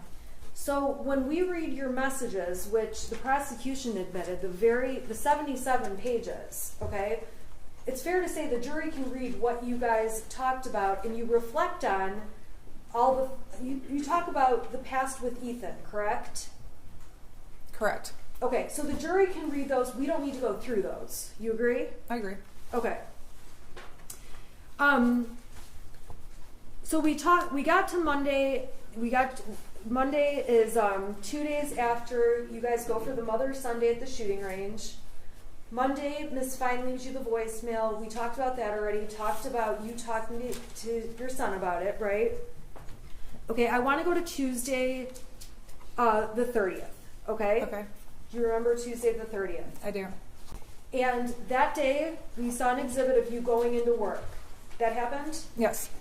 And we heard lots of testimony already about you getting a call from Sean Hopkins. Correct. He left me a voicemail and I called him back. Okay. When you called back, Mr. Hopkins testified that he sent you something. What did he send you?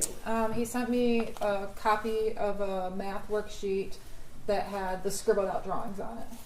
Okay, and I want to ask you, the night before that scribbles out drawing thing came to you, did you have any interactions with your son? Yes, we did. What were those about?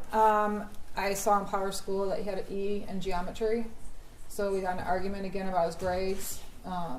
We took his phone away and told him that he couldn't go to the shooting range until his grades were brought back up.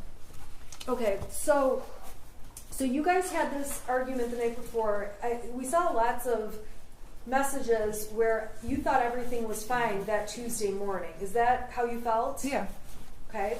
So when you got that math paper texted to you, do you recall saying anything to Ethan on the phone, on speaker? Yeah, I asked him why he did that. Okay. What were you thinking at that point? I was actually kind of angry because I thought he did that in like defiance of us yelling him about missing assignments, and here he is drawing pictures on an empty assignment page in geometry. So you felt like it was specifically him sending you a message about the night before? Yeah. Is it fair to say you took it personally? Yeah, I did. Okay, so what did you do? I had asked Mr. Hopkins if he had the original, and then he sent it to my email, which then I opened up and looked at it, and it's like, okay. What did you think when you saw that? I was a little concerned. I was pretty concerned. He had asked for a parent to come to the school to meet with them, and at this time I tried calling my husband to see if he could go because he was out in the area working, and I couldn't get a hold of him, so I decided to go to the school. on the way to the school, he finally called me back and he met me at the school, so we went together. Okay, and when you went into the school, what did you think was happening? I thought he was gonna get in trouble for what he drew on his assignment. I thought I was gonna get like suspended. I was expecting like a disciplinary meeting. Okay, how did you feel about what you saw on that paper? I felt concerned after seeing that. Okay, and so we saw that you sent pictures of the math papers to Kira, to Andy, to Brian. It's fair to say you sent them around to people. I did. Okay, and to all those people, we've already seen all the exhibits. You expressed that concern. Correct. Okay, so what happens when you get to the school with you and James arrived separately? I think the detective testified that he was wrong at first, thinking you went together, but you guys were separate. Got there at the same time. Correct. Went in. What was it like walking into the meeting with Mr. Hopkins and Mr. Ejak? Who was there? So when we first got there, Mr. Hopkins met us out in front of where the administration is and walked us back to his counseling office. When we walked in, it was just him, and then my son was sitting in a chair in front of his desk working on something on his laptop. So when he walked in, he kind of showed us where to sit, and then we shook hands, he introduced himself, and started the meeting. Did you try to hug Ethan or do anything like that? I didn't. Okay. And when, how did that meeting go? It was pretty nonchalant. It was pretty brief. He started to tell. He basically filled me in on what my son and him were talking about for the last hour and a half. He said that my son told him that he was feeling sad over the death of a dog that we had. My mother-in-law lost his friend. So we talked a little bit about that. We confirmed it. We just said we agreed it was hard on him. He told us that he didn't feel my son was a risk, and actually gave him the option if he wanted to stay at school or go home. My son wanted to stay at school, so we all discussed that. Did you feel like you were taking the position of I am leaving him at school whether he can be here or not? No, absolutely not. Okay. Were you surprised or were you not surprised? Did you have any feelings about whether or not he could stay at school? I didn't really. I thought the advice that they were giving us was a good advice. We talked about him being sad, and then he said being around peers usually helps. So we all agreed to that. My son gets very stressed out when he does virtual school, so we agreed that it might stress him out more to do his school remotely the rest of the day. But there was never a time where I would refuse to take him home. I could easily, if he wanted to go, take him with me. I had no issues with that. Okay, so ultimately, did you take a paper from the school? The counseling papers, yeah. Okay. There is a stack, like maybe 10 sheets with multiple counselors listed on them. Okay. And were you planning to do anything with that sheet? Yeah, actually, we were going to start. I gave it to my husband out in the parking lot, and I told him I had phone calls at work the rest of the day, so I told him to start making calls once he got done doing his DoorDash. Okay. Now, the prosecution introduced and admitted an exhibit, which was a search off of Yahoo about clinical depression treatments. Do you recall ever Googling, but do you recall ever searching that topic? I don't, and I don't usually use Yahoo as a search engine. I always use Google, so I don't know. I don't recall it, no. Okay. Do you recall how or if you ever saw anything on Yahoo about clinical depression? I don't remember specifically seeing anything. I might have looked at something when my husband was going through a really hard time after his mother passed away. He was he was drinking a little bit more than usual, and you just tell that he wasn't right. So I might have looked at something at that time, seeing if he was depressed, but not. I don't know where Yahoo came from. You don't know how the Yahoo came to No. be? Okay. When you're on Facebook and Instagram and all those things, do you ever hit the clickbait stuff? Sometimes on accident. Sometimes I do on purpose. Okay, so that search on Yahoo, you don't remember ever putting that in the search bar? No. Okay.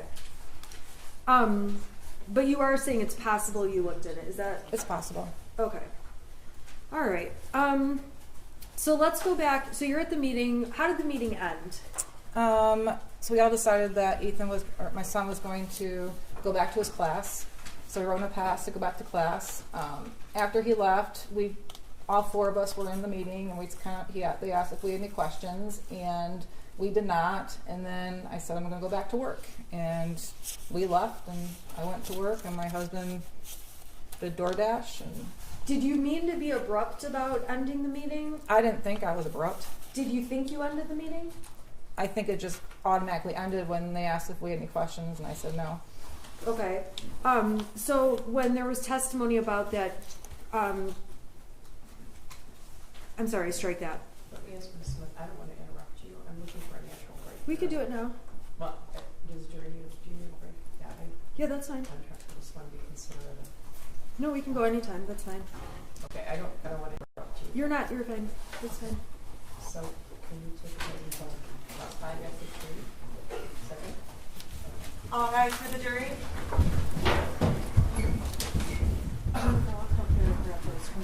Is it okay if I grab these exhibits? Sure. Jennifer, I'm going to grab these from you.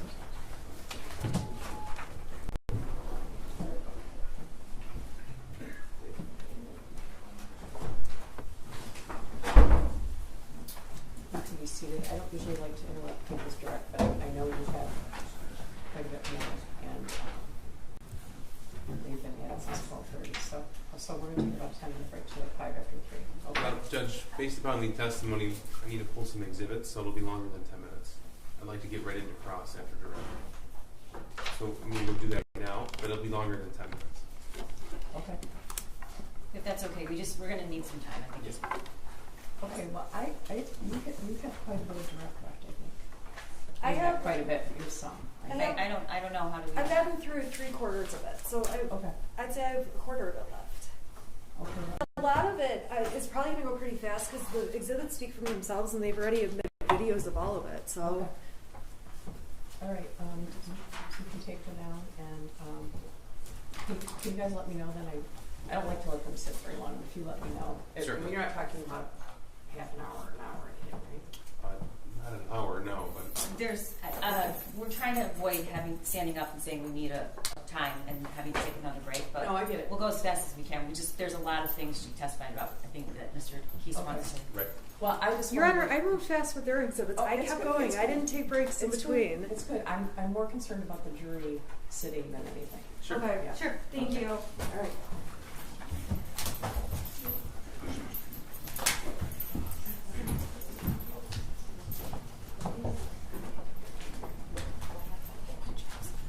Jennifer, they're gonna take you down. They're gonna take you down, and then they're gonna bring you back up. Okay. They're gonna take you down, and then they're gonna bring you back up. Okay. Okay. Don't talk to anybody about the testimony. I don't want to talk to anybody. Okay.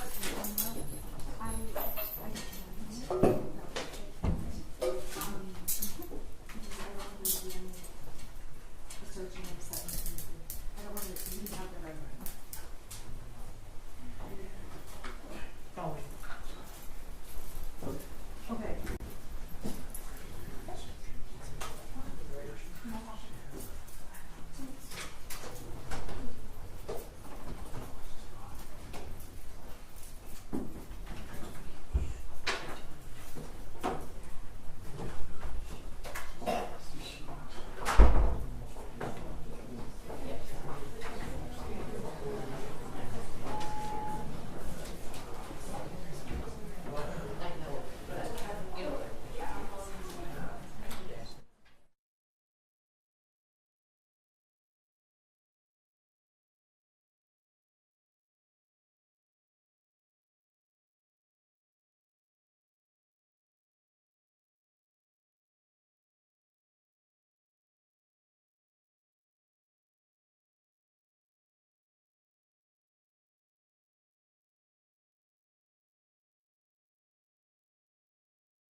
Okay.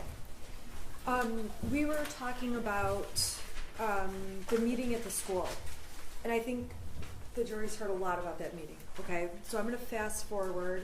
You go back to work, right? Yeah. We saw the exhibit of you walking back in. Correct. Okay. We heard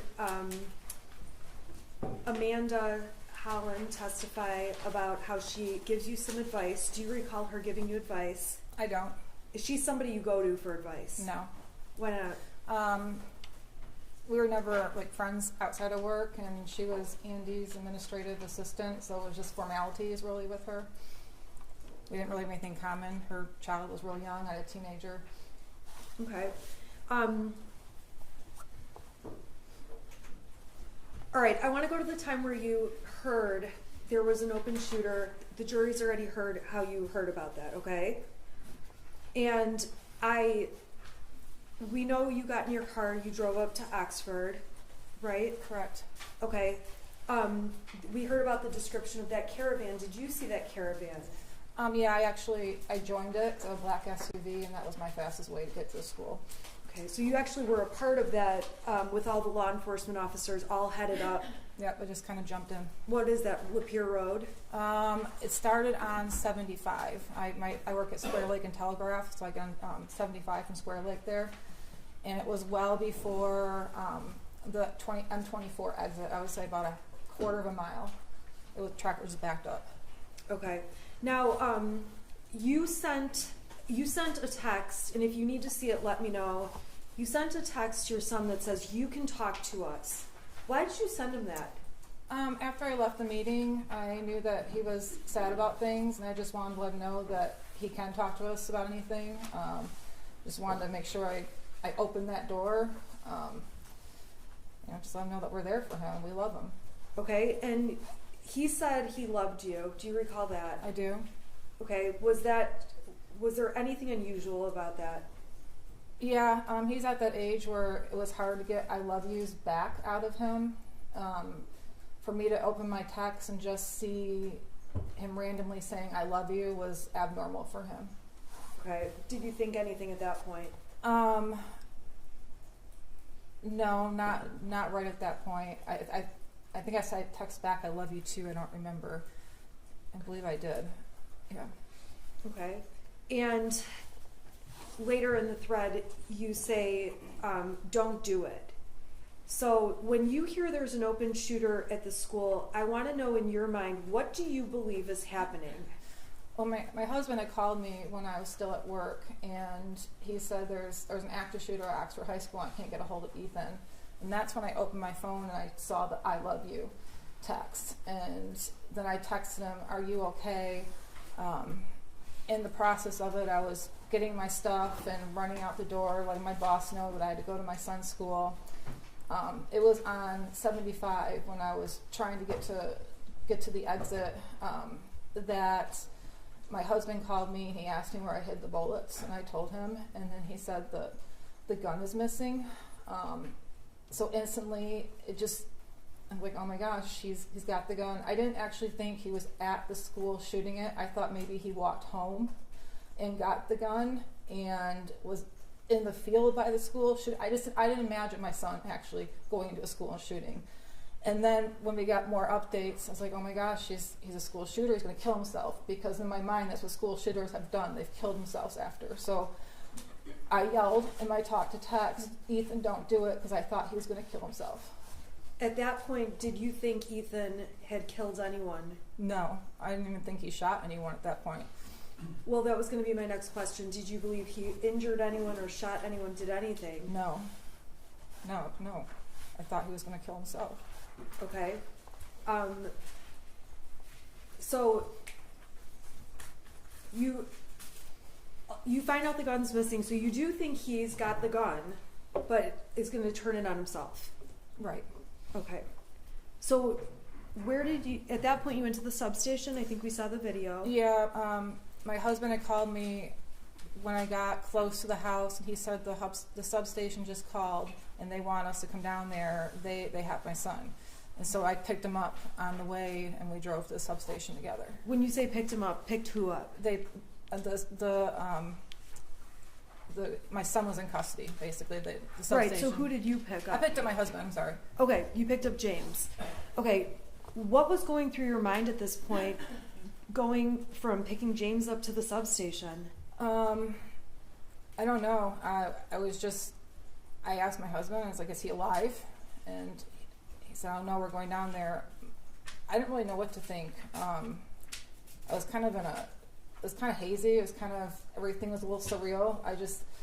I still didn't believe that he actually shot anybody or was in the school. I just knew that there was gunfire. I didn't know the extent of it at all. So when you're at the substation, did you asked them about fatalities? We saw it on there. That wasn't at the subs. Oh yeah, I did. Okay, but you didn't get an answer, right? No. At that point, were you thinking that anyone was injured or that anyone was hurt? He did say there was injuries, and at that point, my mind went to, we can handle injuries. We can handle injuries. I went into kind of like go mode. Like, what do we have to do? My son's arrested. I did not think there would be any fatalities. You didn't think there would be any injuries? No, I didn't think there would be injuries. I didn't think there'd be anything, but I just went into that mode. Like, we can handle injuries, and we can figure this out and go from there. Okay. We saw the interview at the substation. Yes. I'm not going to go through all that with you, okay? After that, you go to your house. Is that correct? Correct. And the next thing, police are at your door. We were at the house for a minute, and we were putting some hot water on the oven, on the stove. My husband walked out back to the side of the house. I saw him walk towards the end of the driveway through my kitchen window. I was sitting in my kitchen on my phone talking to my dad, and I realized my husband was gone for a little bit longer. I didn't see him walk back, so I walked out the front door of my house. And what'd you see? There was a bunch of officers with guns drawn on me. Have you ever been in that position before? No, I have not. What did you think when that happened? I don't know. I remember just dropping my phone and putting my hands up and then being handcuffed. It all happened so fast. It was shocking. Okay, we saw you sit in the car with James with the handcuffs, right? Correct. So we don't need to go through all that. No. After that, we saw a video where you're sitting in the car and you talk to police for a long time. There's a lot of long pauses in it, right? Right. Okay. I'm not going to go through that whole video right now, okay? But if there's something you need, you can let me know. During the substation meeting, while you're with Joe Bryan, Judge, this is direct examination. I'm What asking a happened? question. I'm just putting us in a space. I'm going to ask a non-leading question. Okay. So we all can see that you are using your phone while you are speaking to law enforcement. I want to know what you're doing on your phone. It's not leading. What were you And the doing whole on your jury can hear you constantly saying phone? object. What were you doing on your phone? First I was looking for the paper to show the officer that was sitting next to me. The first one I pulled up, I couldn't get to zoom in, so I had to search through my emails for the other one to get that pulled up. Once I got my phone back, I'm pretty sure I was going through the massive amount of text messages and Facebook messages I was receiving from family and friends asking me if my son was okay, because at this point in time nobody knew anything. I was also messaging with my my boss, who happens to be an attorney, trying to get his advice on what to do. I was on my phone, I'm not going to deny it. I was probably looking at text messages and Facebook messages and just trying to get updates on anything. Is that the same or different when you're in the back of the patrol car? What do you mean? There's a point where you're in the patrol car by yourself. Right. Okay, you've got your phone. Tell us what you're doing on your phone at that point. I now was messaging with my dad a lot because I had dropped the phone when I was talking to him and I got arrested, so I was filling him in what was going on. I was also messaging immediate family members and close friends that my son was okay, but he was the shooter. So that's mainly what I was doing. What was your state of mind like at that time? I don't know. I was It was pretty numb. I didn't really believe. I had a hard time. I don't know. I was numb. I didn't really believe like everything was happening the way it was. It was surreal. My mind was in all different places.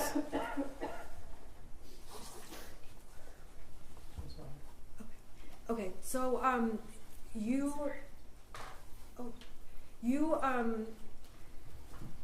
when did you find out there were fatalities?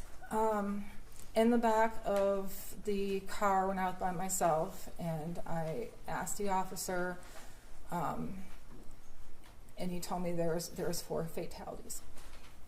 That's on the video. Yes. I'm not going to ask you questions about that, okay? All I can hear is object, and it's very distracting. I would ask them to write notes or something because it's very distracting.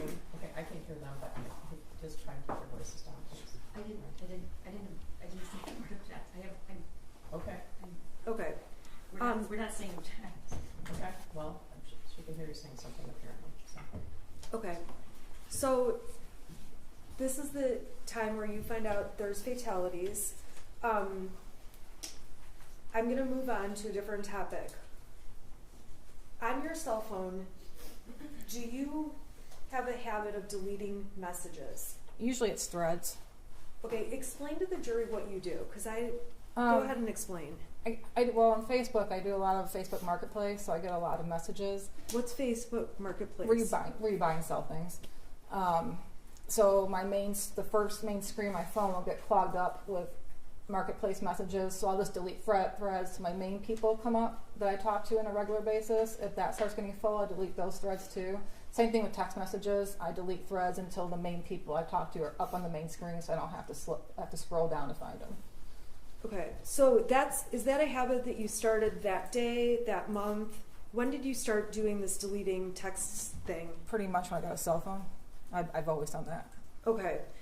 Did you go out of your way, in this case, to delete like certain messages? Not intentionally, no. And so when there's a message they say you deleted that indicates the gun was locked, do you recall deleting that message? No, I completely forgot I sent that message. Or unsending it, I'm sorry. No, I don't remember. Okay, there's another message that is unsent talking about we did everything right, that kind of thing. Do you recall unsending that message? No. Okay. So when law enforcement got found that there was a lot of deleted content, does that surprise you in any way? No. And you don't dispute, you've seen a lot of text message threads that have been admitted. You agree those were a lot of the messages going on, is that right? Right. And a lot of those are what were deleted. Correct. Okay. So after you're interviewed, there was a point where the police tell you and James you guys need to leave the house. Is that right? Yes. Where did you guys go? We went up to the first time we ended up going to the Holiday Inn Express and sitting in the parking lot trying to figure out what was going on, waiting for them to call us. Was there a point you had to go back to the house? Yes, they called us to come back to the house. Did you know why you're going back? They told us that the search was over and they just wanted us to come back to the house.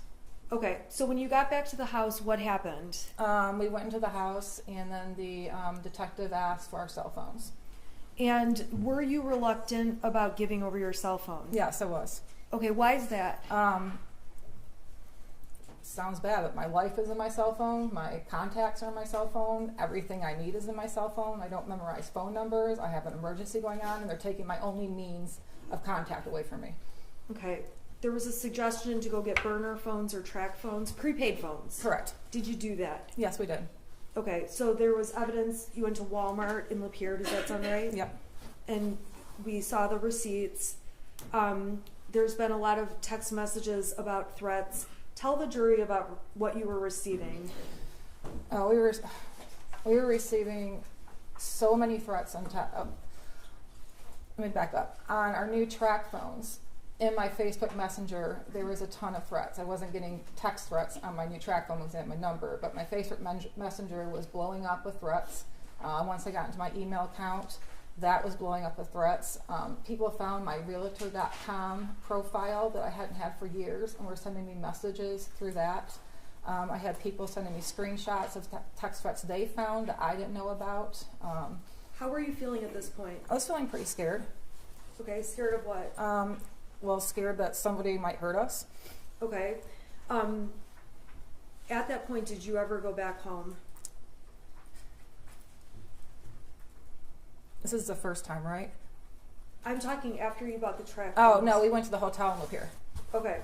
So you go to the hotel in Lapeer, and then how long did you stay there? Just one night. Okay, so that was the night of The 30th. the 30th. Okay. What did you do on the 1st? We woke up. I knew I had to make arrangements. I had a senior dog and 2 cats still at the house. I didn't know what to do with. My neighbor was sending me updates, letting me know that there was still media around my house, that my house had multiple random pizza deliveries, that people were calling in.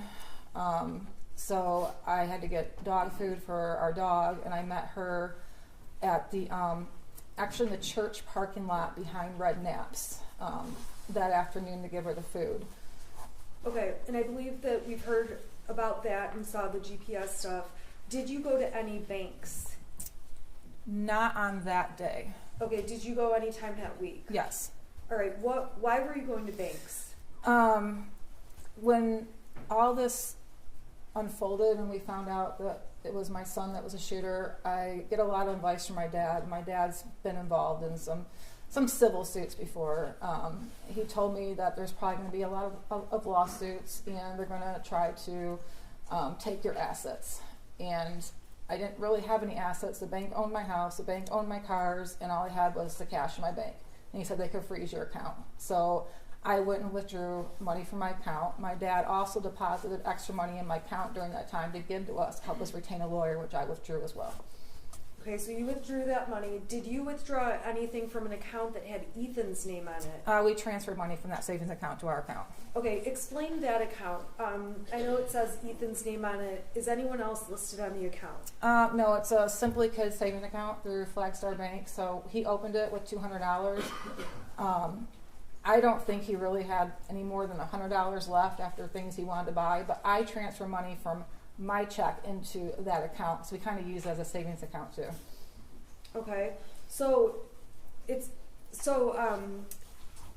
did you leave any money in that account? If we did, it was very little. Okay. So on December 1st, we heard testimony already that your son was charged. You watched online. Is that accurate? Correct. Okay. We heard on the 1st, did you guys stay at the hotel in Lapeer, or did you go somewhere else? No, we went to the extended stay in Auburn Hills. Okay. Why is that? Probably for the cheapest rates, and it was a decent hotel. Not any other reason why. Okay. So how long did you end up staying at the extended stay in Auburn Hills? We ended up staying there for 2 days. Okay. And then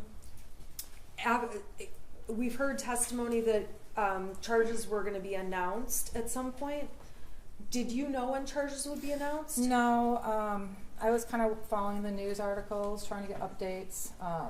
My cousin was sending me a lot of texts, saying, I think they're going to charge you too. We didn't think I would get charged. Maybe my husband, because the gun was in his name.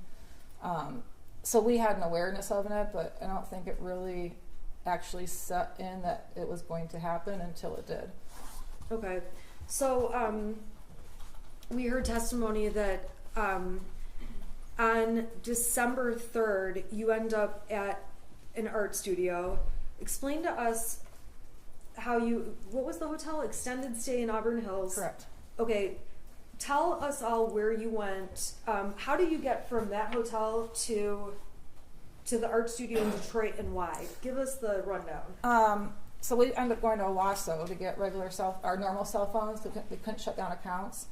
Why couldn't you shut down accounts? Because the two-factor authentication, so it was sending a text message to my old phone number I didn't have, so I had my employer yelling at me to shut down my LinkedIn account, my Instagram account, because I had my employer's name all over it, so we had to get cell phones with our old numbers on it to get that back. Were you trying to deactivate Facebook and stuff too? I was trying. Well, I already deactivated Facebook. My husband needed to deactivate his Facebook. I had to deactivate LinkedIn and Instagram, and I couldn't get into my email on my burner phone because of that two-factor authentication code thing. Okay, so you guys went to Owasso and Yes. got what? We got regular cell phones with our old numbers on it. Okay. Then what? Then it's when Andre, my friend, called. Is there any reason you went to Owasso to get those phones? Yeah, we didn't feel safe in the local area. Okay, so you drove like the hour they tested. Okay. All right, so then what? So my friend Andre, who owns the art studio, called and was checking in to see how we were doing, and he wanted to stop by our hotel. It was the night of the 2nd. So he actually came to our hotel that night, and he invited us to come to his art studio the next day just to be around a friend, he wanted to buy us sandwiches, he wanted to show us art studio. He's just a really nice guy that was just offering a friendship during that time when we didn't know what was going on. So that's how we ended up going to the art studio. Okay, how did you get to the art studio? I drove. Okay, drove what? I drove my car, and with my husband left our other car at the hotel. Okay, so we've heard about how one car is like left at this hotel. That's because you guys went together to Correct. Detroit. Correct. Okay. Did you know you were going to get charged at that point? We had heard they might announce charges sometime that day.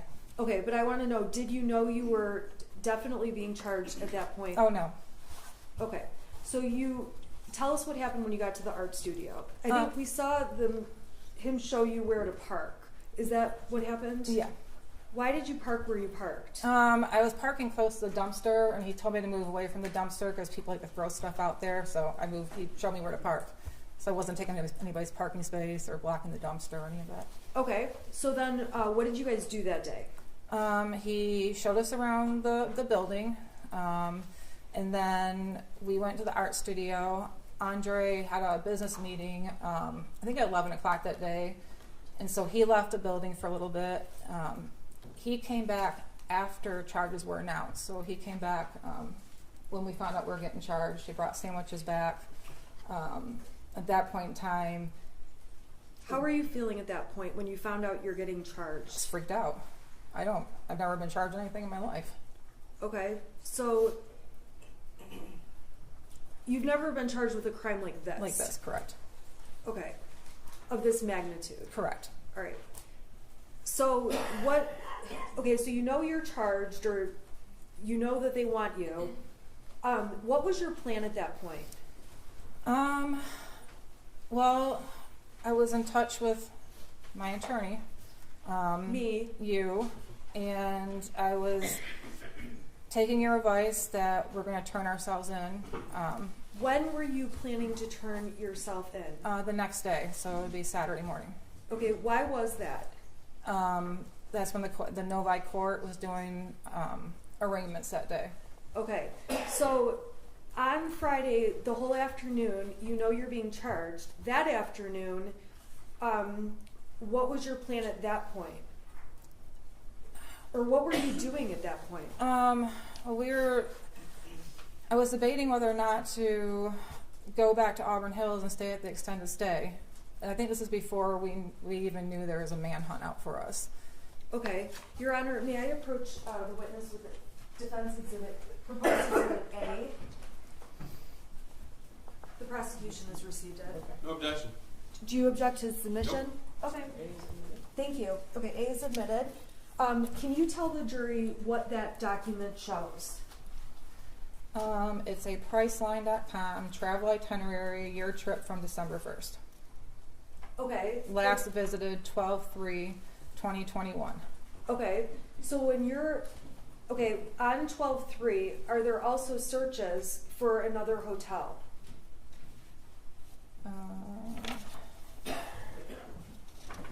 I think so.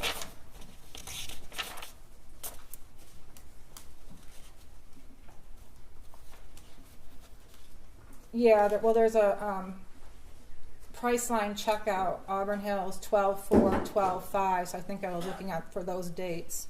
So you were planning to, is it fair to say then you're looking for a hotel? Objection deleting.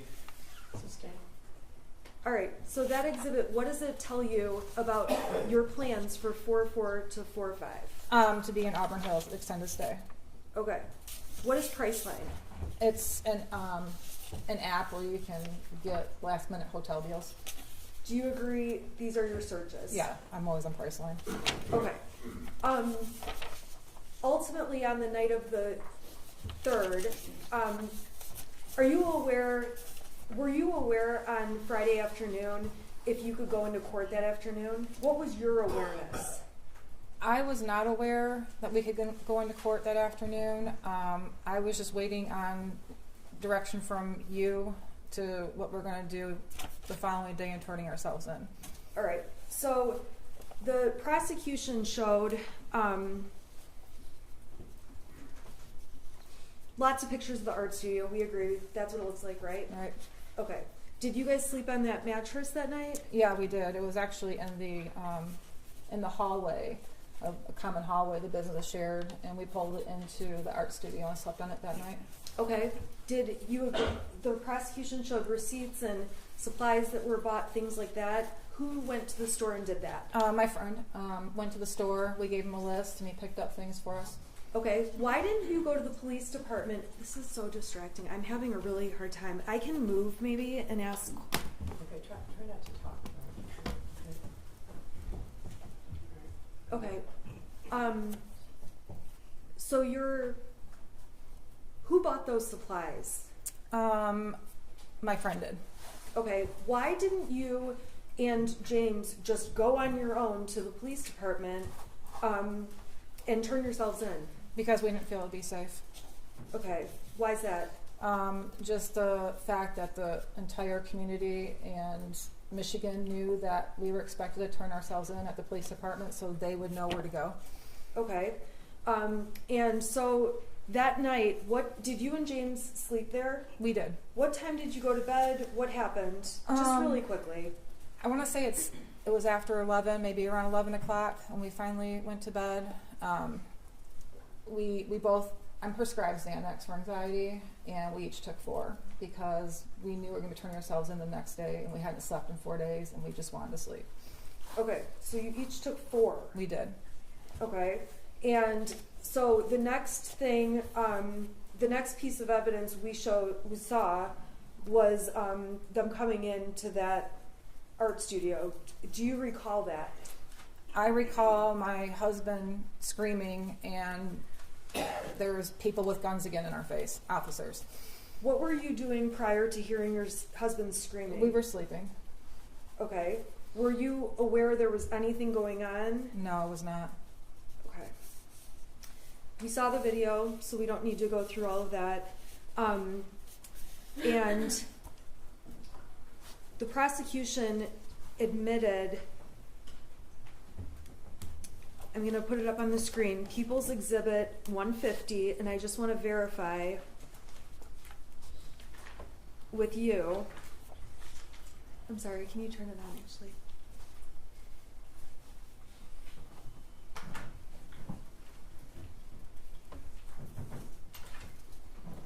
Okay, do you see it on your screen? I do. Okay, what is that? That's an alarm I set for the next morning. For Saturday morning? For Saturday morning, correct. Okay, do you recall why you set it for 6:30, 6:45? Is there 2 alarms or 1? Yeah, there's 2. Okay, why did you set those alarms? Because we were going to wake up and drive to the Novi courthouse and meet you there by 8:30. Okay, and what was your plan there? What was going to be your plan when you got to Novi? We were going to be arraigned. Okay, now,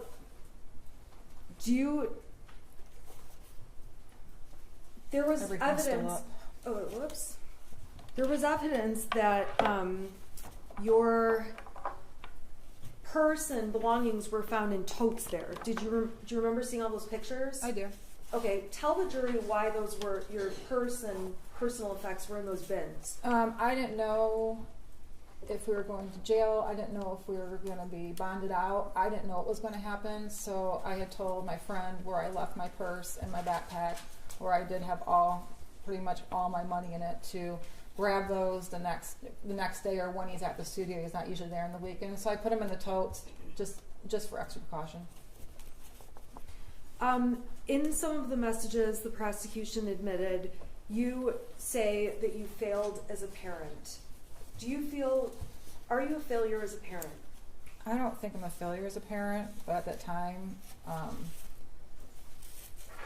I guess I felt bad that Ethan was sad at those things, and I guess I don't know, I just felt like I failed somewhere.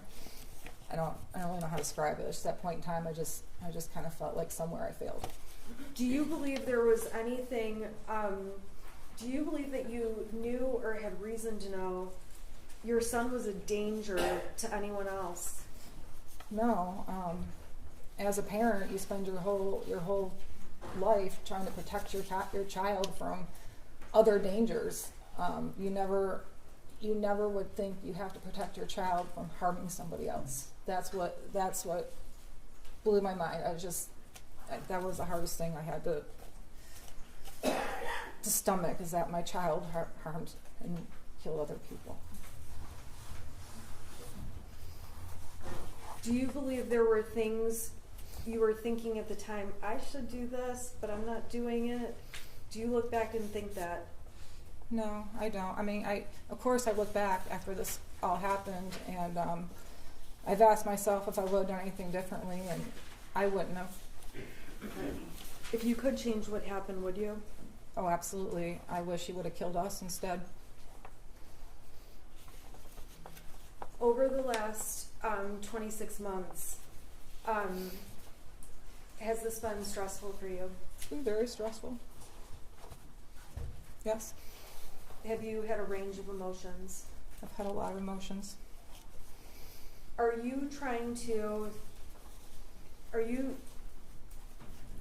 Do you believe you are the victim here?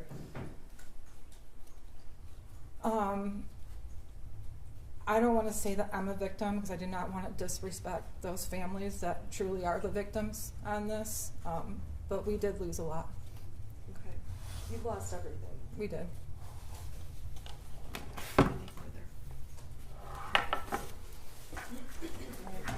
going to have you come back tomorrow morning at 8:30 in the morning. All right? The mom says we have a natural break. I need to instruct you during the trial, do not read, listen to, or watch any news reports about the case. Under the law, the evidence you must consider to decide the case must meet certain standards. For example, witnesses must swear to tell the truth, and the lawyers must be able to cross-examine them. Because news reports do not have to meet these standards, they could give you incorrect or misleading information that might unfairly favor one side. So to be fair to both sides, you must follow this instruction. Do not go on social media, do not post, do not go on Facebook, do not do research, do not discuss the case with anyone, do not watch the news, do not read a newspaper. You guys have been really great, and we appreciate it. All right, so I'll see you tomorrow at 8:30. Right. All rise for the jury.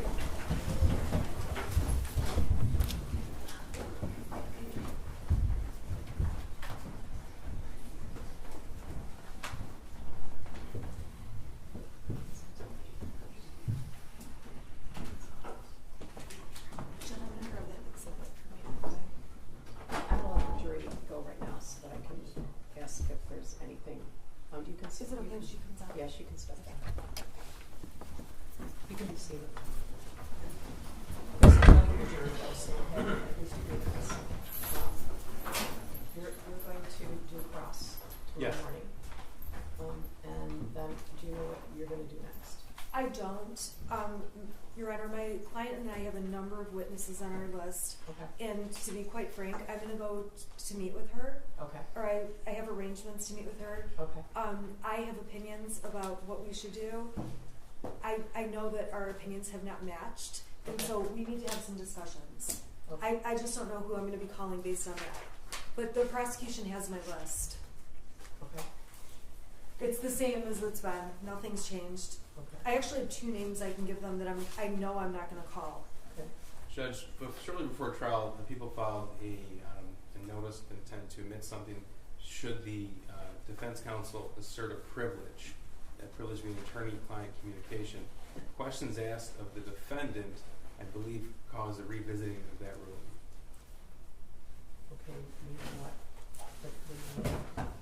Meaning that there was a thumbnail photograph recovered off of the defendant's phone from a time period where the police were on scene at 1111 Bellevue in Detroit.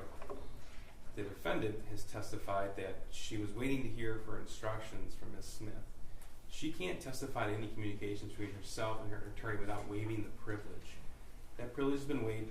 We should be now entitled to explore what that text message was. The timing of it was very important, especially considering the timing of the 911 call in Detroit, as well as the timing of the fugitive team's arrival in Detroit and the timing of the arrest of the defendants. Are you talking about the text that I already saw? Yes, Judge. The 2-word text? Now, but the issue is, when it was seen, it was immediately closed because it was recognized as potential. Okay, I understand that. I guess I'm asking you to be more specific without me being more specific. Well, there were 3 texts, not 2 words. Okay. No, is that what I saw already? Yes. Okay. So, I guess a few things come to mind. When I received that, we had a previous motion about this. It's unclear to me whose phone that was. That's just one thing among many other issues. Right. We can't explore it if it's a potential attorney-client communication. So it was never investigated. That's why we brought it to the court's attention and counsel's attention immediately. Your Honor, and that's after consultation actually with the Michigan State Bar Ethics Hotline. Well, one of the reasons I asked you that is because I know there were 4 phones from there, and 2 of the phones didn't have specific numbers. I don't know if that came from one of the phones that specifically belonged to one of the defendants. Yes. The answer to that question is yes. Okay. Your Honor, if I may, when I was questioning my client, I was asking her what her plan was, what she was planning to do. She said what she was planning to do. I didn't expect she was going to say anything about me. I thought she was just going to say we were waiting for information, we were waiting to turn ourselves in, waiting for directions, and we had a backup plan. We'll go to court on Novi in the morning. I don't believe she's opened attorney-client privilege as to this topic. And to be honest, I don't even know what they would have. This hasn't been an issue since the beginning of the case. It's not just the privilege, it's also to impeach what we believe to be false testimony. That's important in cross-examination. Your Honor, the prosecution has tried to make me a witness, but I've made arrangements often with law enforcement and prosecution teams to turn my client in. Okay, I have never seen... The police are not required to wait. I'm not saying that, but Right. what the police did is they tried to make me a witness. They made police reports with my text messages and tried to turn me into a witness when it's typical for... I think you're giving them too much credit. Well, I texted Karen McDonald and said I was representing the Crumbleys. Okay, but on Friday morning, she would not get back to me. She doesn't have to get back I know to you, she doesn't. And the police do not have to ask you for permission to arrest your client. I completely agree. That's not what I'm suggesting. I'm suggesting that I was waiting for Miss McDonald to work with me to turn her in because she texted me the night before we'd work it out. Fugitive surrender. We actually had evidence of that. Sergeant Hendrick as well as Lieutenant Willis. I thought we had professional courtesy going, that we were working together, and then she wouldn't call me back all day. And I said, okay, then we have to go turn you in. I want to turn her into a court. So we went to the Novi. We were going to the Novi court at 8:30 because they do weekend arraignments. Okay, I've heard all of this before, but the thing is, you cannot testify to this. I understand, but I'm saying that the prosecution is trying to make me a witness by having them put police reports together. That's why we had the waiver. This came up from the beginning of the case. There was concern about that. I agree with you, and I thought the concern was over because they dropped it, and I had to bring it up yesterday. No, they didn't drop it. It's just been dealt with in waivers and motions and things like that. So, you know, if your client raises something, I guess I'd want you to specify evidence in a filing exactly what you're saying or exactly what you want to admit, because I think that we're, treading on difficult ground that Judge, we've been treading on since the case started. We signed a waiver specifically for this. It was Not for March this. of 2022 that paragraph 13 of that waiver, the defendant will not be able to use, and actually the court on the record said, Ms. Smith, you understand that flight is issue, and an issue in this case, the court remembers, but it was early on in this case. Your That's why we Honor, had the waiver. Okay, Could the you court- can't interrupt each I'm sorry. other. You can't interrupt each other. So I guess tell me what you are specifically requesting. So Because we need, the chronology, because she says she was asleep when the police are hitting the door or whatever it is. yes, it goes into all of that. It goes into all of that. So there's again, this was a thumbnail of a text message that we immediately, the individual at the prosecutor's office who saw it, immediately closed it because he recognized a potential attorney-client material. Before he did, he noticed the timestamp on that. The timestamp is exactly, I think it's actually 2 minutes off of a timestamp from a text message between Ms. Smith and Sergeant Hendrick, where Ms. Smith indicated she cannot get a hold of her client. Now, I want to cross-examine Jennifer Crumbley specifically about that because she put that an issue in front of the jury. Okay, specifically about whether or not she was in contact with her lawyer. Can you just have a minute, please? Yeah. I guess one of the problems is you can't use your shield as a sword.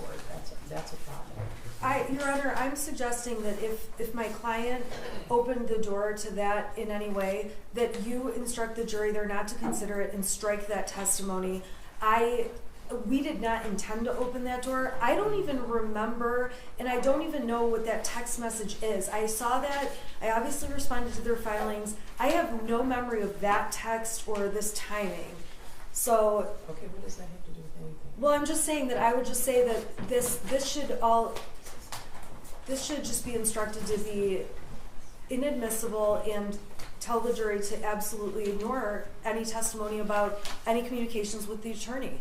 The waiver, the defendant signed the waiver. Defense counsel signed the waiver.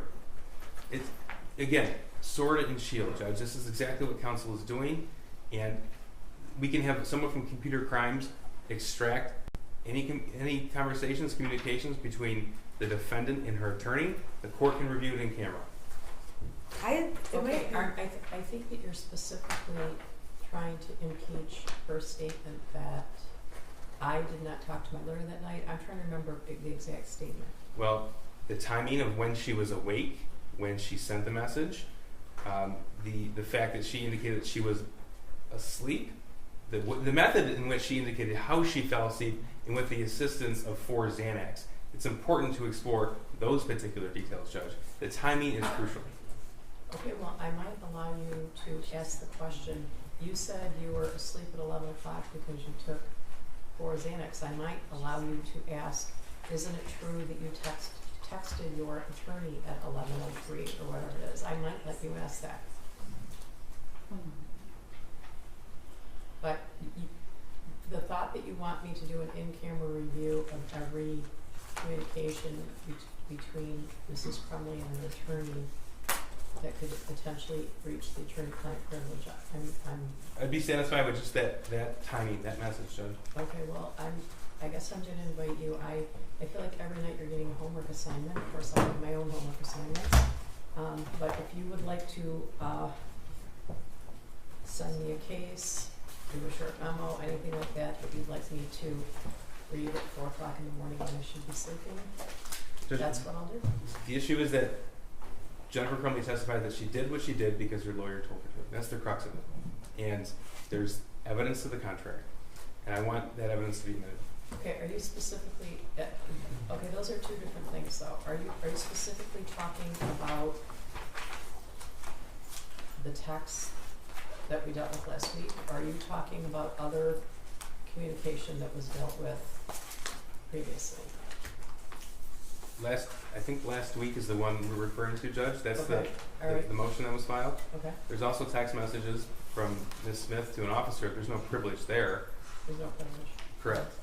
So that's naturally going to be part of cross-examination. Okay, But specifically right now, I want the court to review that and we're asking permission to cross-examine the next judge. Okay, well, I think I'm gonna have someone from my staff go back and, see what the specific statement was about that. That's for starters.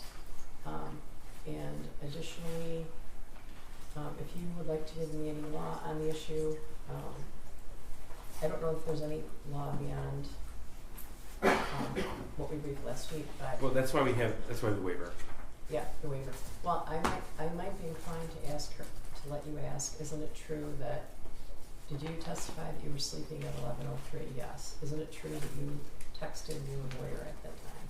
I may allow you to do that. Anything else? I don't think so. I'm going to have someone from my staff review the record and determine exactly what was said. I think that's important. It was in March of 2022 on the hearing we had. The waiver, it is, and the initial waiver. I'm sure I have the waiver. Yeah, I have all those waivers. I'm familiar with the waiver, but what to review the record to see exactly what Mr. Crumbley said. A quote from her. Okay. I'm trying to be careful. Anything else? I don't think so, Judge. No, Your Honor, thank you. Okay. I will email the prosecution tonight, who I plan to call. All right. Thank you. Have a good evening. Thank you, Judge. All right.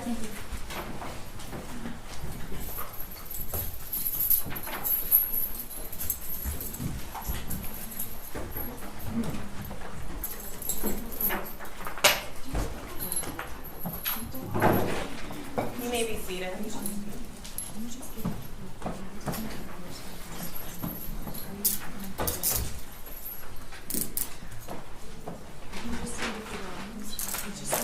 Who's going to testify now?